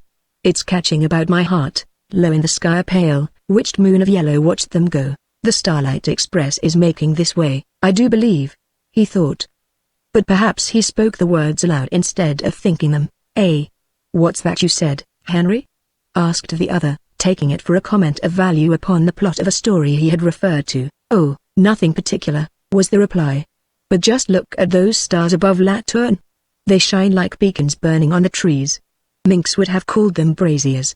They are rather bright. Yes, said the other, disappointed. The air here is so very clear. And they went up the creaking wooden stairs to supper in the Wisteria pension as naturally as through the years had lifted them behind the mountains of the past in a single bound 25 years ago. Chapter 13. Near where yonder evening star makes a glory in the air, lies a land dream found and far where it is light always. There those lovely ghosts repair who in sleep's enchantment are, in Cockaigne well all things fair, but it is far away. Cockaigne country, Agnes Duclaux. The first stage in Cousin Henry's introduction took place, as has been seen, at a railway station, but further stages were accomplished later. For real introductions are not completed by merely repeating names and shaking hands, still less by a hurried kiss. The ceremony had many branches, two departments, as it were. It spread itself, with various degrees, over many days as opportunity offered, and included Gigi, the gendarme, as well as the little troop of retired governesses who came to the pension for their midday dinner. Before 2 days were past he could not go down the village street without lifting his cap at least a dozen times. Brussels was so very friendly, no room for strangers there. A newcomer might remain a mystery, but he could not be unknown. Rogers found his haltant French becoming rapidly fluent again. And everyone knew so much about him or almost than he knew himself. At the den next day, on the occasion of their first tea together, he realized fully that introduction to the children at any rate involved a kind of initiation. It seemed to him that the room was full of children, crowds of them, an intricate and ever-shifting maze. For years he had known no dealings with the breed, and their movements now were so light and rapid that it rather bewildered him. They were in and out between the kitchen, corridor, and bedroom like bits of a fluid puzzle. One moment a child was beside him, and the next, just as he had a suitable sentence ready to discharge at it, the place was vacant. A minute later it appeared through another door, carrying the samovar, or was on the roof outside struggling with Rickett. Oh, there you are, he exclaimed. How you do dart about, to be sure. And the answer, if any, was invariably of the cheeky order. One can't keep still here, there's not room enough, or, worse still, I must get past you somehow.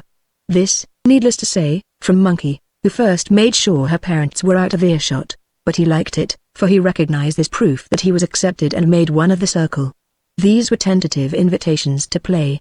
It made him feel quite larky, though at first he found his machinery of larking rather stiff. The wheels required oiling. And his first attempt to chase Miss Impudence resulted in a collision with Jane Ann carrying a great brown pot of homemade jam for the table. There was a dreadful sound. He had stepped on the cat at the same time. His introduction to the cat was the immediate result, performed solemnly by Jimbo, and watched by Ginny, still balancing the jar of jam, with an expression of countenance that was half amazement and half shock. Collisions with creatures of his size and splendor were a new event to her. I must advertise for help if it occurs again, she exclaimed. That's Miracut, you know, announced Jimbo formally to his cousin, standing between them in his village school blouse, hands tucked into his belt. I heard her, yes. From a distance the cat favored him with a single comprehensive glance, then turned away and disappeared beneath the sofa. She, of course, reserved her opinion. It didn't really hurt her.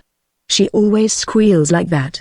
Perhaps she likes it, suggested Rogers. She likes better tickling behind the ear, Jimbo thought, anxious to make him feel all right, and then plunged into a description of her general habits, how she jumped at the door handles when she wanted to come in, slept on his bed at night, and looked for a saucer in a particular corner of the kitchen floor. This last detail was a compliment. He meant to imply that Cousin Henry might like to see to it himself sometimes, although it had always been his own special prerogative hitherto. I shall know in future, then, said Rogers earnestly, showing, by taking the information seriously, that he possessed the correct instinct. Oh yes, it's quite easy. You'll soon learn it, spoken with feet wide apart and an expression of careless importance, as who should say, what a sensible man you are. Still, these are little things one has to be careful about, you know. Mother poured out tea, somewhat laboriously, as though the exact proportions of milk, hot water, and sugar each child took were difficult to remember. Each had a special cup, moreover. Her mind, ever crammed with 1,000 domestic details which she seemed to carry all at once upon the surface, ready for any sudden question, found it difficult to concentrate upon the teapot. Her mind was ever worrying over these. Her husband was too vague to be of practical help. When anyone spoke to her, she would pause in the middle of the operation, balancing a cup in one hand and a milk jug in the other, until the question was properly answered, every T crossed and every I dotted. There was no mistaking what Mother meant provided you had the time to listen. She had that careful thoroughness which was no friend of speed. The result was that hands were stretched out for second cups long before she had completed the first round. Her own tea began usually when everybody else had finished and lasted well, some time. Here's a letter I got, announced Jimbo, pulling a very dirty scrap of paper from a pocket hidden beneath many folds of blouse. You'd like to see it? He handed it across the round table, and Rogers took it politely. Thank you very much, it came by this morning's post. Did it? Oh, no, was the reply, as though a big correspondence made the date of little importance. Not by that post. But Monkey blurted out with the jolly laughter that was her characteristic sound, it came ages ago. He's had it in his pocket for weeks. Jimbo, ignoring the foolish interruption, watched his cousin's face, while Ginny gave her sister a secret nudge that everyone could see. Darling Jimbo, was what Rogers read. I have been to school, and did strokes and prickings and marched round. I'm like you now. A fat kiss and a hug. Your loving. The signature was illegible, lost amid several scratchy lines in a blot that looked as if a beetle had expired after violent efforts in a pool of ink. Very nice indeed, very well put, said Rogers, handing it gravely back again, while someone explained that the writer, aged 5, had just gone to a kindergarten school in Geneva. And have you answered it? Oh, yes. I answered it the same day, you see. It was, perhaps, a foolish letter for a man to have in his pocket. Still it was a letter. Good. What a capital secretary you'll make me. And the boy's flush of pleasure almost made the dish of butter rosy. Oh, take another, take a lot, please, Jimbo said, handing the cakes that Rogers divined were a special purchase in his honor, and while he did so, managed to slip one later onto the plates of Monkey and her sister, who sat on either side of him. The former gobbled it up at once, barely keeping back her laughter, but Ginny, with a little bow, put hers carefully aside on the edge of her plate, not knowing quite the nice thing to do with it. Something in the transaction seemed a trifle too familiar perhaps. She stole a glance at Mother, but Mother was filling the cups and did not notice. Daddy could have helped her, only he would say what? In a loud voice, and she would have to repeat her question for all to hear. Later, she ate the cake in very small morsels, a little uncomfortably. It was a jolly, merry, cozy tea, as teas in the den always were. Daddy wumbled a number of things in his beard to which no one need reply unless they felt like it. The usual sentences were not heard today. Monkey, what a mouthful. You must not shovel in your food like that. Or, don't gurgle your tea down, swallow it quietly, like a little lady. Or, how often have you been told not to drink with your mouth full? This is not the servants' hall, remember. There were no signs of contretemps of any kind, nothing was upset or broken, and the cakes went easily round, though not a crumb was left over. But the entire time Mr. Rogers was subjected to the keenest scrutiny imaginable. Nothing he did escaped 2 pairs of eyes at least. Signals were flashed below as well as above the table. These signals were of the kind birds know. Perhaps others might be aware of their existence if they listened very attentively, yet might not interpret them. No Comanche ever sent more deft communications unobserved to his brother across a campfire, yet nothing was done visibly, no crumb was flicked, and the table hid the pressure of the toe which, fortunately, no one intercepted. Monkey, at any rate, had eyes in both her feet, and Jimbo knew how to keep his counsel without betrayal. But inflections of the voice did most of the work. This, with flashes of brown and blue lights, conveyed the swift dispatches. My underneath goes out to him, Monkey telegraphed to her brother while she asked innocently for jam, please, Jimbo, and he replied, oh, he's all right, I think, but better not go too fast, as he wiped the same article from his chin and caught her big brown eye upon him. He'll be our leader, she conveyed later by the way she stirred her cup of tea. Hot water milk, when once we've got him out and taught him," and Jimbo offered and accepted his own resignation of the coveted, long-held post by the way he let his eyelid twiddle in answer to her well-directed toe nudge out of sight.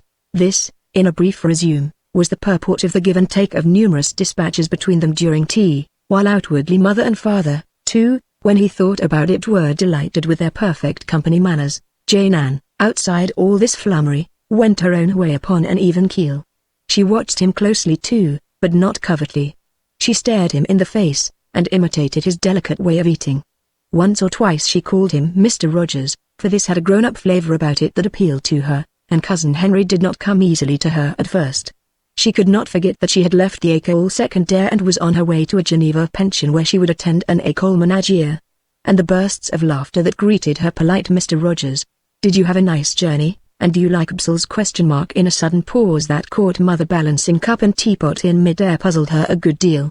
She liked his quiet answer though. "Thank you, Miss Campden, I think both quite charming." He did not laugh. He understood, whatever the others might think. She had wished to correct the levity of the younger brother and sister, and he evidently appreciated her intentions. He seemed a nice man, a very nice man. Tea once over, she carried off the loaded tray to the kitchen to do the washing up. Jimbo and Monkey had disappeared. They always vanished about this time, but once the unenvied operation was safely underway, they emerged from their hiding places again. No one ever saw them go. They were gone before the order, "Now, children, help your sister take the things away," was even issued. By the time they reappeared, Ginny was halfway through it and did not want to be disturbed. "Never mind, Mother," she said, "they're chronic. They're only little busy Highlanders." For chronic was another catchword at the moment, and sometimes by chance she used it appropriately. The source of busy Highlanders was a mystery known only to herself. And resentment, like jealousy, was a human passion she never felt and did not understand. Jane Ann was the spirit of unselfishness incarnate. It was to her honor, but made her ineffective as a personality. Daddy lit his big old meerschaum, the squelcher Ginny called it, because of its noise, and mooned about the room, making remarks on literature or politics, while Mother picked a work basket cleverly from a dangerously overloaded shelf, and prepared to mend and sew. The windows were wide open, and framed the picture of snowy Alps, now turning many-tinted in the slanting sunshine. Rickett, gorged with milk, appeared from the scullery and inspected knees and chairs and cushions that seemed available, selecting finally the best armchair and curling up to sleep. Rogers smoked a cigarette, pleased and satisfied like the cat. A hush fell on the room. It was the hour of peace between tea and the noisy pension supper that later broke the spell. So quiet was it that the mouse began to nibble in the bedroom walls, and even peeped through the cracks Sid knew between the boards. It came out, flicked its whiskers, and then darted in again like lightning. Jane Ann, rinsing out the big teapot in the scullery, frightened it. Presently she came in softly, put the lamp ready for her mother's needle, in case of need later, gave a shy queer look at Mr. Rogers and her father, both of whom nodded absent-mindedly to her, and then went on tiptoe out of the room. She was bound for the village shop to buy methylated spirits, sugar, blotting paper, and a plaque of Suchard chocolate for her cousinry. The 40 centimes for this latter was a large item in her savings, but she gave no thought to that. What sorely perplexed her as she hurried down the street was whether he would like it milk or plain. In the end she bought both. Down the dark corridor of the citadel, before she left, she did not hear the muffled laughter among the shadows, nor see the movement of two figures that emerged together from the farther end. "He'll be on the sofa by now. Shall we go for him?" It was the voice of Monkey. "Leave it to me." Jimbo still meant to be leader so far as these two were concerned at any rate. Let come later what might. Better get Mother out of the way first, though. "Mother's nothing. She's sewing and things," was the reply. He understood the conditions thoroughly. He needed no foolish advice. "He's awfully easy. You saw the 2 gold teeth. It's him, I'm sure. Of course he's easy, only a person doesn't want to be pulled about after tea," in the tone of a man who meant to feel his way a bit. Clearly they had talked together more than once since the arrival at the station. Jimbo made up for ignorance by decision and sublime self-confidence. He answered no silly questions, but listened, made up his mind, and acted. He was primed to the brim, a born leader. "Better tell him that we'll come for him tonight," the girl insisted. "He'll be less astonished then. You can tell he dreams a lot by his manner. Even now he's only half awake." The conversation was in French school and village French. Her brother ignored the question with vat casher. He had no doubts himself.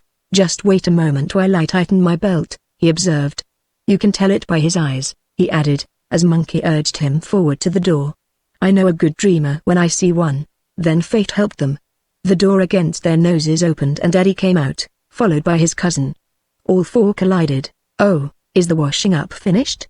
asked Monkey innocently, quick as a flash. "How you startled me!" exclaimed Daddy. "You really must try to be less impetuous. You'd better ask Mother about the washing," he repeated. "She's in there sewing." His thoughts, it seemed, were just a trifle confused.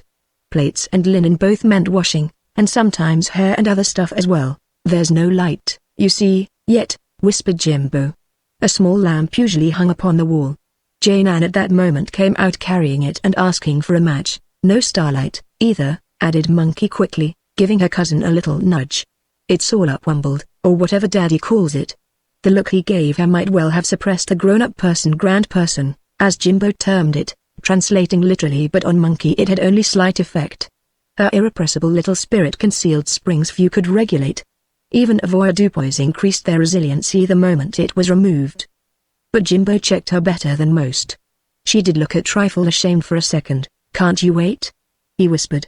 "Daddy'll spoil it if you begin it here. How you do fidget." They passed all together out into the yard, the men in front, the two children just behind, walking warily. Then came the separation, yet none could say exactly how it was accomplished. For separations are curious things at the best of times. The forces that affect them as mysterious as wind that blows a pair of butterflies across a field. Something equally delicate was at work. 1 minute all four stood together by the fountain, and the next Daddy was walking downhill towards the carpenter's house alone, while the other three were already 20 meters up the street that led to the belt of forest. Jimbo, perhaps, was responsible for the deft maneuvering. At any rate, he walked beside his big cousin with the air of a successful aide-de-camp. But Monkey, too, seemed flushed with victory. Rolling along her rotundity ever suggested rolling rather than the taking of actual steps, as if she led a prisoner. "Don't bother your cousin, children," their father's voice was heard again faintly in the distance. Then the big shoulder of La Citadelle hid him from view and hearing, and so the sight was seen of these three, arm in arm, passing along the village street in the twilight. Jiggy saw them go and raised his blue, peaked cap, and so did Henri Favre, standing in the doorway of his little shop, as he weighed the possible value of the new customer for matches, chocolate, and string, the articles English chiefly bought, and likewise Alfred Sandoz, looking a moment through the window of his cabaret, the Guillaume Tell, saw them go past like shadows towards the woods, and observed to his carter friend across the table, "They choose queer times for expeditions, these English. It's their climate makes them like that," put in his wife, a touch of pity in her voice. Her daughter swept the den and lit the fawn for La Famille Anglaise in the mornings, and the mother, knowing a little English, spelt out the weather reports in the daily surprise she sometimes brought. Meanwhile the three travelers had crossed the railway line, where Jimbo detained them for a moment's general explanation, and passed the shadow of the sentinel poplar. The cluster of spring leaves rustled faintly on its crest. The village lay behind them now. They turned a moment to look back upon the stretch of vines and fields that spread towards the lake. From the pool of shadow where the houses nestled rose the spire of the church, a strong dark line against the fading sunset. Thin columns of smoke tried to draw it after them.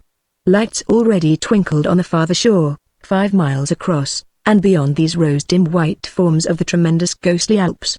Dusk slowly brought on darkness. Jimbo began to hum the song of the village he had learned in school. Petite bsels zur Sarkolinde part out to gentil mine, on y pratique avec succès l'exploitation du français. And the moment it was over, his sister burst out with the question that had been buzzing inside her head the whole time. "How long are you going to stay?" she said, as they climbed higher along the dusty road. "Oh, about a week," he told her, giving the answer already used a dozen times. "I've just come out for a holiday, first holiday I've had for 20 years. Fancy that. Pretty long time, eh?" They simply didn't believe that. They let it pass politely. "London's stuffy, you know, just now," he added, aware that he was convicted of exaggeration. "Besides, it's spring. There are millions of flowers here." Jimbo covered his mistake kindly. "Millions and millions." "Aren't there, Monkey?" "Oh, billions, of course," he agreed, "and more than anywhere else in the whole world." "It looks like that," said Cousin Henry, as proudly as they said it themselves. And they told him how they picked clothes baskets full of the wild lily of the valley that grew upon the boundary slopes, hepaticas, periwinkles, jonquils, blue and white violets, as well as countless anemones, and later, the big yellow marguerites. Then how long are you going to stay really? Inquired Monkey once again, as though the polite interlude were over. It was a delicate way of suggesting that he had told an untruth. She looked up straight into his face. And, meeting her big brown eyes, he wondered a little for the first time how he should reply. Daddy came here meaning to stay only 6 months first. When I was littler, Jimbo put in, apostrophe, and stayed here all this time 4 years. I hope to stay a week or so, just a little holiday, you know, he said at length, giving the answer purposely. But he said it without conviction, haltingly. He felt that they divined the doubt in him. They guessed his thought along the hands upon his arm, as a horse finds out its rider from the touch upon the reins. On either side big eyes watched and judged him, but the brown ones put a positive enchantment in his blood. They shone so wonderfully in the dusk. Longer than that, I think, she told him, her own mind quite made up. It's not so easy to get away from. You mean it? He asked seriously.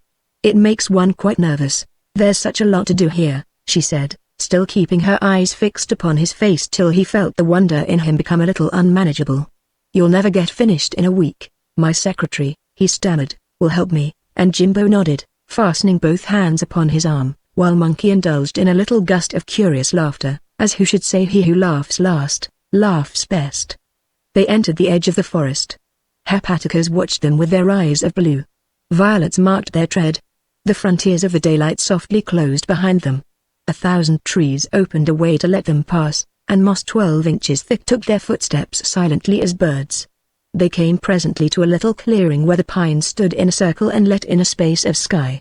Looking up, all three saw the first small stars in it. A wild faint scent of coming rain was in the air, those warm spring rains that wash the way for summer. And a signal flashed unseen from the blue eyes to the brown. This way, said Jimbo firmly. There's an armchair where you can rest and get your wind a bit, and, though Rogers had not lost his wind, he let himself be led, and took the great grey boulder for his chair. Instantly, before he had arranged his weight among the points and angles, both his knees were occupied. By Jove, flashed through his mind. They've brought me here on purpose. I'm caught. A tiny pause followed. Now, look here, you little schemers, I want to know what? But the sentence was never finished. The hand of Monkey was already pointing upwards to the space of sky. He saw the fringe of pine tops fencing it about with their feathery, crested ring, and in the center shone faint, scattered stars. Over the fence of mystery that surrounds common objects wonder peeped with one eye like a star. Cousinry, he heard close to his ear, so soft it almost might have been those treetops whispering to the night. Do you know anything about a star cave, a place where the starlight goes when there are no eyes or puddles about to catch it? A star cave. How odd. His own boyhood's idea. He must have mentioned it to his cousin perhaps, and he had told the children. And all that was in him of nonsense, poetry, love rose at a bound as he heard it. He felt them settle themselves more comfortably upon his knees. He forgot to think about the points and angles.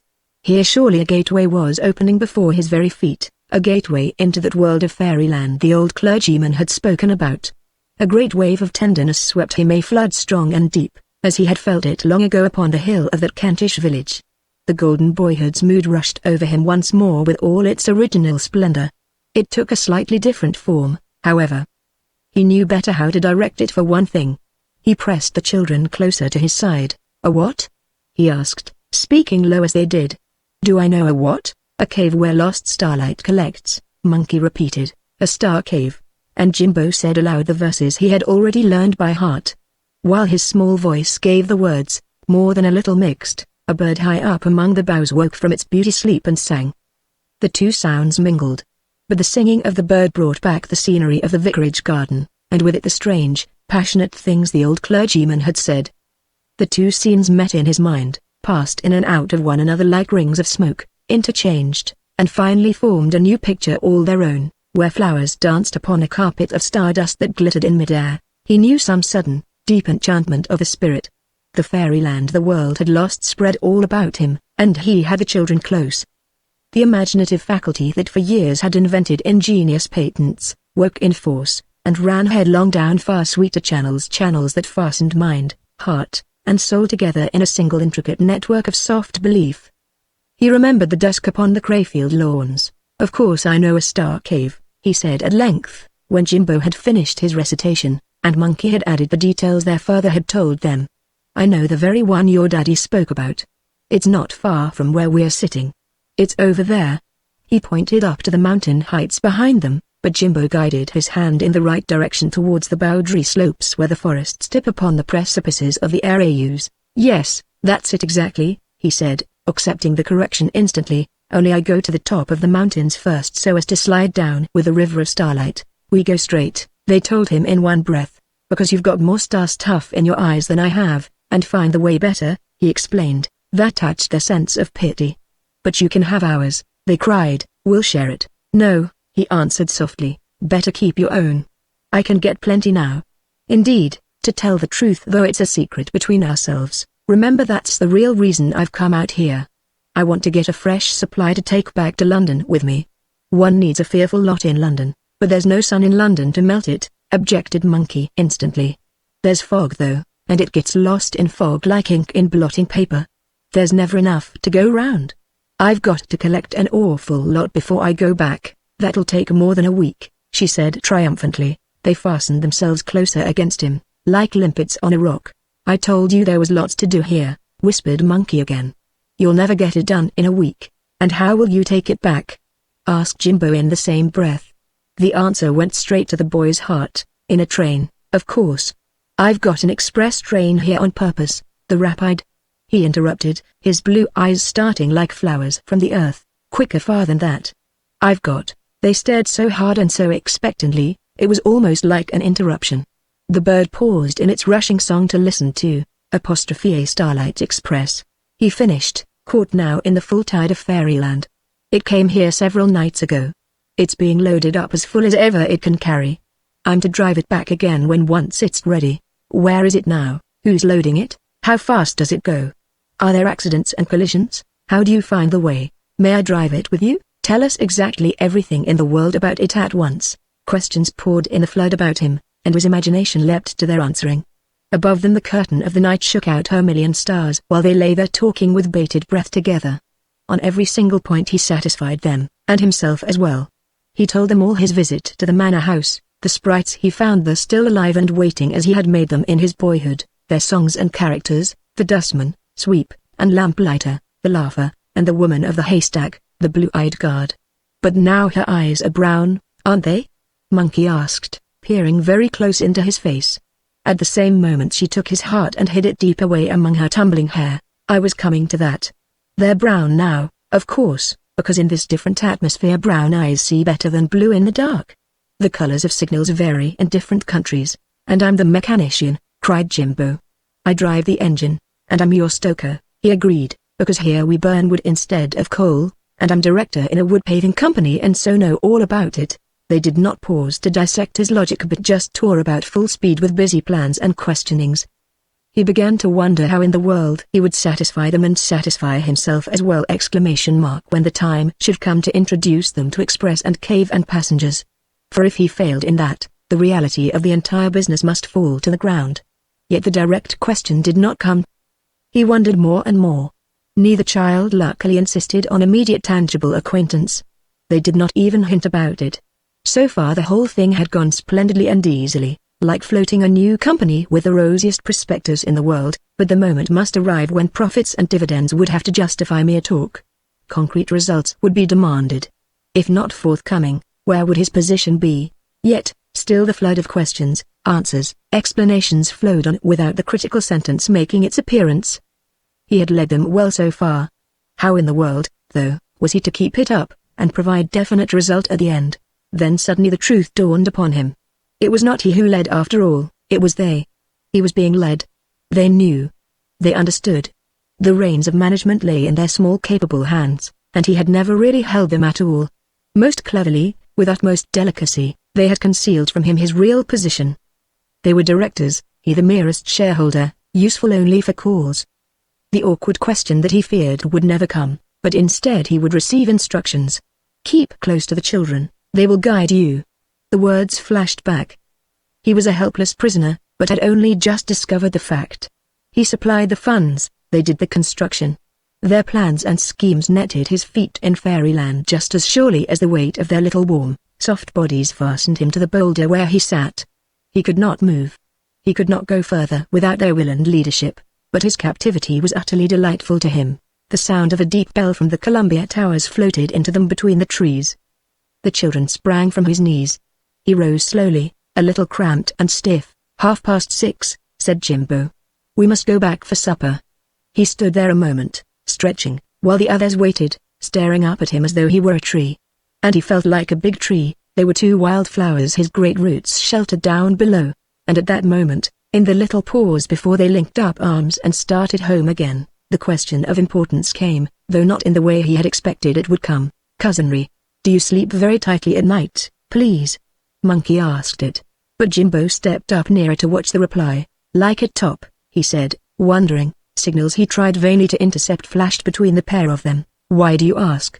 As nothing further seemed forthcoming. Oh, just to know, she explained.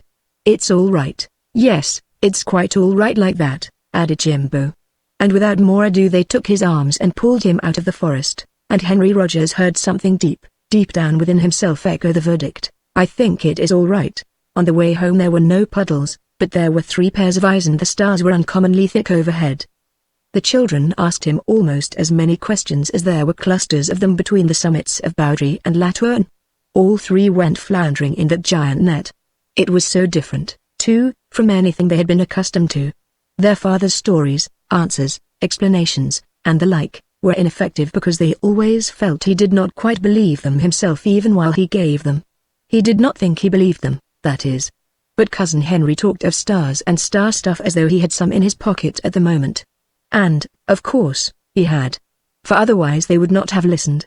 He could not have held their attention. They especially liked the huge, ridiculous words he used, because such words concealed great mysteries that pulsed with wonder and exquisitely wound them up. Daddy made things too clear. The bones of impossibility were visible. They saw thin nakedness behind the explanations, till the sense of wonder faded.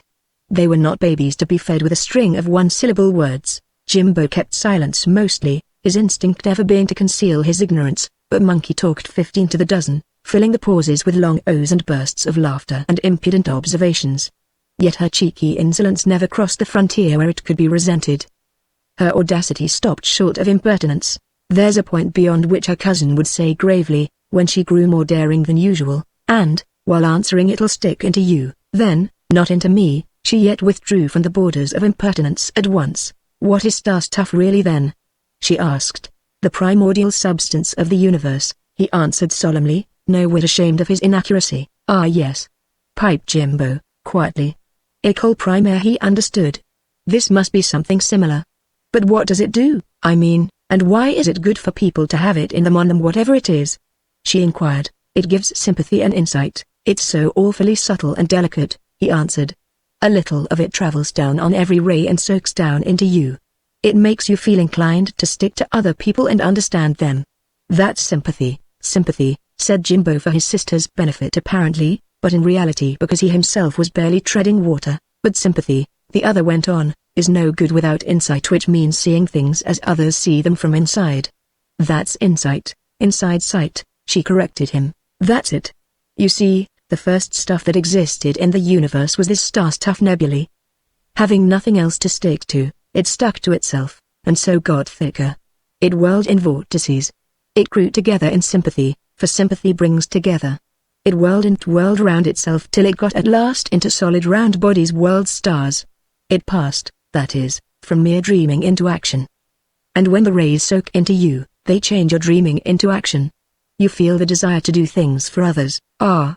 Yes, repeated Jimbo, like that. You must be full of what he sees, then, because you're so long, said Monkey, but you'll never grow into a solid round body. He took a handful of her hair and smothered the remainder of the sentence. The instant a sweet thought is born in your mind, he continued, the heavenly stables send their starry messengers to harness it for use. A ray, perhaps, from mighty Sirius picks it out of your heart at birth. Sirius! Exclaimed Jimbo, as through the sun were listening. Sirius, another sun, that is, far bigger than our own, a perfect giant, yet so far away you hardly notice him. The boy clasped his dirty fingers and stared hard. The sun was listening. Then what I think is known like that all over the place? He asked. He held himself very straight indeed. Everywhere, replied Cousin Ree gravely. The stars flash your thoughts over the whole universe. None are ever lost. Sooner or later they appear in visible shape. Someone, for instance, must have thought this flower long ago. He stooped and picked a blue hepatica at their feet, or it couldn't be growing here now. Jimbo accepted the statement with his usual gravity. Then I shall always think enormous and tremendous things, powerful locomotives, like that, and the best is to think kind little sweet things about other people, suggested the other. You see the results quicker then. May I zoe, was the reply. Je pourrais faire comme temps, n'est-ce pas, parfaitement, agreed his big cousin. There's no room in her for inside sight, observed Monkey as a portly dame rolled by into the darkness. You can't tell her front from her back. It was one of the governesses. We'll get her into the cave and change all that, her cousin said reprovingly. You must never judge by outside alone. Puddings should teach you that. But no one could reprove Monkey without running a certain risk. We don't have puddings here, she said. We have dessert, sour oranges and apples. She flew from his side and vanished down the street and into the citadel courtyard before he could think of anything to say. A shooting star flashed at the same moment behind the church tower, vanishing into the gulf of Bowdry's shadow. They seemed to go at the same pace together. Oh, I say, said Jimbo sedately, you must punish her for that, you know. Shall I come with you to the carpenter's? He added, as they stood a moment by the fountain. There's just 10 minutes to wash and brush your hair for supper. I think I can find my way alone, he answered. Thank you all the same. It's nothing, he said, lifting his cap as the village fashion was, and watching his cousin's lengthy figure vanish down the street. We'll meet at the pension later, the voice came back, and in the morning I shall have a lot of correspondence to attend to. Bring your shorthand book and lots of pencils. Mind, how many? Oh, half a dozen will do. The boy turned in and hurried after his sister. But he was so busy collecting all the pencils and paper he could find that he forgot to brush his hair, and consequently appeared at the supper table with a head like a tangled blackberry bush. His eyes were bright as stars. Chapter 14, O pure one, take thy seat in the bark of the sun, and sail thou over the sky. Sail thou with the imperishable stars, sail thou with the unwearied stars. Pyramid texts, Dynasty Vi, but Henry Rogers ran the whole 200 yards to his lodgings in the carpenter's house. He ran as though the entire field of brilliant stars were at his heels. There was bewilderment, happiness, exhilaration in his blood. He had never felt so light-hearted in his life. He felt exactly 15 years of age and a half. The half was added to ensure a good, safe margin over the other two. But he was late for supper, too later than the children, for first he jotted down some notes upon the back of an envelope.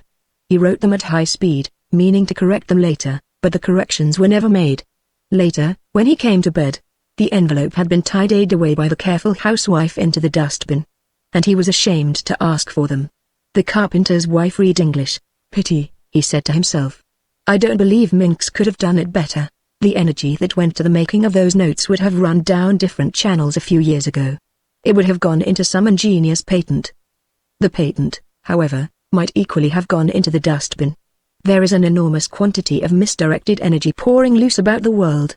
The notes had run something like this. Oh children, open your arms to me, let your hair fall over my eyes, let me sleep a moment and then awake in your gardens of sweet surprise. For the grown-up folk are a wearisome folk, and they laugh my fancies to scorn, my fun and my fancies to scorn. Oh children, open your hearts to me, and tell me your wonder thoughts. Who lives in the palace inside your brain? Who plays in its outer courts? Who hides in the hours tomorrow holds? Who sleeps in your yesterdays? Who tiptoes along past the curtained folds of the shadow that twilight lays? Oh children, open your eyes to me, and tell me your visions too. Who squeezes the sponge when the salt tears flow to dim their magical blue? Who draws up their blinds when the sun peeps in? Who fastens them down at night? Who brushes the fringe of their lace-veined lids? Who trims their innocent light? Then, children, I beg you, sing low to me, and cover my eyes with your hands. Oh kiss me again till I sleep and dream that I'm lost in your fairylands, for the grown-up folk are a troublesome folk, and the book of their childhood is torn, is blotted, and crumpled, and torn. Supper at the pension dissipated effectively the odd sense of enchantment to which he had fallen a victim, but it revived again with a sudden rush when Jimbo and his sister came up at 8:30 to say good night. It began when the little fellow climbed up to plant a resounding kiss upon his lips, and it caught him fullest when Monkey's arms were round his neck. And he heard her whisper in his ear, sleep as tightly as you can, remember, and don't resist. We'll come later to find you. Her brown eyes were straight in front of his own. Goodness, How they shone! Old Sirius and Aldebaran had certainly left a ray in each. Hope you don't get any longer when you're asleep, she added, giving him a sly dig in the ribs, then was gone before he could return it, or ask her what she meant by "we'll find you later. And don't say a word to Mother," was the last thing he heard as she vanished down the stairs, slightly confused. He glanced down at the aged pumps he happened to have on, and noticed that one bow was all awry and loose. He stooped to fidget with it, and Mother caught him in the act. "I'll stitch it on for you," she said at once. "It won't take a minute. One of the children can fetch it in the morning," but he was ashamed to add to her endless sewing. Like some female Sisyphus, she seemed always pushing an enormous needle through a mountain of clothes that grew higher each time she reached the top. "I always wear it like that," he assured her gravely, his thoughts still busy with two other phrases: "find you" and "sleep tightly." What in the world could they mean? Did the children really intend to visit him at night? They seemed so earnest about it. Of course it was all nonsense. And yet, "You mustn't let them bother you too much," he heard their mother saying, her voice sounding a long way off. "They're so wildly happy to have someone to play with. That's how I like them," he answered vaguely, referring half to the pumps and half to the children. "They're no trouble at all, believe me. I'm afraid we've spoilt them rather." "But not at all," he murmured, still confused. "They're only a little looser lively, I mean. That's how they should be." And outside all heard their laughing voices dying down the street as they raced along to the citadel for bed. It was Monkey's duty to see her brother safely in. 10 minutes later Mother would follow to tell them tuck-up stories and hear their prayers. "Excuse me. Have you got a hot water bottle?" asked a sudden jerky voice, and he turned with a start to see Jane Ann towering beside him. "I'm sorry," he answered, "but I don't carry such things about with me." He imagined she was joking, then saw that it was very serious. She looked puzzled a moment. "I meant, would you like one? Everybody uses them here." She thought all grown-ups used hot water bottles. He hesitated a second. The child looked as though she would produce one from her blouse like any conjurer. As yet, however, the article in question had not entered his scheme of life. He declined it with many thanks. "I can get you a big one," she urged. But even that did not tempt him. "Will you have a cold water bandage then for your head or anything?" She seemed so afflicted with a desire to do something for him that he almost said yes, only the fear that she might offer an extra beehive or a gramophone restrained him. "Thank you so much, but really I can manage without it tonight." Jane Ann made no attempt to conceal her disappointment. What a man he was, to be sure. And what a funny place the world was. "It's Ginny's panacea," said Mother, helping herself with reckless uncertainty to a long word. "She's never happy unless she's doing for somebody," she added ambiguously. "It's her métier in life." "Mother, what are you saying?" said the child's expression. Then she made one last attempt. She remembered, perhaps, the admiring way he had watched her brother and sister's antics in the den before.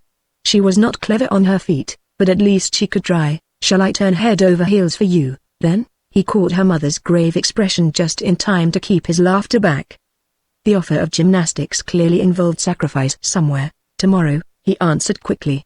"Always put off till tomorrow what you're too old to do today." "Of course, I see. Yes." She was more perplexed than ever, as he meant that she should be. His words were meaningless, but they helped the poignant situation neatly. She could not understand why all her offers were refused like this. There must be something wrong with her selection, perhaps. She would think of better ones in future. But, oh, what a funny place the world was. "Good night, then, Mr. Cousin Rogers," she said jerkily with resignation. "Perhaps tomorrow when I'm older. If it comes." He gravely shook the hand she held out grimly, keeping a certain distance from him lest he should attempt to kiss her. "It always comes, it's a chronic monster," she laughed, saying the first thing that came into her queer head. They all laughed. Jane Ann went out, feeling happier. At least, she had amused him. She marched off with the air of a grenadier going to some stern and difficult duty.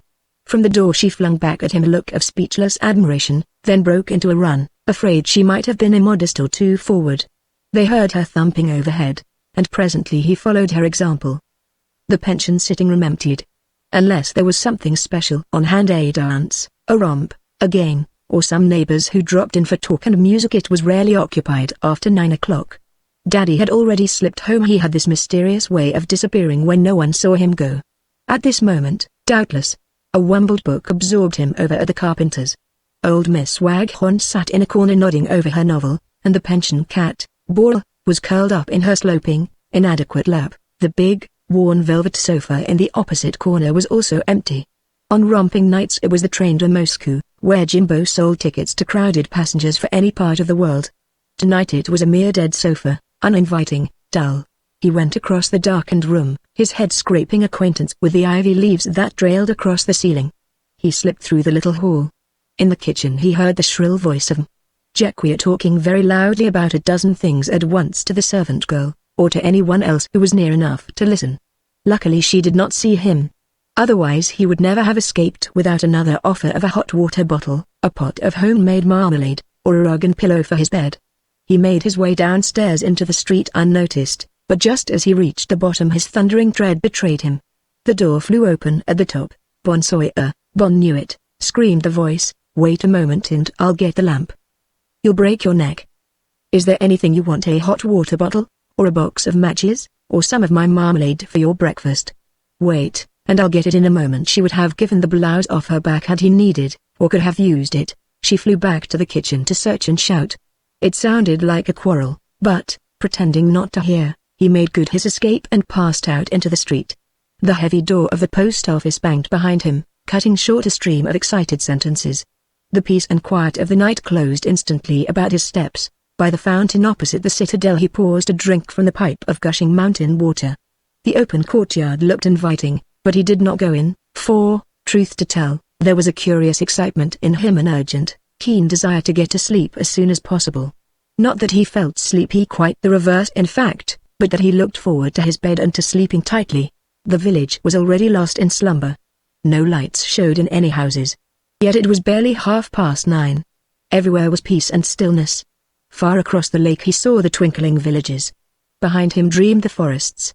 A deep calm brooded over the mountains, but within the calm, and just below the surface in himself, hid the excitement as of some lively anticipation. He expected something. Something was going to happen. And it was connected with the children. Jimbo and Monkey were at the bottom of it. They had said they would come for him to find him later. He wondered, quite absurdly he wondered. He passed his cousin's room on tiptoe, and noticed a light beneath the door. But, before getting into bed, he stood a moment at the open window and drew in deep draughts of the fresh night air. The world of forest swayed across his sight. The outline of the citadel merged into it. A point of light showed the window where the children already slept. But, far beyond, the moon was loading stars upon the trees, and a rising wind drove them in glittering flocks along the heights. Blowing out the candle, he turned over on his side to sleep, his mind charged to the brim with wonder and curious under-thrills of this anticipation.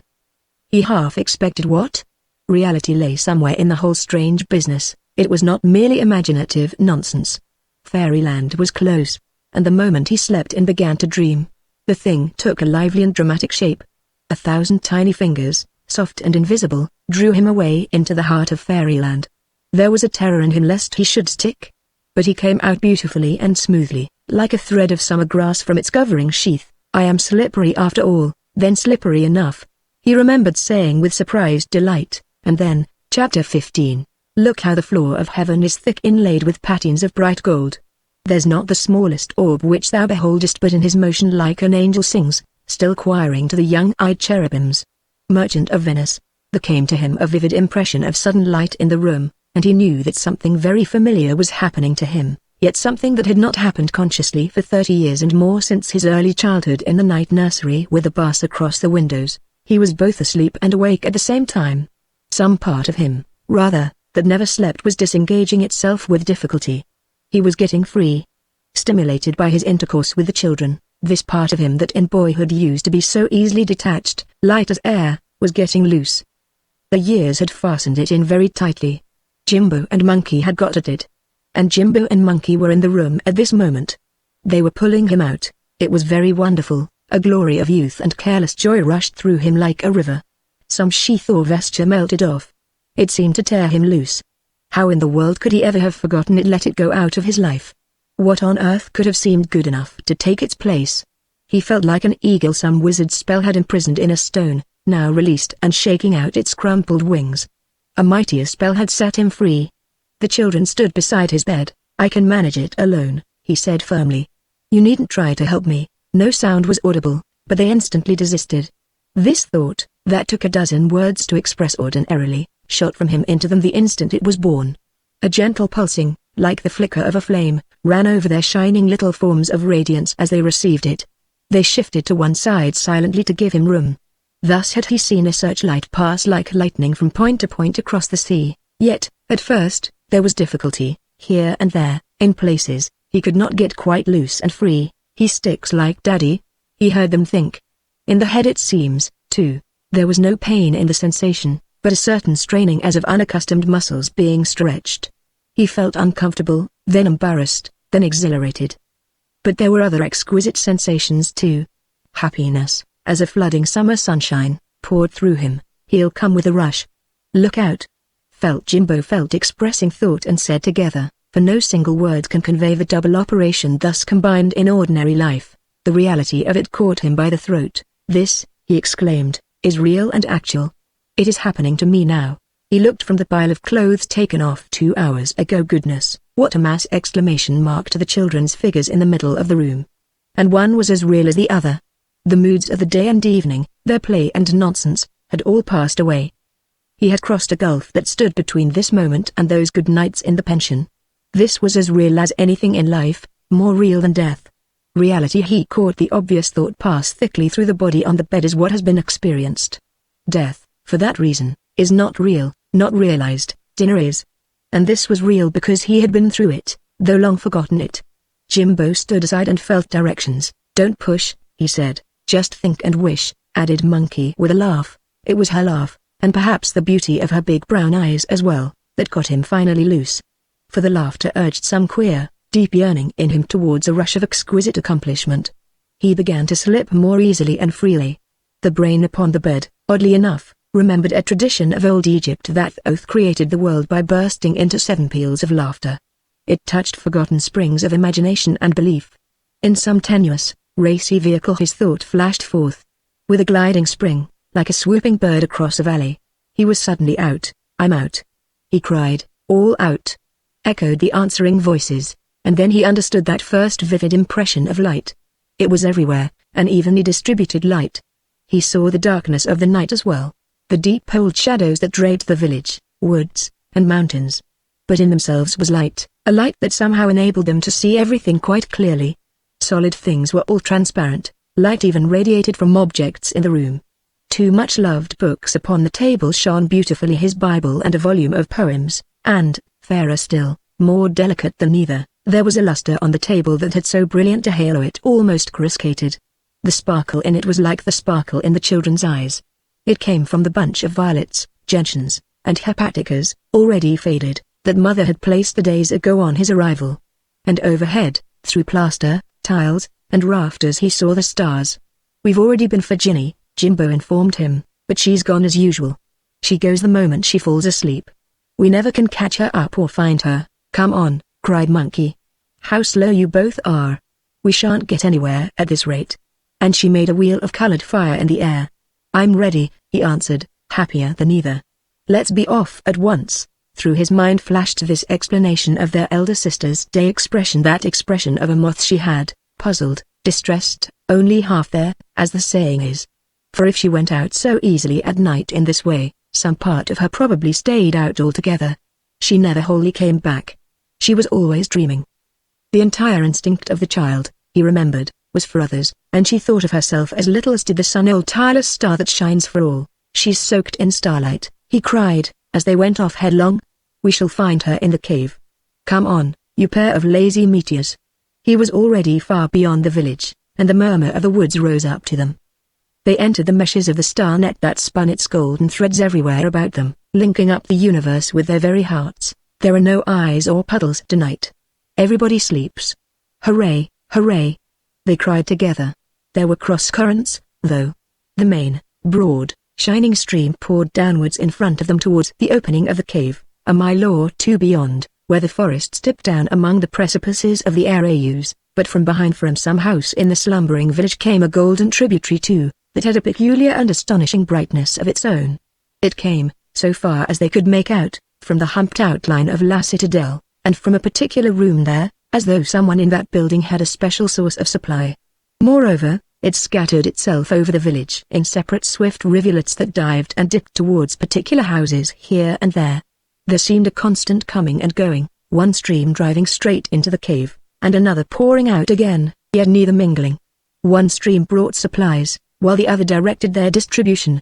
Someone, asleep or awake they could not tell, was thinking golden thoughts of love and sympathy for the world. "It's Maya," said Jimbo. "She's been in bed for 30 years." His voice was very soft. "The spine, you know," exclaimed Monkey, a little in the rear. "And even in the daytime she looks white and shiny," added the boy. "I often go and talk with her and tell her things." He said it proudly. "She understands everything better even than Mother." Jimbo had told most. It was all right. His leadership was maintained and justified. They entered the main stream and plunged downwards with it towards the earth. 3 flitting figures dipped in this store of golden brilliance. A delicious and wonderful thing then happened. All 3 remembered. "This was where we met you first," they told him, settling down among the trees together side by side. "We saw your teeth of gold. You came in that train. I was thinking about it in England," he exclaimed, "and about coming out to find you here." "The Starlight Express," put in Jimbo. "And you were just coming up to speak to us when we woke, or you woke, or somebody woke and it all went," said Monkey. "That was when I stopped thinking about it," he explained. "It all vanished anyhow. And the next time was," she paused a moment, "we saw your 2 gold teeth again somewhere, and half recognized you. It was the daylight world that seemed vague and dreamy-like now, hard to remember clearly." In another train Jimbo helped her. The Geneva omnibus that starts at it, but even Jimbo could not recall further details. "You're wumbled," said Rogers, helping himself and the others at the same time. "You want some starlight to put you in touch again. Come on, let's go in. We shall find all the others inside, I suspect." "Hard at it, at what?" asked 2 breathless voices, collecting, of course, for others. "Did you think they ate the stuff, just to amuse themselves?" They glided towards the opening, cutting through the little tributary stream that was pouring out on its way down the sky to that room in La Citadelle. It was brighter than the main river, they saw, and shone with a peculiar brilliance of its own, whiter and swifter than the rest. Designs, moreover, like crystals, floated on the crest of every wave. "That's the best quality," he told them, as their faces shone a moment in its glory. "The person who deserves it must live entirely for others. That he keeps only for the sad and lonely. The rest, the common stuff, is good enough for Fräulein or for baby, or for Mother, or any other." The words rose in him like flowers that he knew. "Look out, mon vieux." It was Monkey's voice. They just had time to stand aside as a figure shot past them and disappeared into the darkness above the trees. A big bundle, dripping golden dust, hung down his back. "The dustman!" they cried with excitement, easily recognizing his energetic yet stooping figure, and Jimbo added, "The dear old dustman," while Monkey somersaulted after him, returning breathless a minute later with, "He's gone, I couldn't get near him. He went straight to La Citadelle," and then glided violently with the lamplighter, whose pole of office caught her fairly in the middle and sent her spinning like a conjurer's plate till they feared she would never stop. She kept on laughing the whole time she spun like a Catherine wheel that laughs instead of splutters. The place where the pole caught her, however, it was, it's lighted and shines and glows to this day, the center of her little heart. "Do let's be careful," pleaded Jimbo, hardly approving of these wild gyrations. He really did prefer his world a trifle more dignified. He was ever the grave little gentleman. They stooped to enter by the narrow opening, but were stopped again this time by someone pushing rudely past them to get in. From the 3 points of the compass to which the impact scattered them, they saw a shape of darkness squeeze itself, sack and all, to enter. An ordinary man would have broken every bone in his body, judging by the portion that projected into the air behind. But he managed it somehow, though the discomfort must have been intolerable, they all thought. The darkness dropped off behind him in flakes like discarded clothing. He turned to gold as he went in, and the contents of his sack he poured it out like water, shone as though he squeezed a sponge just dipped in the Milky Way. "What a lot he's collected," cried Rogers from his point of vantage where he could see inside. "It all gets purified and clean in there. Wait a moment. He's coming out again, off to make another collection," and then they knew the man for what he was. He shot past them into the night, carrying this time a flat and emptied sack, and singing like a blackbird as he went: "Sweeping chimneys and cleaning flues, that is the work I love, brushing away the blacks and the blues, and letting in light from above. I twirl my broom in your tired brain when you're tight in sleep up curled, then scatter the stuff in a soot like rain over the edge of the world. The voice grew fainter and fainter in the distance. For I'm a tremendously busy sweep, catching the folk when they're all asleep, and tossing the blacks on the rubbish heap over the edge of the world. The voice died away into the wind among the high branches, and they heard it no more. There's a sweep worth knowing, murmured Rogers, strong yearning in him. There are no blacks or blues in my brain, exclaimed Monkey. But Jimbo's always got some on his face. The impudence passed ignored. Jimbo took his cousin's hand and led him to the opening. The men went in first together, the other sex might follow as best it could. Yet somehow or other Monkey slipped between their legs and got in before them. They stood up side by side in the most wonderful place they had ever dreamed of, and the first thing they saw was Jane Ann. I'm collecting for Mother. Her needles want such a chronic lot, you see. Her face seemed full of stars, there was no puzzled expression in the eyes now. She looked beautiful. And the younger children stared in sheer amazement and admiration. I have no time to waste, she said, moving past them with a load in her spread apron that was like molten gold. I have to be up and awake at 6 to make your porridge before you go to school. I'm a busy monster, I can tell you. She went by them like a flash, and out into the night. Monkey felt tears in her somewhere, but they did not fall. Something in her turned ashamed for a moment.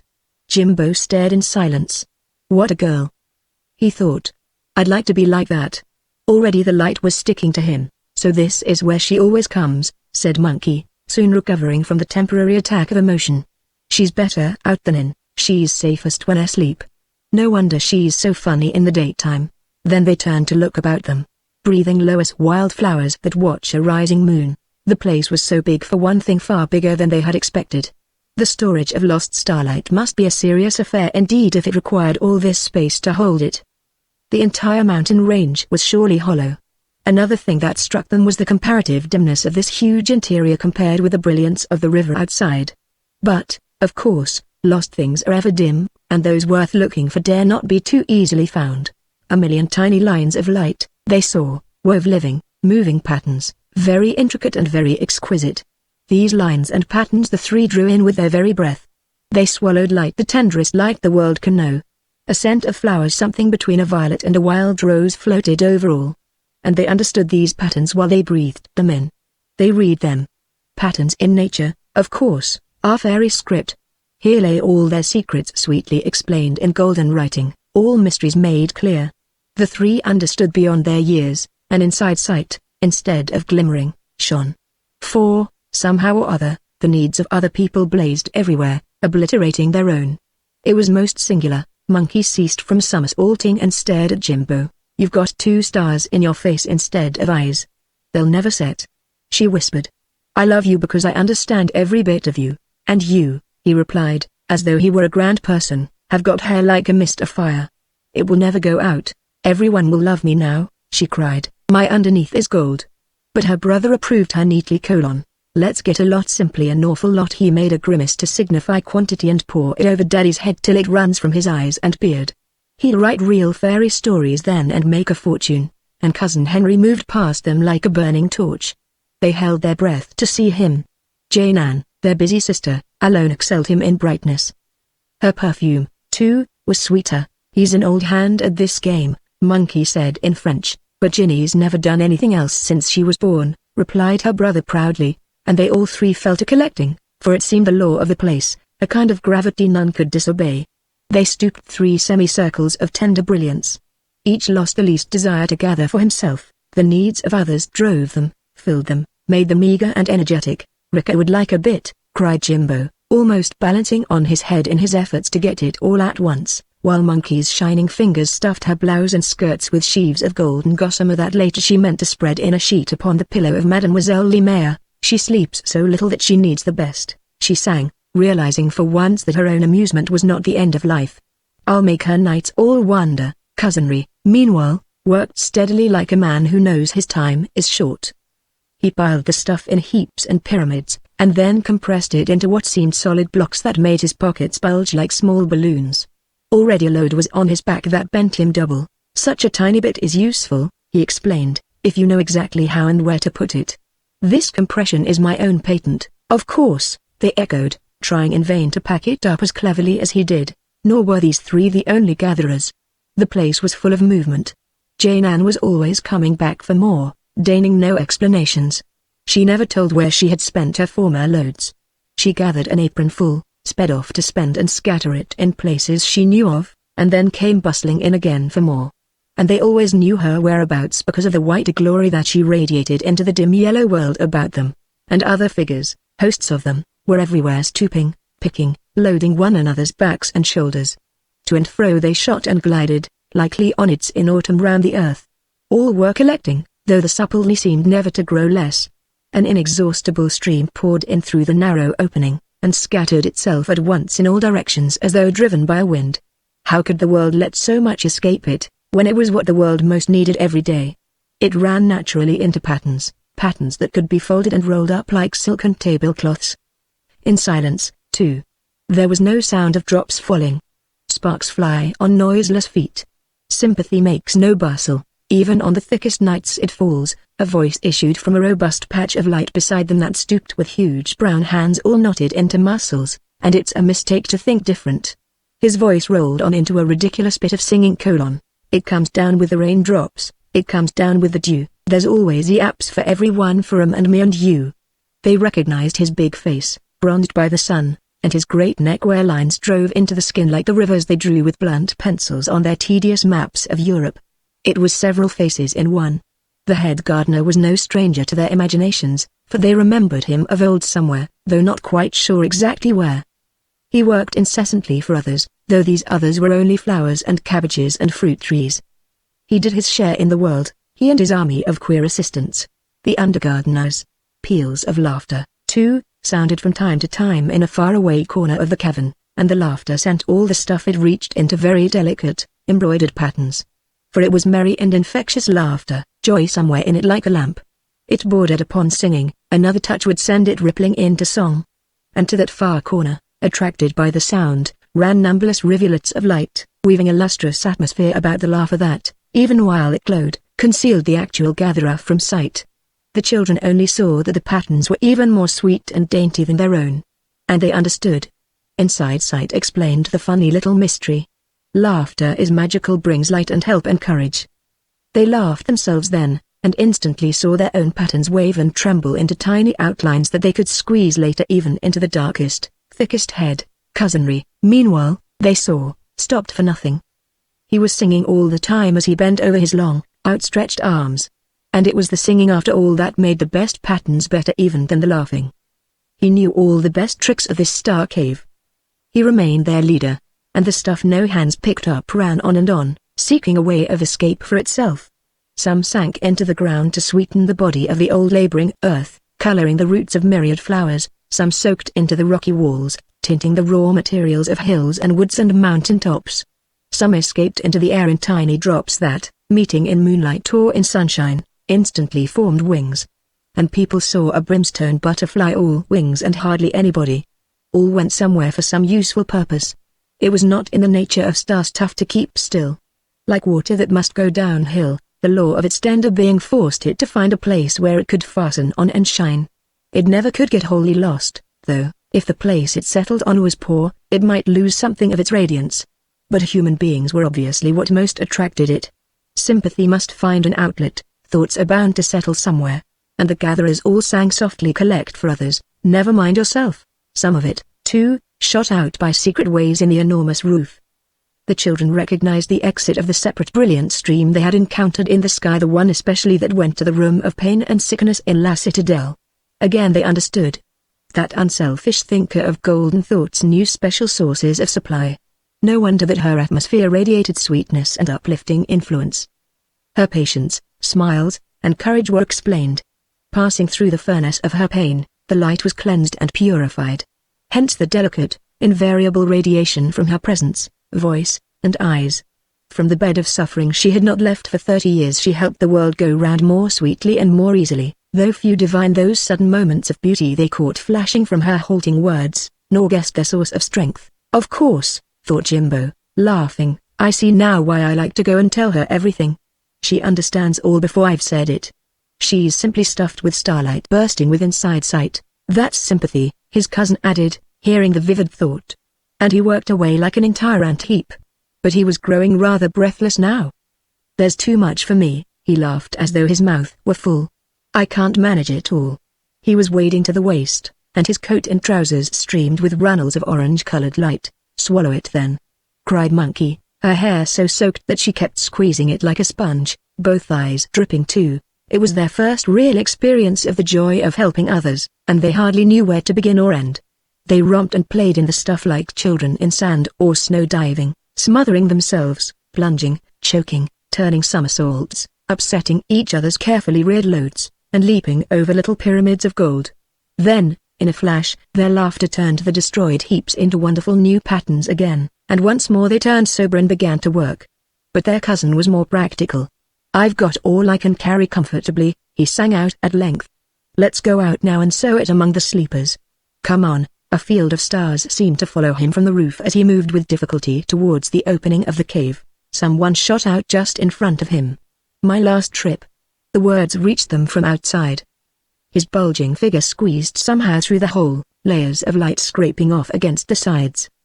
The children followed him. But no one stuck. All were beautifully elastic. The starlight oiled and greased their daring, subtle star bodies. Laden to the eyes, they sped across the woods that still slept heavily. The tips of the pines, however, were already opening a million eyes. There was a faint red glimmer in the east. Hours had passed while they were collecting. "The interfering sun is on the way. Look out!" cried someone, shooting past them like an unleashed star. "I must get just a little more my 17th journey tonight." And Jane Ann, the puzzled look already come back a little into her face, darted down towards the opening. The waking of the body was approaching. "What a girl!" thought Jimbo again, as they hurried after their grown-up cousin towards the village. And here, but for the leadership of Cousin Henry, they must have gone astray and wasted half their stores in ineffective fashion. Besides, the east was growing brighter, and there was a touch of confusion in their little star bodies as sleep grew lighter and the moment of the body's waking drew nearer. The exquisite adjustment that exists between the night and day bodies of children. It is little wonder that with the process of growing up there comes a coarsening that congeals the fluid passages of exit, and finally seals the memory centers too. Only in a few can this delicate adjustment be preserved, and the sources of inspiration known to children be kept available and sweet in the poets, dreamers, and artists of this practical, steel-girdled age, this way, called cousinry. "Follow me." They settled down in a group among Madame Jequia's lilacs. "We'll begin with the bench and des glycines. Ginny is already busy with La Citadelle." They perched among the opening blossoms. Overhead flashed by the sweep, the dustman, and the laugher, bound for distant ports, perhaps as far as England. The head gardener lumbered heavily after them to find his flowers and trees. Starlight, they grasped, could be no separate thing. The rays started, indeed, from separate points, but all met later in the sky to weave this enormous fairy network in which the currents and cross-currents and criss-cross currents were so utterly bewildering. Alone, the children certainly must have got lost in the first 5 minutes. Their cousin gathered up the threads from Monkey's hair and Jimbo's eyes, and held them in one hand like reins. He sang to them a moment while they recovered their breath and forces. "The stars in their courses are runaway horses that gallop with thoughts from the earth. They collect them, and race back through wireless space, bringing word of the tiniest birth, past old Saturn and Mars, and the hosts of big stars, who strain at their leashes for joy. Kind thoughts, like fine weather, bind sweetly together God's sons with the heart of a boy. So, beware what you think. It is written in ink that is golden, and read by his stars. Hadn't we better get on?" cried Monkey, pulling impatiently at the reins he held. "Yes," echoed Jimbo. "Look at the sky. The rapide from Paris comes past at 6 o'clock. Chapter 16. Aus den Himmelsorgen droben fallen zitten golden funken durch die Nacht, und may ein Ziel die sich liebuiert und wie eiter. O Himmelsorgen droben, weint Jukers in may ein Ziel, das von Lichtenstern und Nubeflies it may ein Ziel. Hein." They rose, fluttered a moment above the lilac bushes, and then shot forward like the curve of a rainbow into the sleeping house. The next second they stood beside the bed of the widow Jequia. She lay there, so like a bundle of untidy sticks that, but for the sadness upon the weary face, they could have burst out laughing. The perfume of the wisteria outside the open window came in sweetly, yet could not lighten the air of heavy gloom that clothed her like a garment. Her atmosphere was dull, all streaked with greys and black, for her mind, steeped in anxiety even while she slept, gave forth cloudy vapors of depression and disquietude that made impossible the approach of light. Starlight, certainly, could not force an entrance, and even sunlight would spill half its radiance before it reached her heart. The help she needed she thus deliberately shut out. Before going to bed her mood had been one of anxious care and searching worry. It continued, of course, in sleep. Now, thought their leader briskly, we must deal with this at once, and the children, understanding his unspoken message, approached closer to the bed. How brilliant their little figures were! Gimbo, a soft, pure blue, and Monkey tinged faintly here and there with delicate clear orange. Thus do the little clouds of sunset gather round to see the sun get into bed. And in utter silence, all their intercourse was silent thought, felt, but never spoken. For a moment there was hesitation. Cousin Ri was uncertain exactly how to begin. Tante Jean's atmosphere was so very thick he hardly knew the best way to penetrate it. Her mood had been so utterly black and rayless. But his hesitation operated like a call for help that flew instantly about the world and was communicated to the golden threads that patterned the outside sky. They quivered, flashed the message automatically. The enormous network repeated it as far as England, and the answer came. For thought is instantaneous, and desire is prayer. Quick as lightning came the telegram. Beside them stood a burly figure of gleaming gold. I'll do it, said the earthy voice. I'll show you how. For she loves her garden. Her sympathy with trees and flowers lets me in. Always send for me when she's in a mess, or needs a bit of trimming and cleaning up. The head gardener pushed past them with his odor of soil and burning leaves. His great sunburned face and his browned, stained hands. These muscular, big hands he spread above her troubled face. He touched her heart, he blew his windy breath of flowers upon her untidy hair, he called the names of lilac, wisteria, roses, and laburnum. The room filled with the little rushing music of wind in leaves, and, as he said laburnum, there came at last a sudden opening channel through the fog that covered her so thickly. Starlight, that was like a rivulet of laburnum blossoms melted into running dew, flowed down it. The widow Jequia stirred in her sleep and smiled. Other channels opened. Light trickled down these, too, drawn in and absorbed from the store the gardener carried. Then, with a rush of scattering fire, he was gone again. Out into the enormous sky he flew, trailing golden flame behind him. They heard him singing as he dived into the network, singing of buttercups and cowslips, of primroses and the marigolds and dandelions, all yellow flowers that have stored up starlight. And the atmosphere of Tante Jean first glowed, then shone, it changed slowly from gloom to glory. Golden channels opened everywhere, making a miniature network of their own. Light flashed and coruscated through it, passing from the children and their leader along the tiny pipes of sympathy the gardener had cleared of rubbish and decay. Along the very lines of her face ran tiny shining rivers, flooding across her weary eyelids, gilding her untidy hair, and pouring down into her heavy heart. She ceased fidgeting. She smiled in her sleep, peace settled on her face, her fingers on the coverlet lost their touch of strain. Finally she turned over, stretched her old fighting body into a more comfortable position, sighed a moment, then settled down into a deep and restful slumber.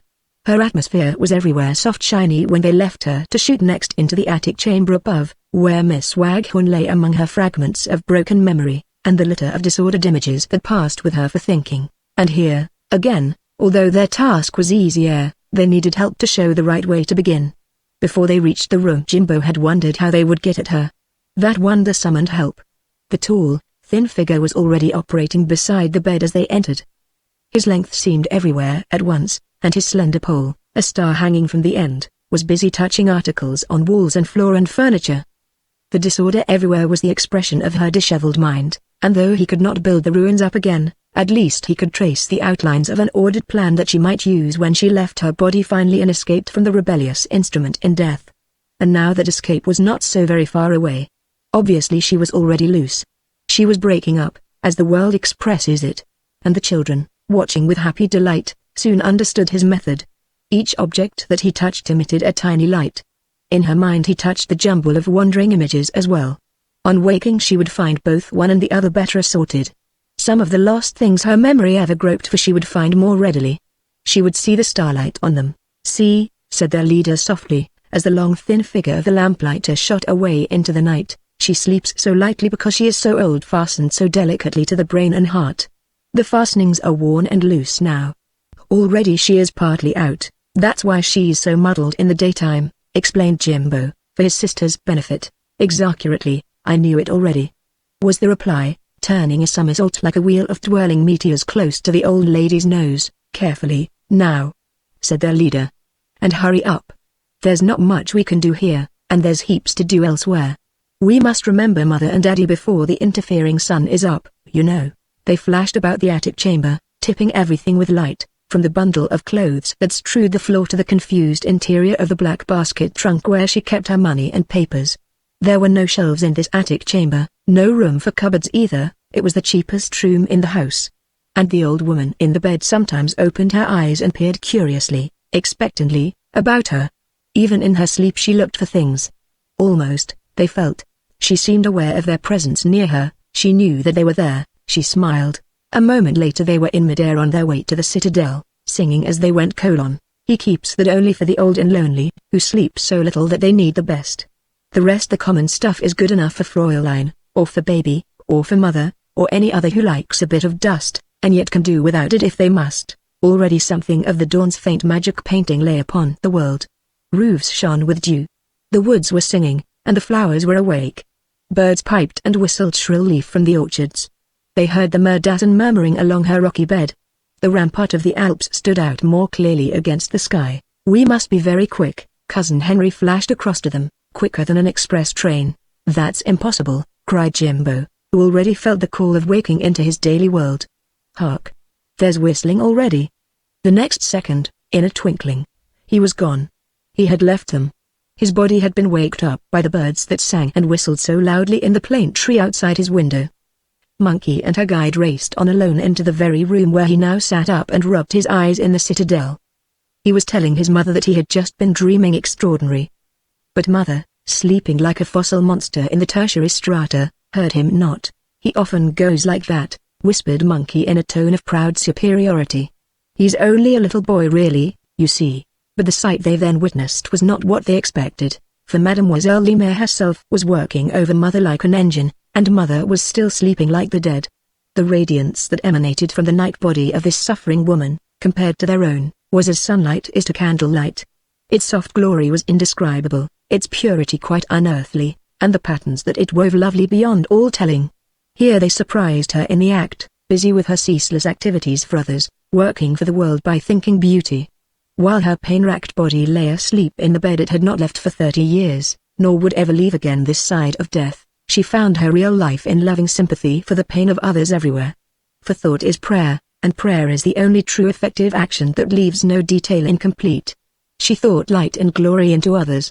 Was it any wonder that she drew a special, brilliant supply from the starlight cavern, when she had so much to give? For giving out involved drawing in to fill the emptied spaces. Her pure and endless sources of supply were all explained. "I've been working on her for years," she said gently, looking round at their approach, "for her life is so thickly overlaid with care, and the care she never quite knows how to interpret. We were friends, you see, in childhood. You'd better hurry on to the carpenter's house. You'll find Ginny there doing something for her father." She did not cease her working while she said it, this practical mind so familiar with the methods of useful thinking, this loving heart so versed in prayer, while her broken body, deemed useless by the world, lay in the bed that was its earthly prison house. "He can give me all the help I need," she added. She pointed, and they saw the figure of the sweep standing in the corner of the room among a pile of brimming sacks. His dirty face was beaming. They heard him singing quietly to himself under his breath, while his feet and sooty hands marked time with a gesture of quaintest dancing. Such a tremendously busy sweep, catching the world when it's all asleep, and tossing the blacks on the rubbish heap over the edge of the world. "Come," whispered Cousin Henry, catching at Monkey's hair, "we can do something." "But we can't do that. She needs no help from us." They sped across to the carpenter's house among the vineyards. "What a splendor!" gasped the child as they went. "My starlight seems quite dim beside hers. She's an old hand at the game," he replied, noticing the tinge of disappointment in her thought. "With practice, you know.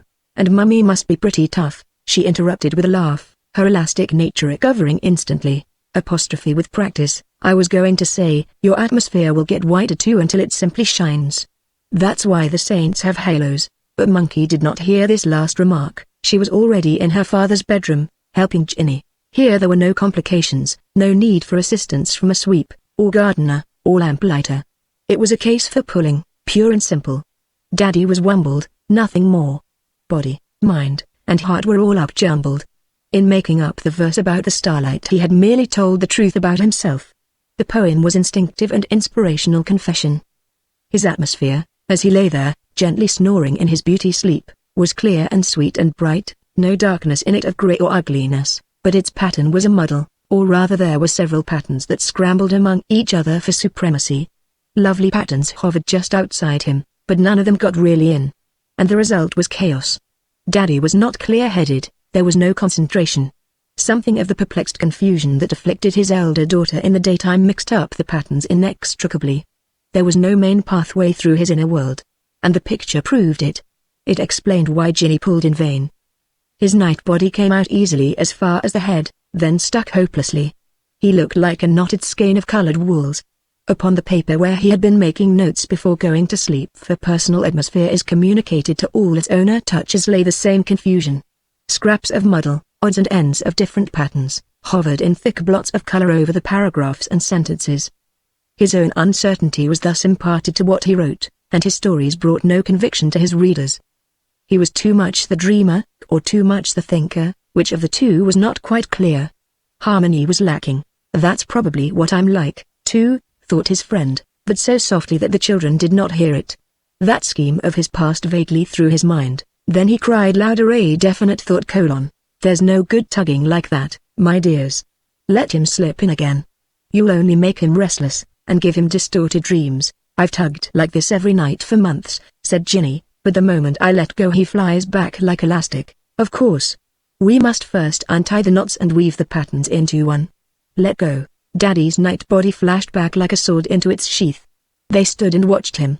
He turned a little in his sleep, while above him the lines twined and wriggled like phosphorus on moving water, yet never shaped themselves into anything complete. They saw suggestions of pure beauty in them here and there that yet never joined together into a single outline. It was like watching the foam against a steamer's sides in moonlight just failing of coherent form. They want combing out, declared Jane Ann with a brilliant touch of truth. A rake would be best, assorting, sifting, separating, added cousinry, but it's not easy. He thought deeply for a moment. Suppose you two attend to the other things, he said presently, while I take charge of the combing out. They knew at once his meaning. It was begun as soon as thought, only they could never have thought of it alone. None but a leader with real sympathy in his heart could have discovered the way. Like fairies, lit internally with shining lanterns, they flew about their business. Monkey picked up his pencils and dipped their points into her store of starlight, while Ginny drew the cork out of his inkpot and blew in soft shiny radiance of her own. They soaked his books in it, and smoothed his paper out with their fingers of clear gold. His notebooks, chair, and slippers, his smoking coat and pipes and tobacco tins, his sponge, his toothbrush and his soap, everything from dressing gown to dictionary. They spread thickly with their starlight, and continued until the various objects had drunk in enough to make them shine alone. Then they attacked the walls and floor and ceiling, sheets and bedclothes. They filled the tin bathful to the very brim, painted as well the windows, door handles, and the wicker chair in which they knew he dozed after dinner. But with the pencils, pens, and inkpots they took most trouble, doing them very thoroughly indeed. And his enormous mountain boots received generous treatment too, for in these he went for his long lonely walks when he thought out his stories among the woods and valleys, coming home with joy upon his face. I got a splendid idea today, a magnificent story, if only I can get it onto paper before it's gone. They understood his difficulty now. The idea was wumbled before he could fashion it. He could not get the pattern through complete. And his older friend, working among the disjointed patterns, saw his trouble clearly too. It was not that he lacked this sympathy that starlight brings, but that he applied it without discernment. The receiving instrument was out of order, some parts moving faster than others. Reason and imagination were not accurately adjusted. He gathered plenty in, but no clear stream issued forth again. There was confusion in delivery. The rays were twisted, the golden lines caught into knots and tangles. Yet, ever just outside him, waiting to be taken in, hovered these patterns of loveliness that might bring joy to thousands. They floated in beauty round the edges of his atmosphere, but the moment they sank in to reach his mind, there began the distortion that tore their exquisite proportions and the made designs mere disarrangement. Inspiration, without steady thought to fashion it, was of no value. He worked with infinite pains to disentangle the mass of complicated lines, and one knot after another yielded and slipped off into rivulets of gold, all pouring inwards to reach heart and brain. It was exhilarating, yet disappointing labor. New knots formed themselves so easily, yet in the end much surely had been accomplished. channels had been cleared, repetition would at length establish habit, but the line of light along the eastern horizon had been swiftly growing broader meanwhile. It was brightening into delicate crimson. Already the room was clearer, and the radiance of their bodies fading into a paler glory. Jane Ann grew clumsier, tumbling over things, and butting against her more agile sister. Her thoughts became more muddled. She said things from time to time that showed it hints that waking was not far away. "Daddy's a wumbled Laplander, you know, after all. Hurry up." The foolish daylight speech came closer. "Give his inkpot one more blow," cried Monkey. Her body always slept at least an hour longer than the others. She had more time for work. Jane Ann bumped into the washhand stand. She no longer saw quite clearly. "I'm a plenipotentiary, that's what I am. I'm afraid of nothing. But the porridge has to be made. I must get back." She vanished like a flash, just as her brother had vanished half an hour before. "We'll go on with it tomorrow night," signaled Cousin Henry to his last remaining helper. "Meet me here, remember, when the moon is high enough to cast a shadow." The opening and shutting of a door sounded through his sleep. He turned over heavily. Surely it was not time to get up yet. That could not be hot water coming. He had only just fallen asleep. He plunged back again into slumber, but Monkey had disappeared. "What a spanking dream I've had." Her eyes opened, and she saw her schoolbooks on the chair beside the bed. Mother was gently shaking her out of sleep. "6 o'clock, darling. The bath is ready, and Ginny's nearly got the porridge done. It's a lovely morning." "Oh, Mummy, But Mummy lifted her bodily out of bed, kissed her sleepy eyes awake, and half carried her over to the bath. "You can tell me all about that later," she said with practical decision, "when the cold waters cleared your head. You're always fuzzy when you wake." Another day had begun. The sun was blazing high above the Blumelies Alp. The birds sang in chorus. Dew shone still on the fields, but the men were already busy in the vineyards, and presently Cousin Henry woke too and stared lazily about his room. He looked at his watch. "By Jove," he murmured. "How one does sleep in this place. And what a dream, to be sure, I who never dream." He remembered nothing more. From the moment he closed his eyes, 8 hours before, until this second, all was a delicious blank. He felt refreshed and wondrously light-hearted, at peace with all the world. There was music in his head. He began to whistle as he lay among the blankets for half an hour longer. And later, while he breakfasted alone downstairs, he remembered that he ought to write to Minx. He owed Minx a letter. And before going out into the woods he wrote it. "I'm staying on a bit," he mentioned at the end. "I find so much to do here, and it's such a rest. Meanwhile I can leave everything safely in your hands. But as soon as I get a leisure moment I'll send you the promised draft of my scheme for disabled, etc., etc." But the scheme got no further somehow. New objections, for one thing, kept cropping up in his mind. It would take so long to build the place, and find the site, satisfy county councils, and all the rest. The disabled, moreover, were everywhere. It was invidious to select one group and leave the others out.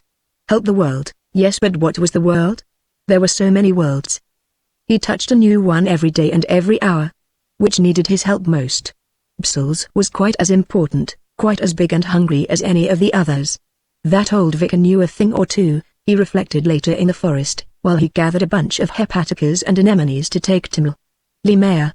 There are neighbors everywhere, the world's simply chock full of them. But what a pity that we die just when we're getting fit and ready to begin. Perhaps we go on afterwards, though. I wonder. Chapter 17.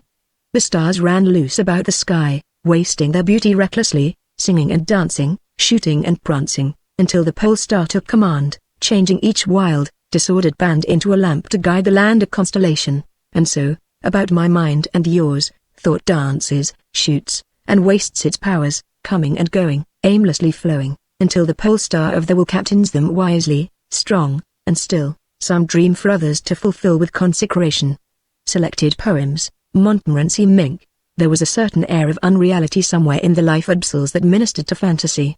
Rogers had felt it steal over him from the beginning. It was like watching a children's play in which the scenes were laid alternately in the den, the pension, and the forest. Side by side with the grim stern facts of existence ran the colored spell of fairy make-believe.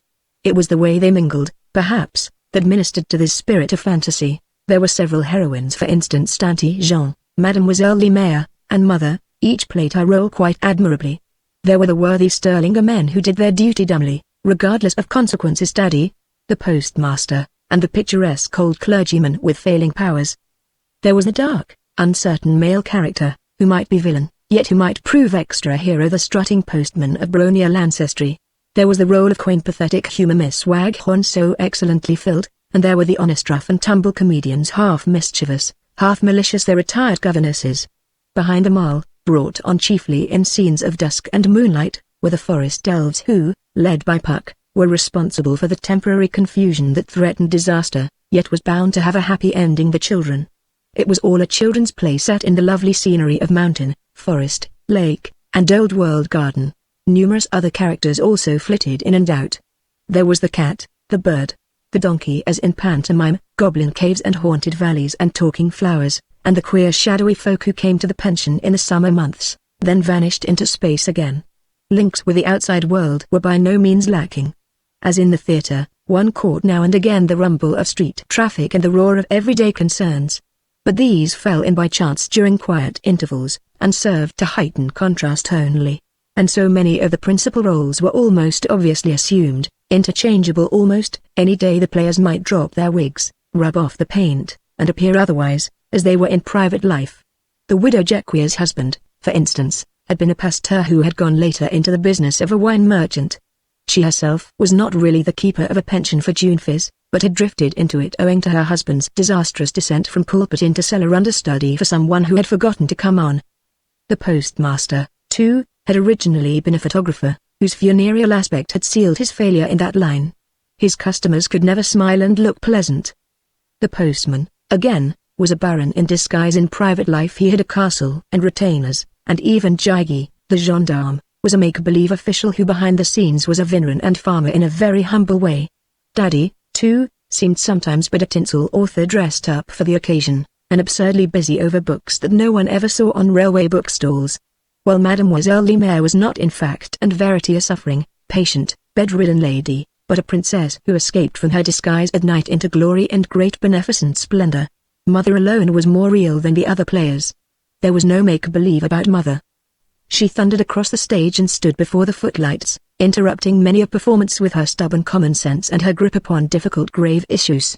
"This performance will finish at such and such an hour," was her cry. "Get your wraps ready. It will be cold when you go out. And see that you have money handy for your bus fares home." Yes, Mother was real. She knew some facts of life at least. She knitted the children's stockings and did the family mending. Yet Rogers felt, even with her, that she was merely waiting. She knew the cast was not complete as yet. She waited. They all waited for someone. These were rehearsals. Rogers himself had dropped in also merely as an understudy. Another role was vacant, and it was the principal role. There was no one in the company who could play it, none who could understudy it even. Neither Rogers nor Daddy could learn the lines or do the business. The part was a very important one, calling for a touch of genius to be filled adequately. And it was a feminine role. For here was a fairy play without a fairy queen. There was not even a fairy princess. This idea of a representation, all prepared specially for himself, induced a very happy state of mind. He felt restful, calm, at peace with all the world. He had only to sit in his stall and enjoy. But it brought, too, this sense of delicate bewilderment that was continually propounding questions to which he found no immediate answer. With the rest of the village, he stood still while time flowed past him. Later, with Minx, he would run after it and catch it up again. Minx would pick out the lost clues. Minx stood on the banks in London noting the questions floating by and landing them sometimes with a rodden net. His master would deal with them by and by, but just now he could well afford to wait and enjoy himself. It was a holiday, there was no hurry. Minx held the fort meanwhile and sent in reports at intervals. And the sweet spring weather continued. Days were bright and warm, the nights were thick with stars.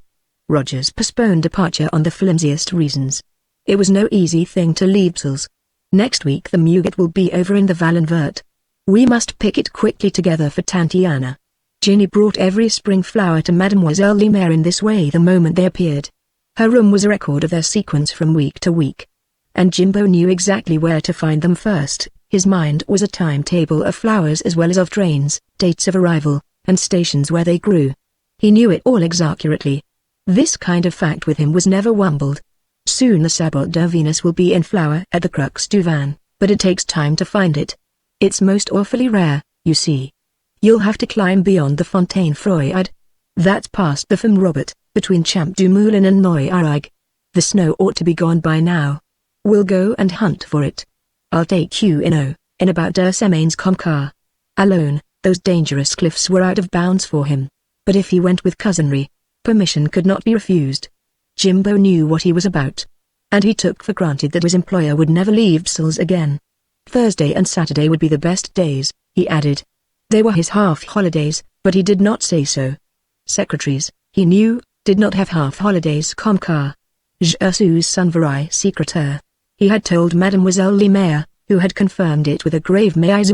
No one but Mother heard the puzzled question one night when he was being tucked into bed. It was asked with just a hint of shame upon a very puckered little face. But, Mummy, what really is a secretary? And so Rogers, from day to day, stayed on, enjoying himself and resting.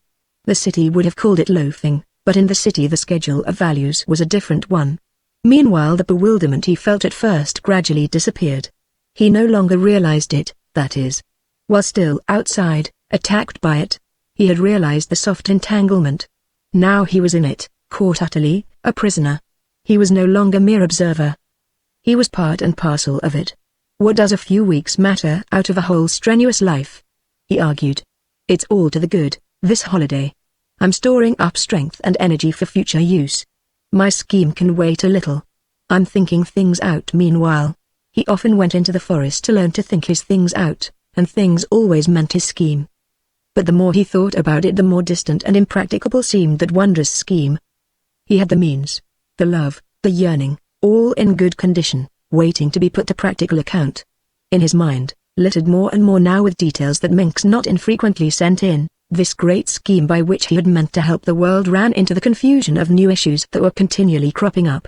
Most of these were caused by the difficulty of knowing his money spent exactly as he wished, not wasted, no pound of it used for adornment, whether salaries, uniforms, fancy stationery, or unnecessary appearances, whatever they might be. Whichever way he faced it, and no matter how carefully thought out were the plans that Minks devised, these leakages cropped up and mocked him. Among a dozen propositions his original clear idea went lost, and floundered.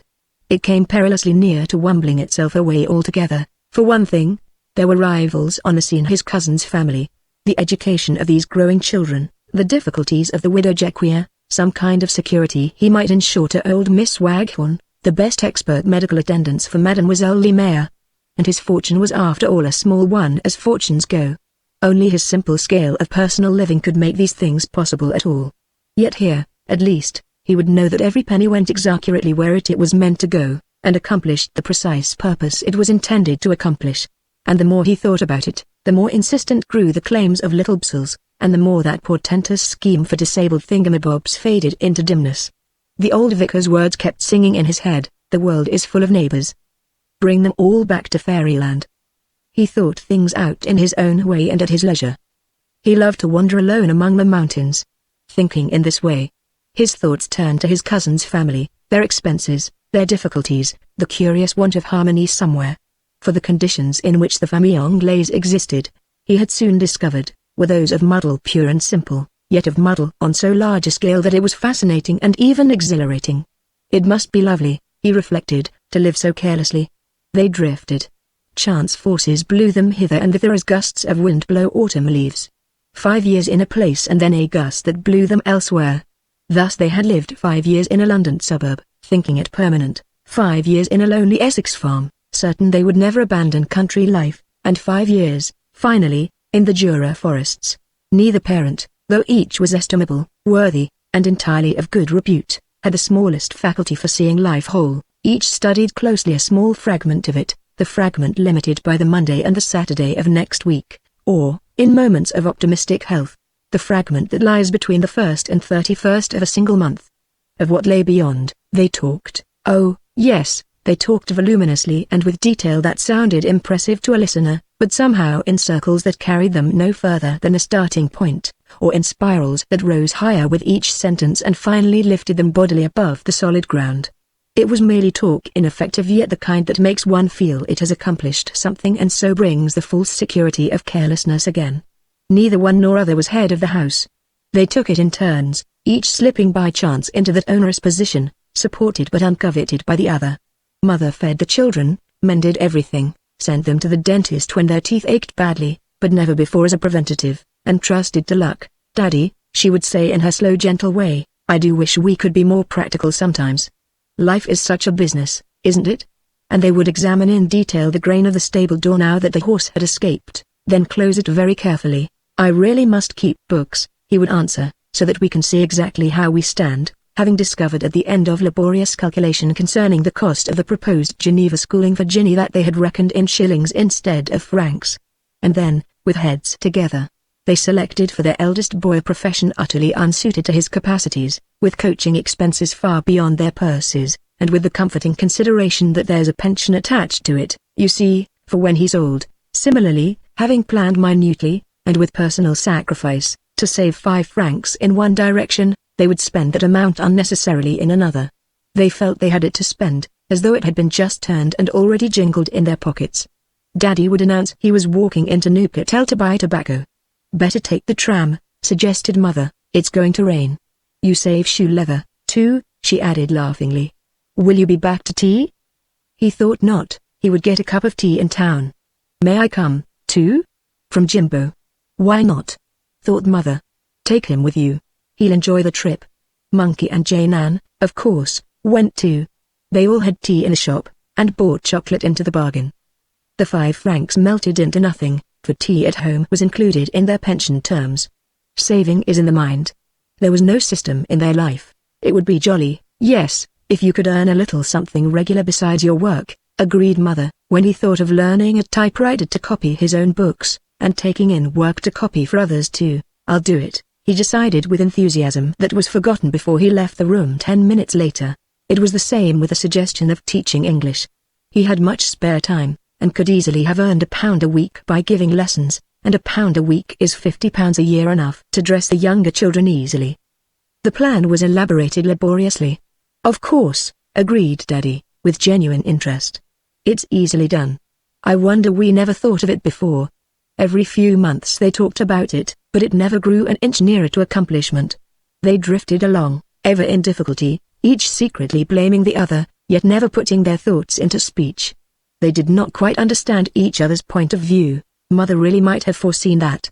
When Jimbo, growing like a fairy beanstalk, rendered his recent clothes entirely useless. Boys must grow. Why didn't she buy the things a size or two larger? It's rather thoughtless, almost selfish, of Daddy to go on writing these books that bring in praise without money. He could write anything if he chose. At least, he might put his shoulder to the wheel and teach, or something. And so, not outwardly in spoken words or quarrels, but inwardly, owing to that deadliest of cancers, want of sympathy, these 2 excellent grown-up children had moved with the years further and further apart. Love had not died, but want of understanding, not attended to in time, had frayed the edges so that they no longer fitted well together. "They have blown in here," thought Rogers as he watched them, "like seeds the wind has brought. They have taken root and grown a bit. They think they're here forever, but presently a wind will rise and blow them off again elsewhere. And thinking it is their own act, they will look wisely at each other, as children do, and say, 'Yes, it is time now to make a move.' The children are getting big. Our health, too, needs a change." He wondered, smiling a little, in what vale or mountain top the wind would let them down. And a big decision blazed up in his heart. "I'm not very strong in the domestic line," he exclaimed, "but I think I can help them a bit. They're neighbors at any rate. They're all children too. Daddy's no older than Jimbo, or Mother than Jane Ann." In the spaces of the forest there was moss and sunshine. It was very still. The primroses and anemones had followed the hepaticas and periwinkles. Patches of lily of the valley filled the air with fragrance. Through openings of the trees he caught glimpses of the lake, deep as the Italian blue of the sky above his head. White Alps hung in the air beyond its further shoreline. Below him, already far away, the village followed slowly, bringing its fields and vineyards with it, until the tired old church called halt. And then it lay back, nestling down to sleep, very small, very cozy, mere handful of brown roofs among the orchards. Only the blue smoke of occasional peat fires moved here and there, betraying human occupation. The peace and beauty sank into his heart, as he wandered higher across Montana Racine's velvet shoulder. And the contrast stirred memories of his recent London life. He thought of the scurrying busybodies in the city, and he thought of the widow Jequia attacking life so restlessly in her garden at that very minute. That other sentence of the old vicar floated through his mind, the grandeur of toil and the insignificance of acquisition. Far overhead 2 giant buzzards circled quietly, ceaselessly watching from the blue. A brimstone butterfly danced in random flight before his face. 2 cuckoos answered one another in the denser forest somewhere above him. Bells from distant village churches boomed softly through the air, voices from a world forgotten, and the contrast brought back London. He thought of the long busy chapter of his life just finished. The transition had been so abrupt. As a rule, periods fade into one another gradually in life, easily, divisions blurred. It is difficult on looking back to say where the change began. One is well into the new before the old is realized as left behind. How did I come to this? The mind asks itself. I don't remember any definite decision. Where was the boundary crossed? It has been imperceptibly accomplished. But here the change had been sudden and complete, no shading anywhere. He had left a wall. Turmoil and confusion lay on that side, on this lay peace, rest and beauty.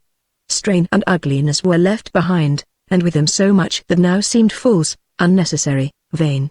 The grandeur of toil, and the insignificance of acquisition. The phrase ran through his mind with the sighing of the pine trees. It was like the first line of a song. The vicar knew the song complete. Even Minx, perhaps, could pipe it too. Rogers was learning it. I must help them somehow, he thought again. It's not a question of money merely. It's that they want welding together more harmony, more sympathy. They're separate bits of a puzzle now, whereas they might be a rather big and lovely pattern. He lay down upon the moss and flung his hat away. He felt that life stood still within him, watching, waiting, asking beautiful, deep, searching questions. It made him slightly uncomfortable. Henry Rogers, late of Threadneedle Street, took stock of himself, not of set intention, yet somehow deliberately. He reviewed another Henry Rogers who had been unable to leap that wall. The two peered at one another gravely. The review, however, took no definite form. Precise language hardly came to help with definite orders. A vague procession of feelings, half sad, half pleasurable, floated past his closing eyes. Perhaps he slept a moment in the sunshine upon that bed of moss and pine needles. Such curious thoughts flowed up and out and round about, dancing like the brimstone butterflies out of reach before he could seize them, calling with voices like the cuckoos, themselves all the time just out of sight. Whoever saw a cuckoo when it's talking? Whoever foretold the instant when a butterfly would shoot upwards and away? Such darting, fragile thoughts they were, like hints, suggestions. Still, they were thoughts. Minx, dragging behind him an enormous scheme, emerged from the dark vaults of a bank where gold lay piled in heaps. Minx was looking for him, yet smiling a little, almost pityingly, as he strained beneath the load. It was like a comic opera. Minx was going down the noisy, crowded Strand. Then, suddenly, he paused, uncertain of the way. From an upper window a shining face popped out and issued clear directions as from a pulpit. That way towards the river, sang the voice, and far down the narrow side street flashed a gleam of flowing water with orchards on the farther bank. Minx instantly turned and went down it with his load so fast that the scenery changed before the heavy traffic could get out of the way. Everything got muddled up with fields and fruit trees.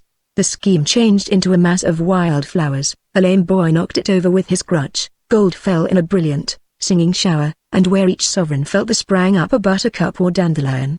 Rogers rubbed his eyes, and realized that the sun was rather hot upon his face. A dragonfly was perched upon his hat 3 feet away. The tea hour at the den was close, and Jimbo, no doubt, was already looking for him at the carpenter's house. Rogers hurried home among the silent forest ways that were sweet with running shadows and slanting sunshine. Oh, how fragrant was the evening air! And how the lily of the valley laughed up in his face. Normally, at this time, he would be sitting in a taxi, hurrying noisily towards his club, thoughts full of figures, politics, philanthropy cut to line and measure, a big scheme standing in squares across the avenue of the future. Now, moss and flowers and little children took up all the available space. How curiously out of the world Brussels was, to be sure. Newspapers had no meaning any longer. Picture papers and smart weekly reviews, so necessary and important in St. James's Street, here seemed vulgar, almost impertinent, ridiculous even.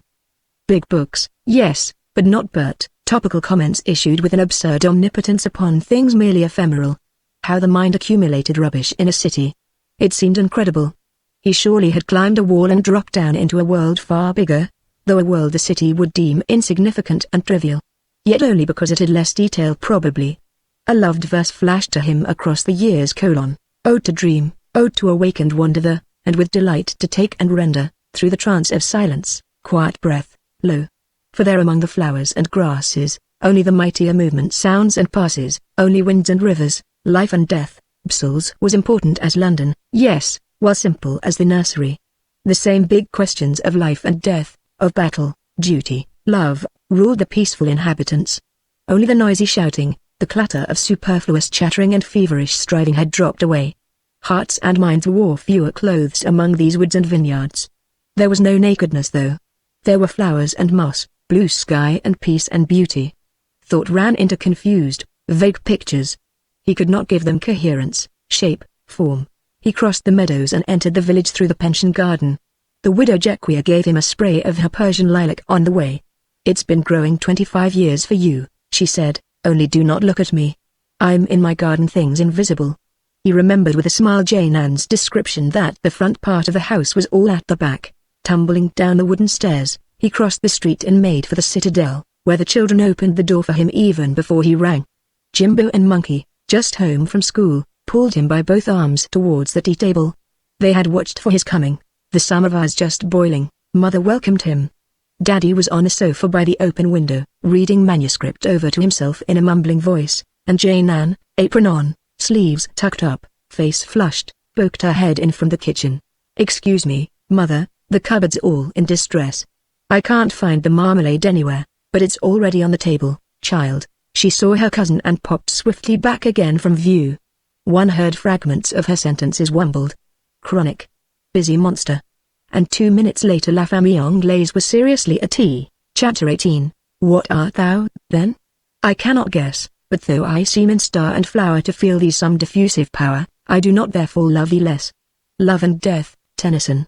In the act of waking up on the morning of the Star Cave experience, Henry Rogers caught the face of a vivid dream close against his own but in rapid motion, already passing. He tried to seize it. There was a happy, delightful atmosphere about it. Examination, however, was impossible. The effort to recover the haunting dream dispersed it. He saw the tip, like an express train flying round a corner. It flashed and disappeared, fading into dimness. Only the delightful atmosphere remained and the sense that he had been somewhere far away in very happy conditions. People he knew quite well had been there with him, Jimbo and Monkey, Daddy too, as he had known him in his boyhood. More than this was mere vague surmise, he could not recover details. Others had been also of the merry company, familiar yet unrecognizable. Who in the world were they? It all seemed oddly real. "How I do dream in this place, to be sure," he thought, "I, who normally dream so little. It was like a scene of my childhood Crayfield or somewhere."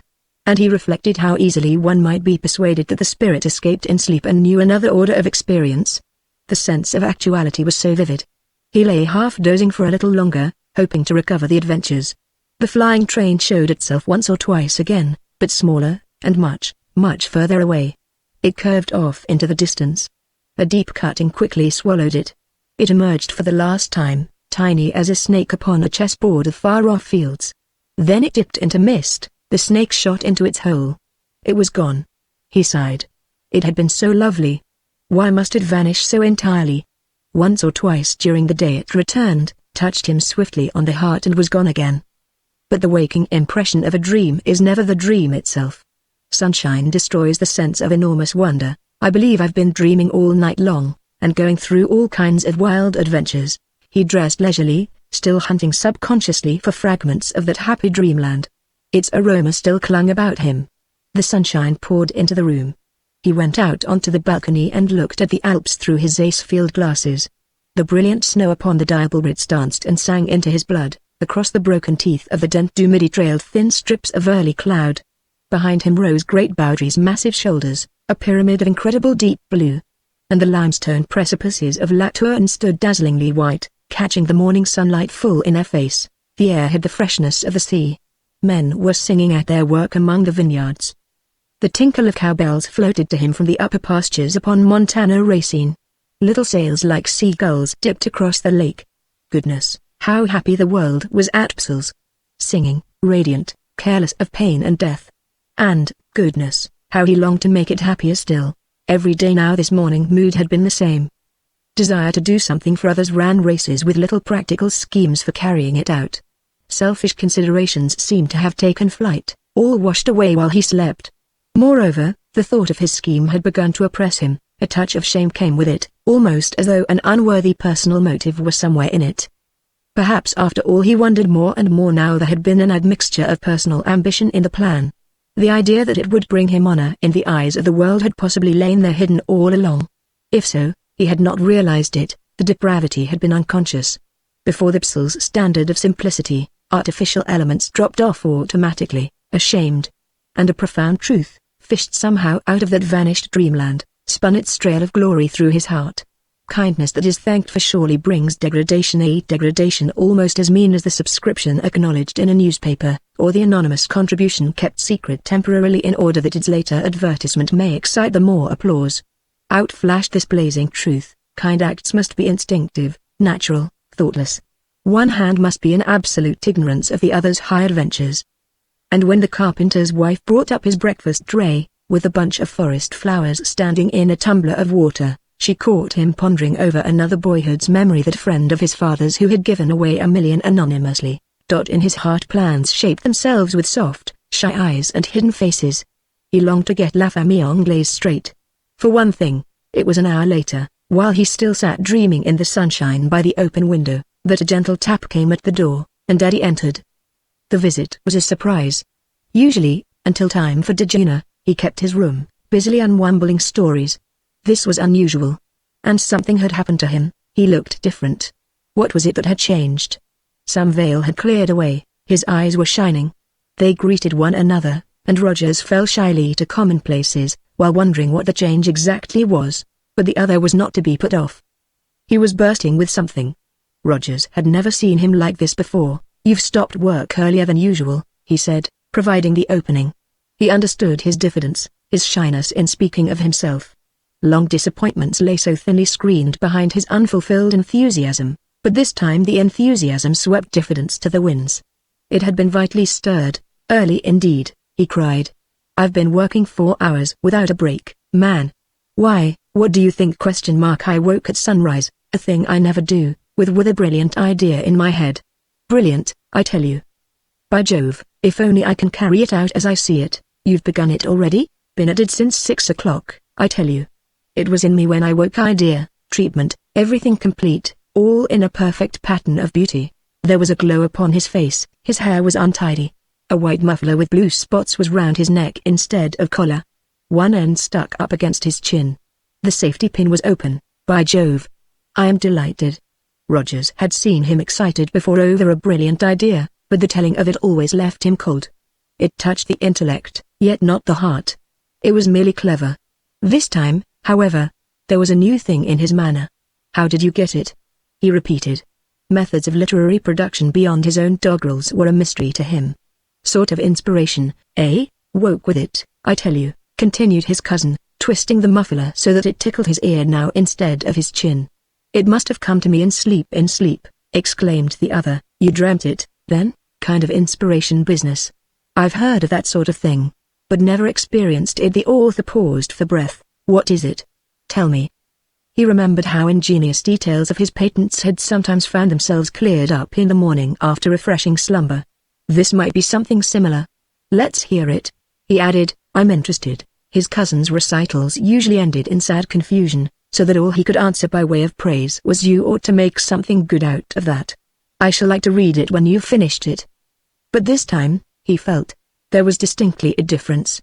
There were new conditions. The older man leaned closer, his face alight, his manner shyly, eagerly confidential.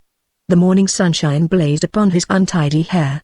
A breadcrumb from breakfast still balanced in his beard. "It's difficult to tell in a few words, you see," he began, the enthusiasm of a boy in his manner, "but I woke with the odd idea that this little village might be an epitome of the world. All the emotions of London, you see, are here in essence: the courage and cowardice, the fear and hope, the greed and sacrifice, the love and hate and passion, everything. It's the big world in miniature. Only with one difference." "That's good," said Rogers, trying to remember when it was he had told his cousin this very thing. Or had he only thought it? "And what is the difference?" The difference, continued the other, eyes sparkling, face alight, that here the woods, the mountains and the stars are close. They pour themselves in upon the village life from every side, above, below, all round. Flowers surround it, it dances to the mountain winds, at night it lies entangled in a starlight. Along 1,000 imperceptible channels an ideal simplicity from nature pours down into it, modifying the human passions, chastening, purifying, uplifting. Don't you see? And these sweet, viewless channels, who keeps them clean and open? Why, God bless you. The children. My children, by Jingo, yes, your children. Rogers said it with emphasis. But there was a sudden catch at his heart. He was conscious of a queer sensation he could not name. This was exactly what he had felt himself, with the difference that his own thought had been, perhaps, emotion rather than a reasoned-out idea. His cousin put it into words and gave it form. A picture, had he seen it in a book perhaps, flashed across his mind. A child, suspiciously like Monkey, held a pen and dipped it into something bright and flowing. A little boy with big blue eyes gathered this shining stuff in both hands and poured it in a golden cataract upon the eyelids of a sleeping figure. And the figure had a beard. It was a man. Familiar. A touch of odd excitement trembled through his undermind. Thrilled. Vanished. All dived out of sight again with the swiftness of a darting swallow. His cousin was talking at high speed. Rogers had lost a great deal of what he had been saying. Apostrophe. It may, of course, have come from something you said the other night as we walked up the hill to supper. You remember, something about the brilliance of our stars here and how they formed the shining network that hung from Bowdry and Lantern. It's impossible to say. The germ of the true inspiration is never discoverable. Only, I remember, it struck me as an odd thing for you to say. I was telling you about my idea of the scientist who married. No, it wasn't that. It was my story of the materialist doctor whom circumstances compelled to accept a position in the community of Shakers, and how the contrast produced an effect upon his mind of a view. Remember, perhaps? It was one or the other, I forget exactly. Then suddenly, no, I've got it. It was the analysis of the father's mind when he found. Yes, interrupted Rogers. We were just passing the Citadel fountain. I saw the big star upon the top of Bowdry, and made a remark about it. His cousin was getting sadly wumbled. He tried to put severity and concentration into his voice. That's it, the other cried, head on one side and holding up a finger, because I remember that my own thought wandered for a moment. Thought will, in spite of one's best efforts sometimes, and you said a thing that sent a little shiver of pleasure through me for an instant, something about a starlight train, and made me wonder where you got the idea. That's it. I do believe you've hit the nail on the head. Isn't it curious sometimes how a practical mind may suggest valuable material to the artist? I remember, several years ago, Starlight Express, wasn't it? Said his friend with decision in his voice. He thumped the table vigorously with one fist. Keep to the point, old man. Follow it out. Your idea is splendid. Yes, I do believe it is. Something in his voice trembled. One sentence in particular Rogers heard, for it seemed plucked out of the talk he had with the children in the forest that day 2 weeks ago. You see, all light meets somewhere. It's all one, I mean. And so with minds. They all have a common meeting place. Sympathy is the name for that place, that state they feel with each other, see flash like from the same point of view for a moment. And children are the conduits. They do not think things out. They feel them, eh? He paused an instant, for you see, along these little channels that the children, my children, as I think I mentioned, keep sweet and open, they might troop back into the village fairyland. Not merely a foolish fairyland of make-believe and dragons and princesses imprisoned in animals, but a fairyland the whole world needs, the sympathy of sweet endeavor, love, gentleness and sacrifice for others. The stars would bring it starlight, don't you see? One might weave starlight in and out everywhere, use it as the symbol of sympathy and so on. Rogers again lost the clue. Another strangely familiar picture, and then another, flashed gorgeously before his inner vision. His mind raced after them, yet never caught them up. They were most curiously familiar. Then, suddenly, he came back and heard his cousin still talking. It was like a subtle plagiarism. Too subtle altogether, indeed, it was for him. He could only stare and listen in amazement. But the recital grew more and more involved. Perhaps, alone in his workroom, Daddy could unwumble it consistently. He certainly could not tell it. The thread went lost among a dozen other things. The interfering sun had melted it all down in dew and spider gossamer and fairy cotton. I must go down and work, he said at length, rising and fumbling with the door handle. He seemed disappointed a little. He had given out his ideas so freely, perhaps too freely. Rogers divined he had not sympathized enough. His manner had been shamefully absent-minded. The absent-mindedness was really the highest possible praise, but the author did not seem to realize it. "It's glorious, my dear fellow, glorious," Rogers added emphatically. "You've got a big idea, and you can write it too. You will." He said it with conviction. "You touch my heart as you tell it. I congratulate you. Really I do." There was no mistaking the sincerity of his words and tone. The other came back a step into the room again. He stroked his beard and felt the crisp, hard crumb. He picked it out, examining it without surprise. It was no unfamiliar thing, perhaps. At any rate, it was an excuse to lower his eyes. Shyness returned upon him. "Thank you," he said gently. "I'm glad you think so. You see, I sometimes feel perhaps my work has rather suffered from being a little deficient in the human touch. One must reach people's hearts if one wants big sales. So few have brains. Not that I care for money, or could ever write for money, for that brings its own punishment in loss of inspiration. But of course, with a family to support. I have a family, you see." He raised his eyes and looked out into the sunshine. "Well, anyhow, I've begun this thing. I shall send it in short form to the X. Review. It may attract attention there. And later I can expand it into a volume." He hesitated, examined the crumb closely again, tossed it away, and looked up at his cousin suddenly full in the face. The high enthusiasm flamed back into his eyes again. "Bring the world back to Fairyland, you see," he concluded with vehemence. "Eh? Glorious." Surely thought ran about the world like colored flame. If this was true, the author turned towards the door. He opened it, then stopped on the threshold and looked round like a person who has lost his way. "I forgot," he added, "I forgot another thing, one of the chief almost. It's this, there must be a leader who shall bring it back. Without a guide, interpreter, pioneer, how shall the world listen or understand, even the little world of Bsels? Of course, yes, some big figure like a priest or prophet." "You mean? A sort of chairman, president, eh?" "Yes," was the reply, while the A's flashed fires that almost recaptured forgotten dreams. "But hardly in the way you mean, perhaps. A very simple figure, I mean, unconscious of its mighty role. Someone with endless stores of love and sympathy and compassion that have never found an outlet yet, but gone on accumulating and accumulating unexpressed." "I see, yes." Though he really did not see a bit. "But who is the like that here? You'll have to invent him." He remembered his own thought that some principal role was vacant in his children's fairy play. How queer it all was. He stared. "Who is there?" he repeated. "No one now." "I shall bring her, though." "Her?"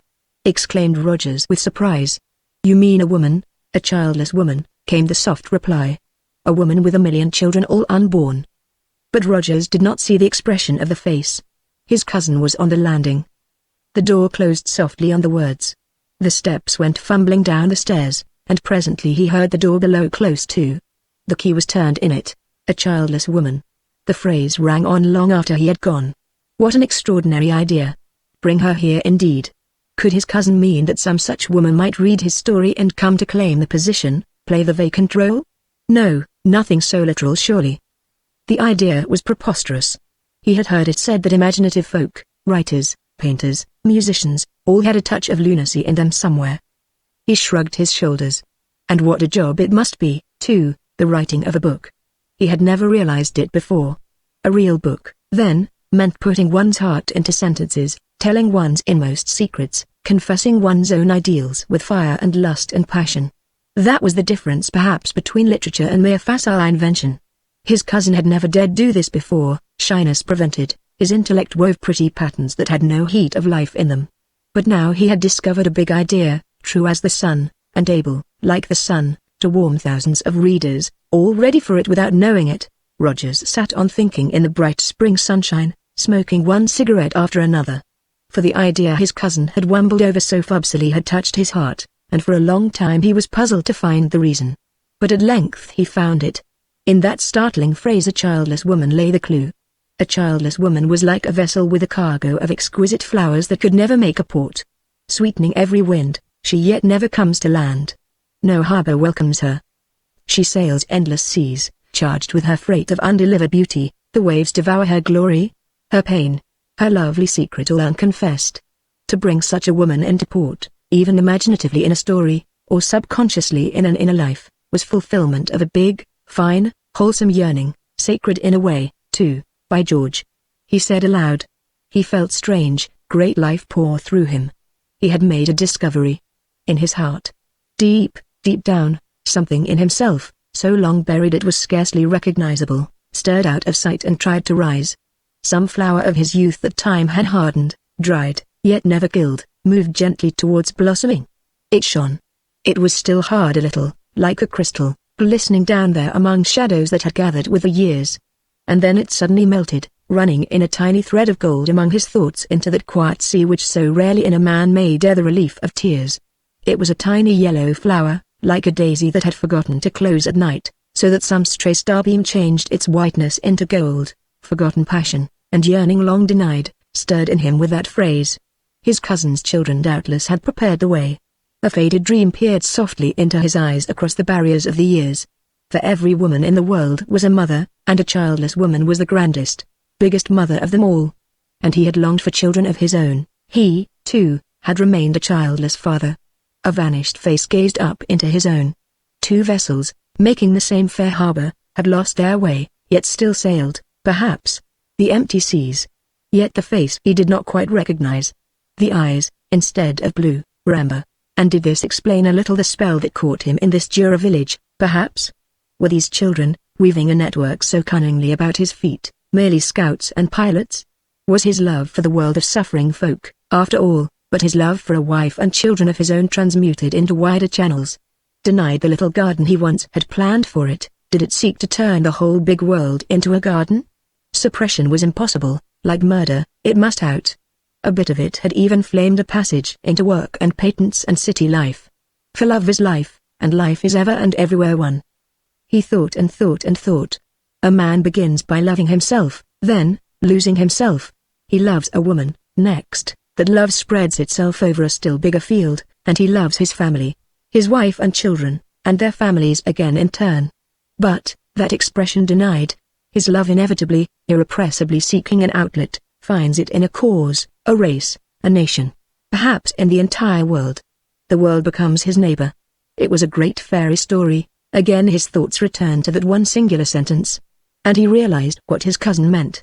Only a childless mother, some woman charged to the brim with this power of loving to which ordinary expression had been denied, could fill the vacant role in his great children's play.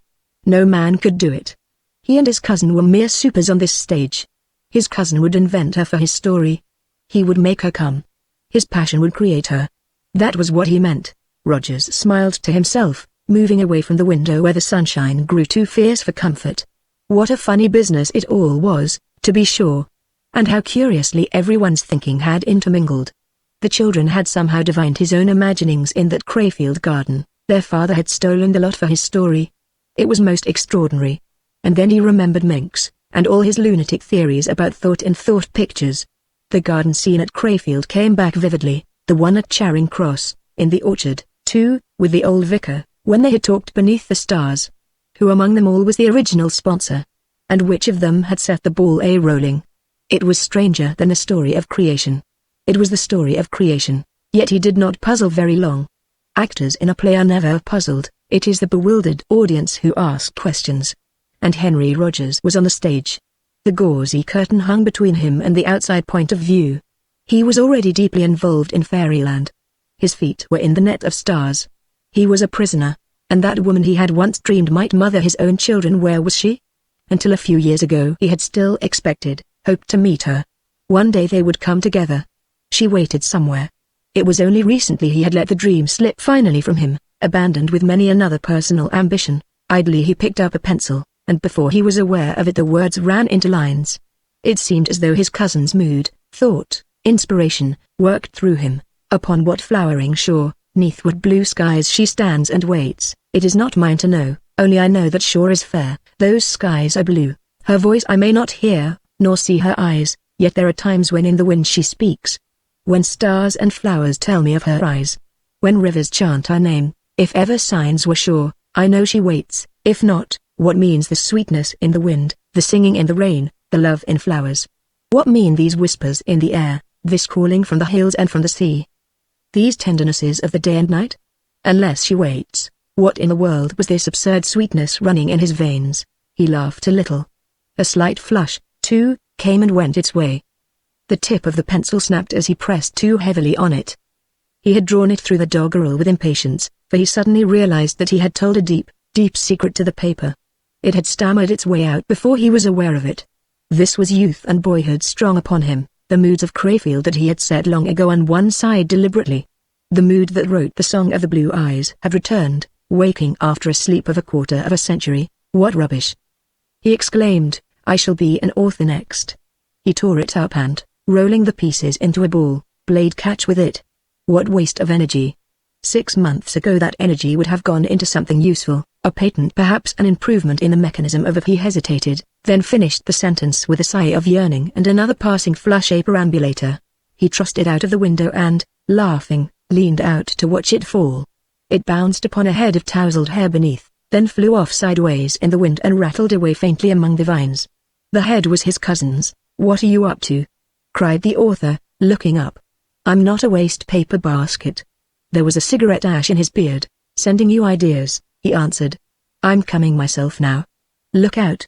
He was in high spirits again. He believed in that fairy princess. All right, I've put you in already. Everybody will wonder who Cousin Henry is. The untidy head of hair popped in again. Hark! Cried Rogers, trying to look round the corner of the house. He edged himself out at a dangerous angle. His ears had caught another sound. There was music in the air. Chapter 19. The sweet spring winds came laughing down the street, bearing a voice that mingled with their music. Daddy. Daddy. Vite, Elyn pocket. Sounded in a child's excited cry. It arrives this afternoon. It's got the Edinburgh postmark. Here is the notice. Kirsty Norm. The figure of Jimbo shot round the corner, dancing into view. He waved a bit of yellow paper in his hand. A curious pang tore its way into the big man's heart as he saw him, a curious, deep, searching pain that yet left joy all along its trail. Positively moisture dimmed his eyes a second. But Jimbo belonged to someone else. Daddy's wambled head projected instantly again from the window beneath. A box? He asked, equally excited. A box from Scotland? Why, we had one only last month. Bless their hearts. How little they know what help and happiness. The rest of the sentence disappeared with the head, and a moment later Jimbo was heard scampering up the stairs. Both men went out to meet him. The little boy was breathless with excitement, yet the spirit of the man of affairs worked strongly in him. He deliberately suppressed hysterics. He spoke calmly as might be, both hands in his trouser pockets beneath the blouse of blue cotton that stuck out like a ballet skirt all round. The belt had slipped down. His eyes were never still. He pulled one hand out, holding the crumpled paper up for inspection. It's a packet, he said, car. He used French and English mixed, putting the latter in for his cousin's benefit. He had little considerate ways like that. It's coming from Scotland, et puis carpus soix antiquins kilos. Oh, it's big. It's enormous. The last one weighed, he hesitated, forgetful, much less, he finished. He paused, looking like a man who has solved a problem by stating it. 150 pounds, exclaimed his father, just as eager as the boy. Let me look, and he held his hand out for the advice from the railway. What can be in it? Something for everybody, said Jimbo decidedly. All the village knows it. It will come by the 2 o'clock train from Bale, you know. He gave up the paper unwillingly. It was his badge of office. That's the paper about it. He added again. Daddy read out slowly the advice of consignment, with dates and weights and address of sender and recipient, while Jimbo corrected the least mistake. He knew it absolutely by heart. There'll be dresses and boots for the girls this time, he announced, and something big enough for Mother to wear, too. You can tell. How can you tell? Asked Daddy, laughing slyly, immensely pleased about it all. Oh, by the weight of the packet. Car, was the reply. It weighs 75 kilos. That means there must be something for Mummy in it. The author turned towards his cousin, hiding his smile. It's a box of clothes, he explained, from my cousins in Scotland, Lady X you know, and her family. Things they give away usually to their maids and whatnot. Awfully good of them, isn't it? They pay the carriage too, he added. It was an immense relief to him. Things they can't wear, put in Jimbo, but very good things: suits, blouses, shirts, collars, boots, gloves, and oh, tout sortie de choses comme car. "Isn't it nice of them?" repeated Daddy. It made life easier for him, ever so much easier. A family like that has such heaps of things. And they always pay the freight. It saves me a pretty penny, I can tell you. Why, I haven't bought the girls a dress for 2 years or more. And Edward's dressed like a lord, I tell you, referring to his eldest boy now at an expensive tutor's. You can understand the excitement when a box arrives. We call it the magic box. Rogers understood. It had puzzled him before why the children's clothes, Daddy's and Mummy's as well for that matter, was such an incongruous assortment of village or peasant wear, and smart, well-cut garments that bore so obviously the London mark. "They're very rich indeed," said Jimbo. "They have a motor car. These are the only things that don't fit them. There's not much for me usually. I'm too little yet. But there's lots for the girls and the others." And the others, it appeared, included the widow Jequier, the postmaster and his wife, the carpenter's family, and more than one household in the village who knew the use and value of every centimeter of ribbon. Even the retired governesses got their share. No shred or patch was ever thrown away as useless. The assortment of cast-off clothing furnished Sunday bests to half the village for weeks to come. A consignment of bullion could not have given half the pleasure and delight that the arrival of a box produced. But midday was ringing, and dinner had to be eaten first. Like a meal upon the stage, no one ate sincerely. They made a brave pretense, but the excitement was too great for hunger. Everyone was in the secret. The postmaster, he might get another hat out of it for himself, had let it out with a characteristic phrase, "Il y a un paquet pour la famille anglaise." Yet all feigned ignorance. The children exchanged mysterious glances, and afterwards the governesses hung about the post office, simulating the purchase of stamps at 2 o'clock. But everyone watched Daddy's movements, for it was he who would say the significant words. And at length he said them. "Now, we had better go down to the station," he observed casually, "and see if there is anything for us." His tone conveyed the impression that things often arrived in this way. It was an everyday affair. If there was nothing, it didn't matter much. His position demanded calmness. "Very well," said Jimbo. "I'll come with you." He strutted off, leading the way, and I, cried Monkey and Jane Ann, for it was a half-holiday and all were free. Jimbo would not have appeared to hurry for a kingdom. "I think I'll join you, too," remarked Mother, biting her lips. "Only please go slowly. There were hills to negotiate." They went off together in a party, and the governesses watched them go. The widow Jequier put her head out of the window, pretending she was feeding the birds. Her sister popped out opportunely to post a letter. The postmaster opened his kitchen window and threw a bit of string into the gutter, and old Miss Waghorn, just then appearing for her daily 15 minutes constitutional, saw the procession and asked him, who in the world all those people were. She had completely forgotten them. "Le barometer Monty," he replied, knowing no word of English, and thinking it was her usual question about the weather. He reported daily the state of the barometer. "Vous n'aurez pas besoin d'un parapluie." "Mercy," she said, meaning merci. The train arrived, and with it came the box. They brought it up themselves upon the little hand-cart car. It might have weighed a ton and contained priceless jewels. The way they tugged and pushed, and the care they lavished on it. Mother puffed behind, hoping there would be something to fit Jimbo this time. "Shall we rest a moment?" Came at intervals on the hill, till at last Monkey said, "Sit on the top, Mummy, and we'll pull you too." And during the rests they examined the exterior, smelt it, tapped it, tried to see between the cracks, and ventured endless and confused conjectures as to its probable contents. They dragged the hand-cart over the cobbles of the courtyard, and heaved the box up the long stone staircase. It was planted at length on the floor beside the bed of Limea, that she might witness the scene from her prison windows. Daddy had the greatest difficulty in keeping order, for tempers grow short when excitement is too long protracted. The furniture was moved about to make room. Orders flew about like grape-shot. Everybody got in everybody else's way.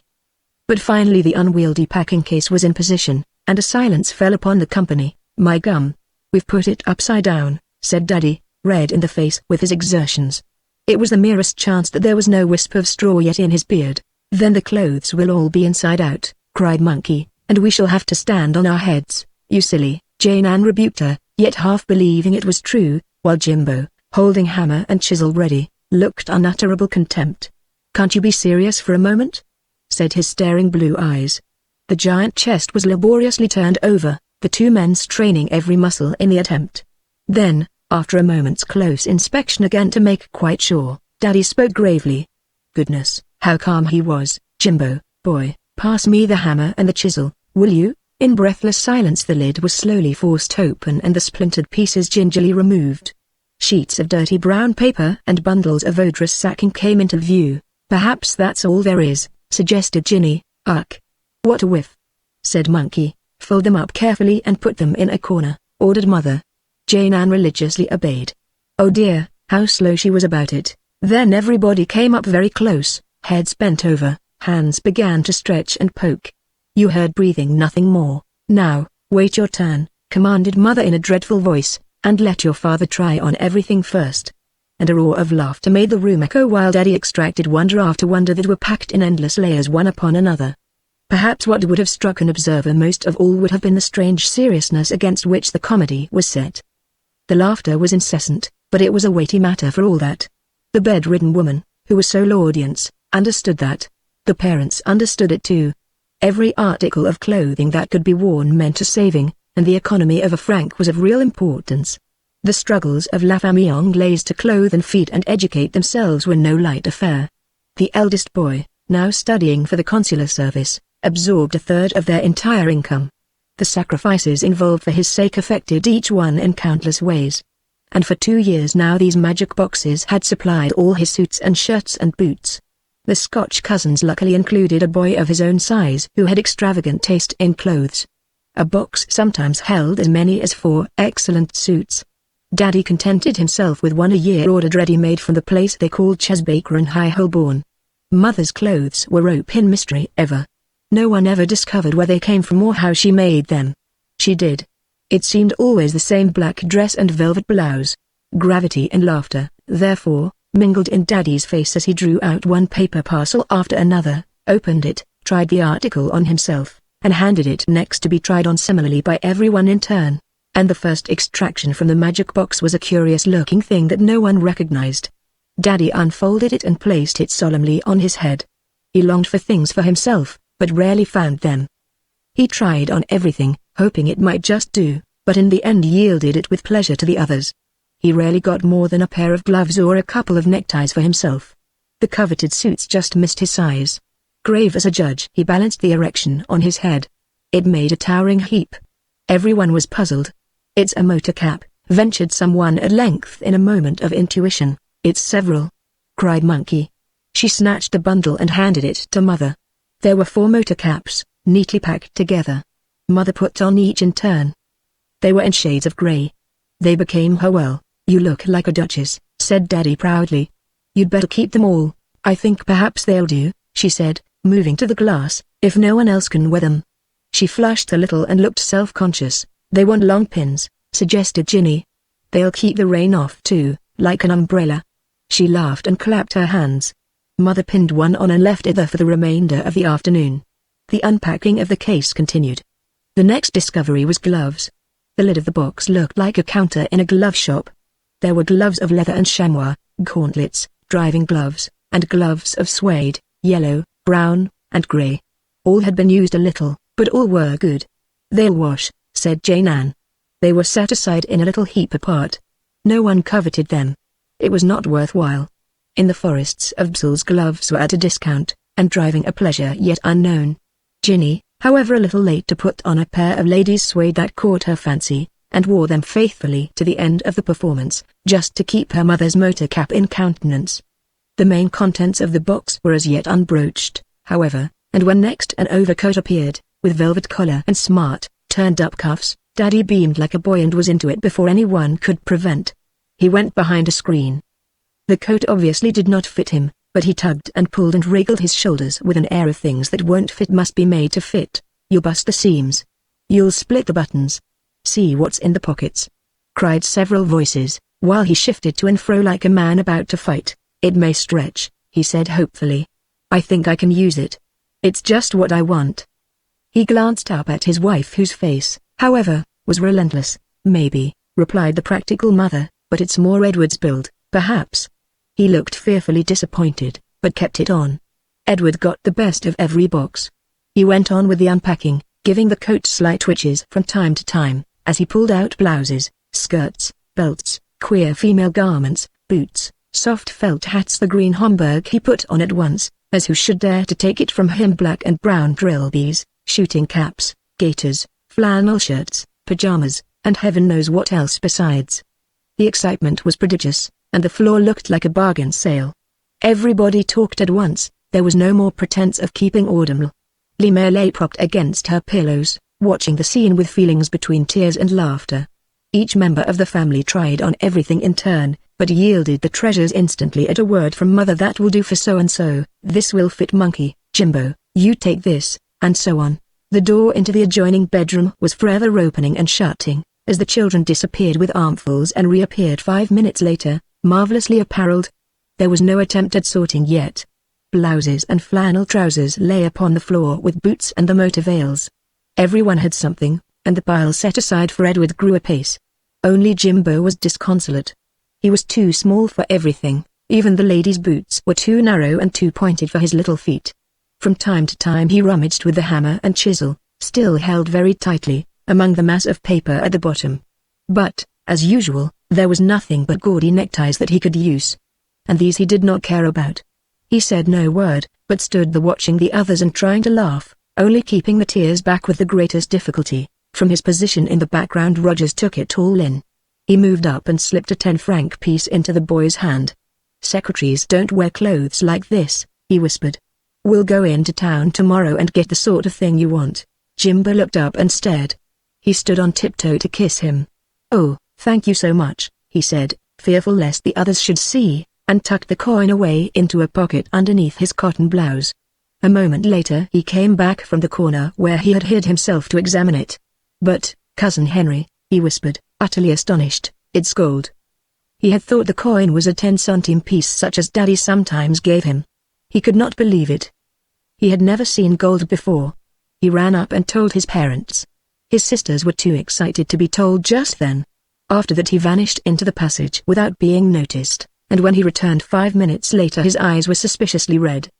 But no one heard him say a word about getting nothing out of the box. He stood aside, with a superior manner, and looked quietly on. "It's very nice for the girls," his expression said. His interest in the box had grown decidedly less.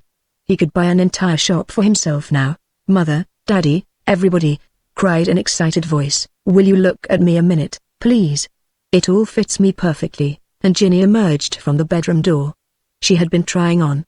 A rough brown dress of Harris tweed became her well, she wore a motor veil about her head, and another was tied round her neck. A white silk blouse, at least one size too large for her, bulged voluminously from beneath the neat tweed jacket. She wore her suede gloves still. "And there's an outside pocket in the skirt, you see." She pulled it up and showed a very pointed pair of brown boots. They were much too long. They looked ridiculous after her square village boots. "I can waggle my toes in them," she explained, strutting to and fro to be admired. "I'm a fashionable monster now." But she only held the center of the stage a minute, for Monkey entered at her heels, bursting with delight in a long green mackintosh thrown over another tweed skirt that hid her feet and even railed behind. A pair of yellow spats were visible sometimes that spread fan-shaped over her boots and climbed halfway up the fat legs. "It all fits me accurately," was her opinion.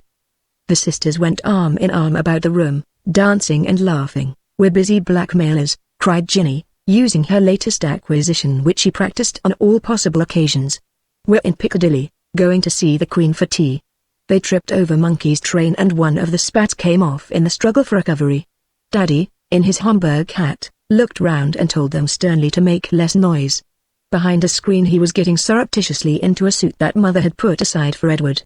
He tried on several in this way, hopeful to the last. "I think this will fit me all right," he said presently, emerging with a grave expression on his puckered face. He seemed uncertain about it. He was solemn as a judge.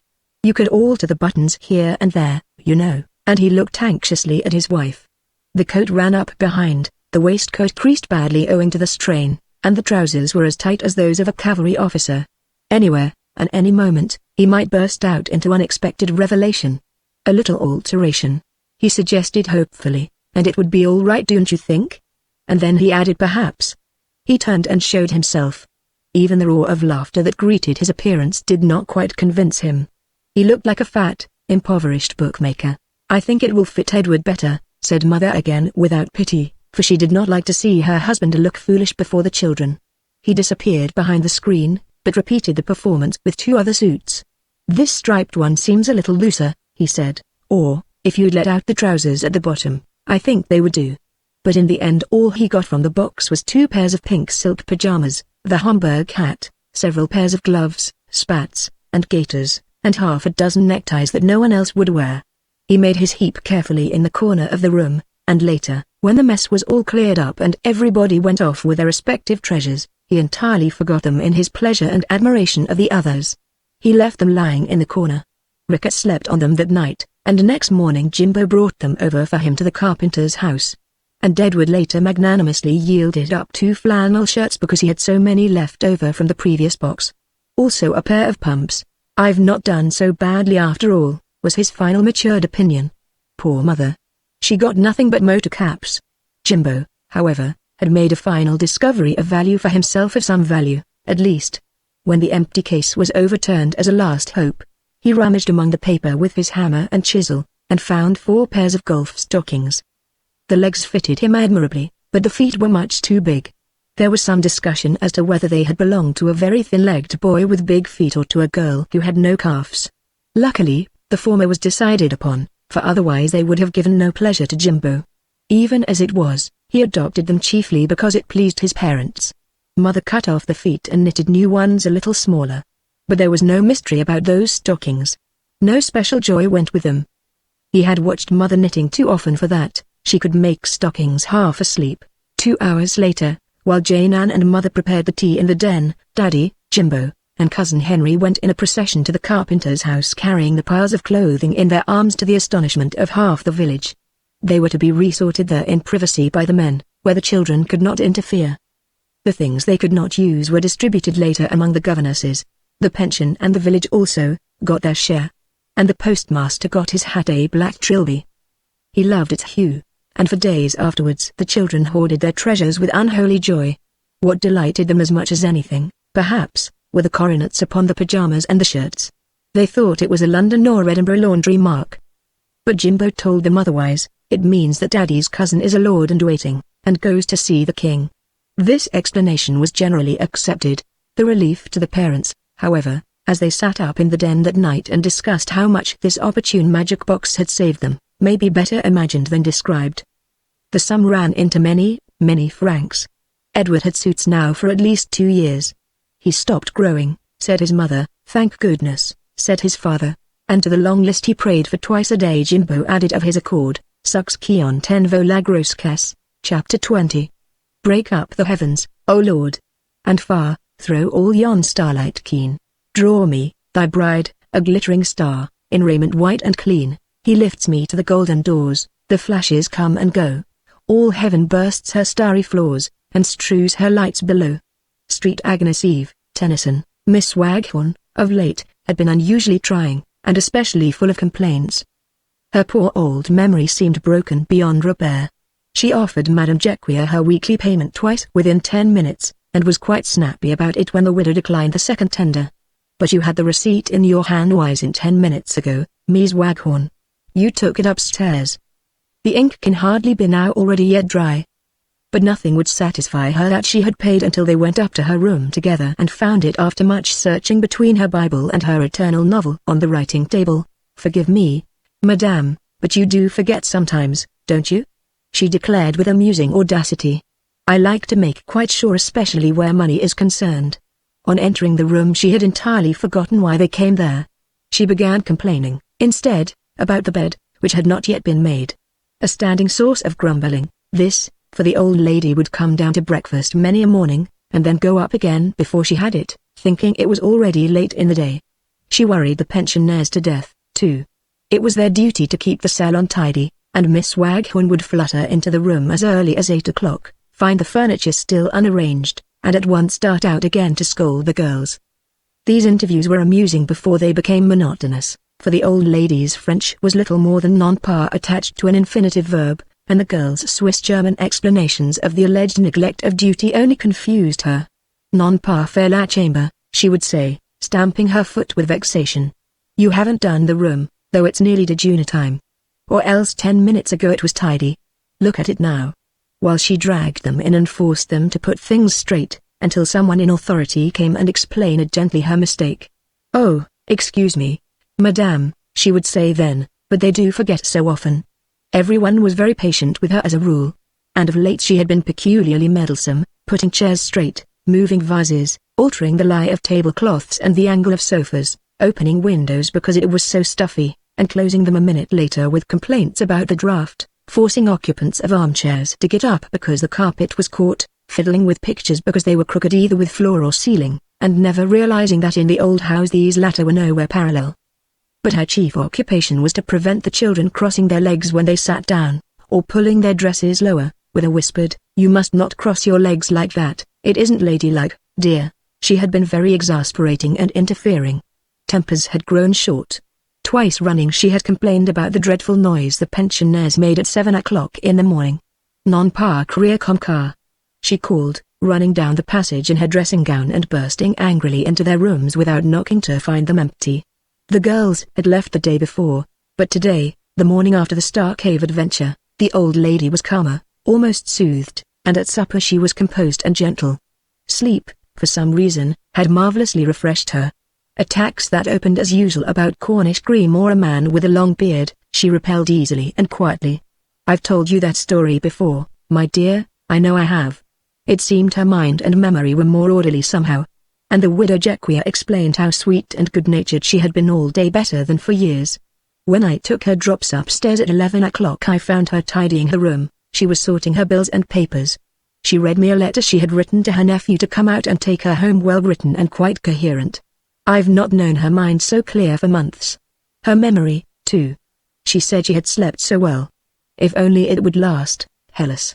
There are days like that," she added presently, "days when everything goes right and easily. One wakes up happy in the morning and sees only the bright side of things. Hope is active, and one has new courage somehow." She spoke with feeling. Her face was brighter, clearer, her mind less anxious. She had planned a visit to the bank manager about the mortgages. It had come as an inspiration. It might be fruitless, but she was hopeful, and so knew a little peace. "I wonder why it is," she added, "and what brings these changes into the heart so suddenly." Good sleep and sound digestion, Mrs. Campton thought. She expressed her views deliberately like this in order to counteract any growth of fantasy in the children. "But it is strange," her husband said, remembering his new story, "it may be much deeper than that.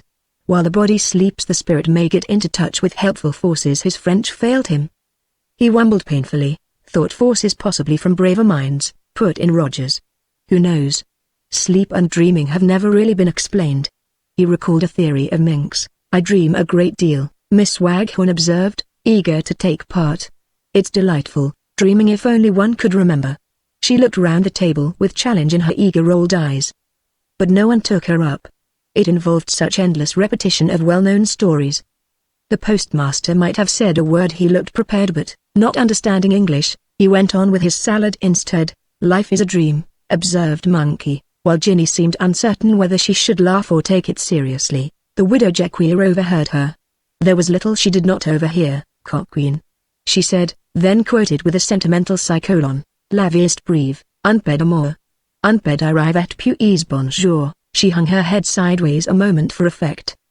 There was a pause all down the long table. "I'm sure dreams have significance," she went on. "There's more in dreaming than one thinks. They come as warnings or encouragement. All the saints had dreams. I always pay attention to mine." "Madame, I dream a great deal," repeated Miss Waghorn, anxious not to be left out of a conversation in which she understood at least the key word "riv," "a very great deal, I may say." Several looked up, ready to tell nightmares of their own at the least sign of encouragement. The postmaster faced the table, laying down his knife and fork. He took a deep breath. This time he meant to have his say. But his deliberation always lost him openings. "I don't," exclaimed Ginny, bluntly, 5 minutes behind the others. "When I'm in bed, I sleep." The statement brought laughter that confused her a little.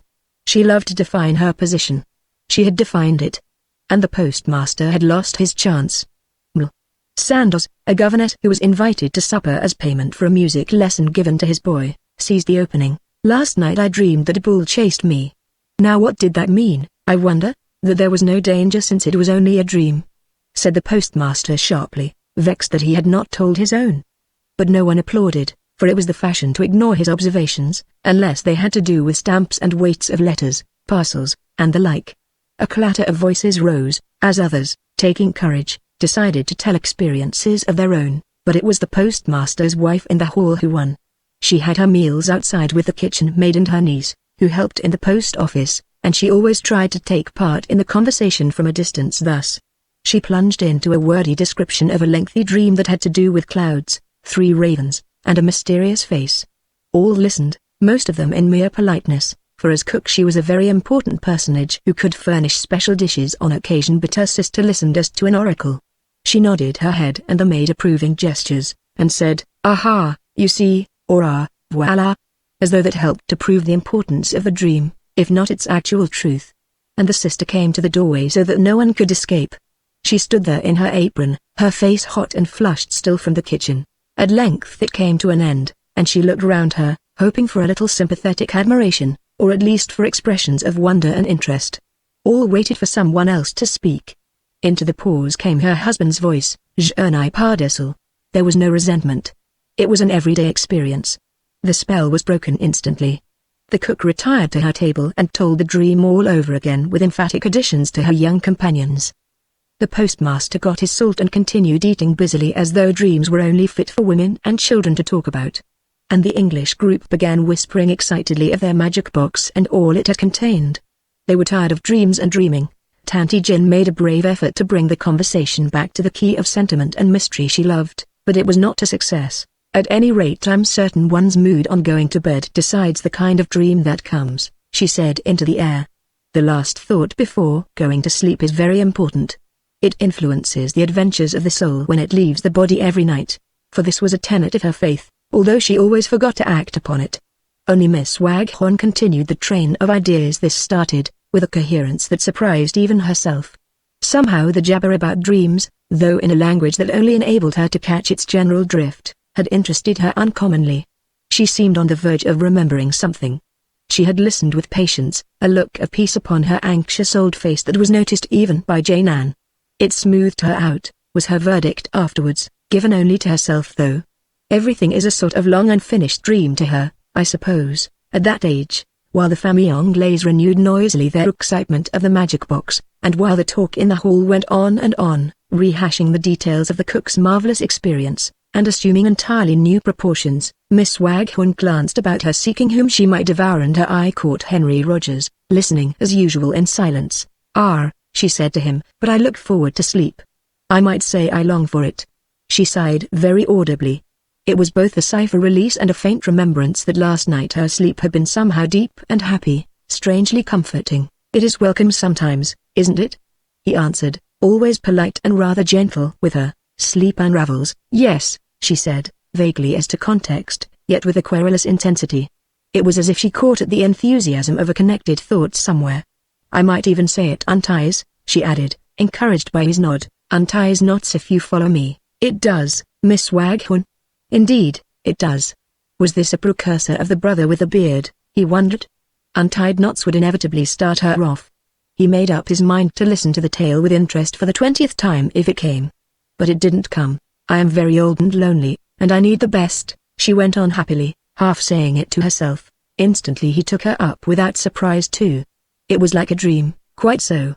The rest, the common stuff, is good enough," she chimed in quickly. "For Fräulein, or for baby, or for mother," he laughed. "Or any other," chuckled Miss Waghorn, "who needs a bit of sleep, but yet can do without it." She carried it on, then both together, after a second's pause, "if they must," and burst out laughing. Goodness, how did she know the rhyme? Was it everywhere? Was thought running loose like wireless messages to be picked up by all who were in tune for acceptance? "Well, I never," he heard her exclaim, "if that's not a nursery rhyme of my childhood that I've not heard for 60 years and more. I declare," she added with innocent effrontery, "I've not heard it since I was 10 years old. And I was born in 37 the year, just fancy." He tried to stop her. Queen Victoria came to the throne. Strange, he said more to himself than to anyone else. She did not contradict him. "You or me?" asked Monkey, who overheard. "All of us," he answered. "We all think the same things.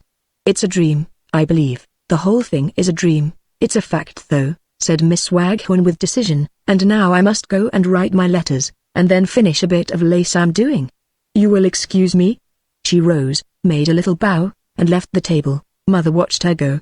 What has come over the old lady? She thought. She seems to be getting back her mind and memory too. How very odd. In the afternoon Henry Rogers had been into Newcastle. It seemed he had some business there of a rather private nature. He was very mysterious about it, evading several offers to accompany him, and after supper he retired early to his own room in the carpenter's house. And, since he now was the principal attraction, a sort of magnet that drew the train of younger folk into his neighborhood, the pension emptied, and the English family, deprived of their leader, went over to the Den, Pater Langlaise, laughed the widow Jequier, as she saw them file away downstairs, and then she sighed. Someday, when the children were older and needed a different education, they would all go finally. Down these very stairs they would go into the street. She loved them for themselves, but, also, the English family was a permanent source of income to her, and the chief. They stayed on in the winter, when boarders were few and yet living expenses doubled. She sighed, and fluttered into her tiny room to take her finery off, finery that had once been worn in Scotland and had reached her by way of Cook and La Petite Vitesse in the magic box, and presently she fluttered out again and summoned her sister. The postmaster had gone to bed, the kitchen girl was washing up the last dishes, Miss Waghorn would hardly come down again. The salon was deserted. "Come, Enita," she cried, yet with a hush of excitement in her voice, "we will have an evening of it. Bring the soucoupe with you, while I prepare the little table." In her greasy kitchen apron Anita came. Zizzy, her boy, came with her. Madame Jequier, with her flowing garment that was tea gown, garden dress, and dressing gown all in one, looked really like a witch, her dark hair all askew and her eyes shining with mysterious anticipation. "We'll ask the spirits for help and guidance," she said to herself, lest the boy should overhear. For Zizzy often helped them with their amateur planchette, only they told him it was electricity. Le magnetism, le fluide, was the term they generally made use of. Its vagueness covered all possible explanations with just the needed touch of confusion and suggestion in it. They settled down in a corner of the room, where the ivy from the ceiling nearly touched their heads. The small round table was produced, the saucer, with an arrow penciled on its edge, was carefully placed upon the big sheet of paper which bore the letters of the alphabet and the words Ouya and Non in the corners. The light behind them was half veiled by ivy. The rest of the old room lay in comparative darkness. Through the half-open door a lamp shone upon the oilcloth in the hall, showing the stains and the worn, streaked patches where the boards peeped through. The house was very still. They began with a little prayer to Sux Ki Ictent, and then each of them placed a finger on the rim of the upturned saucer, waiting in silence. They were a study in darkness, those three pointing fingers. "Zizzy, tu as beaucoup de fluides soya," whispered the widow after a considerable interval. "Oh, comme habitude," he shrugged his shoulders. He loved these mysterious experiments, but he never claimed much fluid until the saucer moved, jealous of losing his reputation as a storehouse of this strange, human electricity. Yet behind this solemn ritual, that opened with prayer and invariably concluded with hope renewed and courage strengthened, ran the tragic element that no degree of comedy could kill. In the hearts of the two old women, ever fighting their uphill battle with adversity, burned the essence of big faith, the faith that plays with mountains. Hidden behind the curtain, an indulgent onlooker might have smiled, but tears would have wet his eyes before the smile could have broadened into laughter. Tante Jean, indeed, had heard that the subconscious mind was held to account for the apparent intelligence that occasionally betrayed itself in the laboriously spelled replies. She even made use of the word from time to time to baffle Zizzy's too importunate inquiries. But after le subconscient she always tacked on fluid, magnetism, or electricite lest he should be frightened, or she should lose her way. And of course she held to her belief that spirits produced the phenomena. A subconscious mind was a cold and comfortless idea. And, as usual, the saucer told them exactly what they had desired to know, suggested ways and means that lay already in the mind of one or other, yet in stammered sentences that included just enough surprise or turn of phrase to confirm their faith and save their self-respect. It was their form of prayer, and with whole hearts they prayed. Moreover, they acted on what was told them. Had they discovered that it was merely the content of their subconscious mind revealing thus its little hopes and fears, they would have lost their chief support in life. God and religion would have suffered a damaging eclipse. Big scaffolding in their lives would have collapsed. Doubtless, Tante Jean did not knowingly push the saucer, neither did the weighty index finger of the concentrated cook deliberately exert muscular pressure. Nor, similarly, Was Zizzy aware that the weight of his entire hand helped to urge the dirty saucer across the slippery surface of the paper in whatever direction his elders thus indicated? But one and all knew subconsciously the exact situation of consonants and vowels that were lay in the right-hand corner and none in the left. And neither Zizzy nor his mother dared hint to their leader not to push, because she herself monopolized that phrase, saying repeatedly to them both, Mais il ne faut pas pousser. Legerement avec les oids, tout est très legerement. Sans car il n'y a pas de valeur, to comprendre. Zizzy inserted an occasional electrical question. It was discreetly ignored always. They asked about the bank payments, the mortgages, the future of their much-loved old house, and of themselves, and the answers, so vague concerning any detailed things to come, were very positive indeed about the bank. They were to go and interview the manager 3 days from now. They had already meant to go, only the date was undecided. The corroboration of the spirits was required to confirm it. This settled it. 3 days from tonight, two voix, whispered Tante Jean, glancing mysteriously across the table at her sister. 3 days from now. That explains your dream about the 3 birds. Aha, two voix. She leaned back, supremely satisfied. And the sister gravely bowed her head, while Zizzy looked up and listened intently, without comprehension. He felt a little alarm, perhaps, tonight, for this night there was indeed something new in the worn old ritual.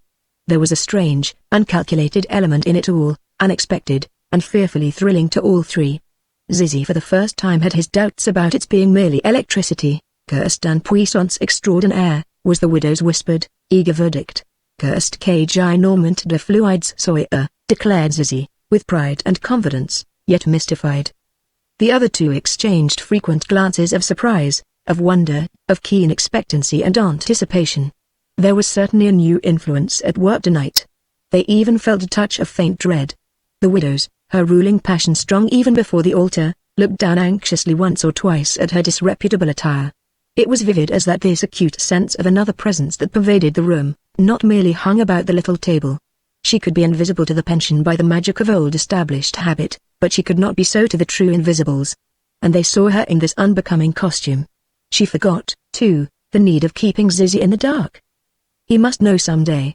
What did it matter when? She tidied back her wandering hair with her free hand, and drew the faded garment more closely round her neck. Are you cold? Asked her sister with a hush in her voice. You feel the cold air all of a sudden? I do, Mommin, Zizzy answered. It's blowing like a wind across my hand. What is it? He was shivering.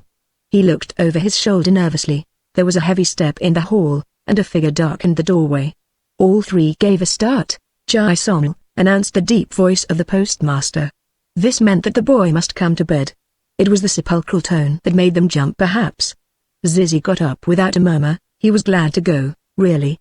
He slept in the room with his parents. His father, an overcoat thrown over his night things, led him away without another word. And the 2 women resumed their séance. The saucer moved more easily and swiftly now that Zizzy had gone. Cursed un toi qui is le fluide, each said to the other. But in the excitement caused by this queer, new element in the proceedings, the familiar old routine was forgotten.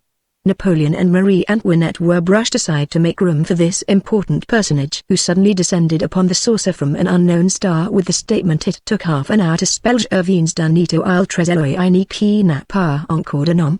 There is a starry light in the room. It was above your head just now, whispered the widows, enormously excited. I saw it plainly. She was trembling. That explains the clouds in my dream, was the tense reply, as they both peered round them into the shadows with a touch of awe. Now, give all your attention. This has an importance, but, you know, an importance she could not get the degree of importance into any words. She looked it instead, leaving the sentence eloquently incomplete, for, certainly, into the quaint ritual of these 2 honest, troubled old women there crept then a hint of something that was uncommon and uplifting. That it came through themselves is as sure as that it spelt out detailed phrases of encouragement and guidance with regard to their coming visit to the bank. That they both were carried away by it into joy and the happiness of sincere relief of mind is equally a fact. That their receptive mood attuned them to overhear subconsciously messages of thought that flashed across the night from another mind in sympathy with their troubles. A mind hard at work that very moment in the carpenter's house was not known to them, nor would it have brought the least explanatory comfort even if they had been told of it. They picked up these starry telegrams of unselfish thinking that flamed towards them through the midnight sky from an eager mind elsewhere busily making plans for their benefit.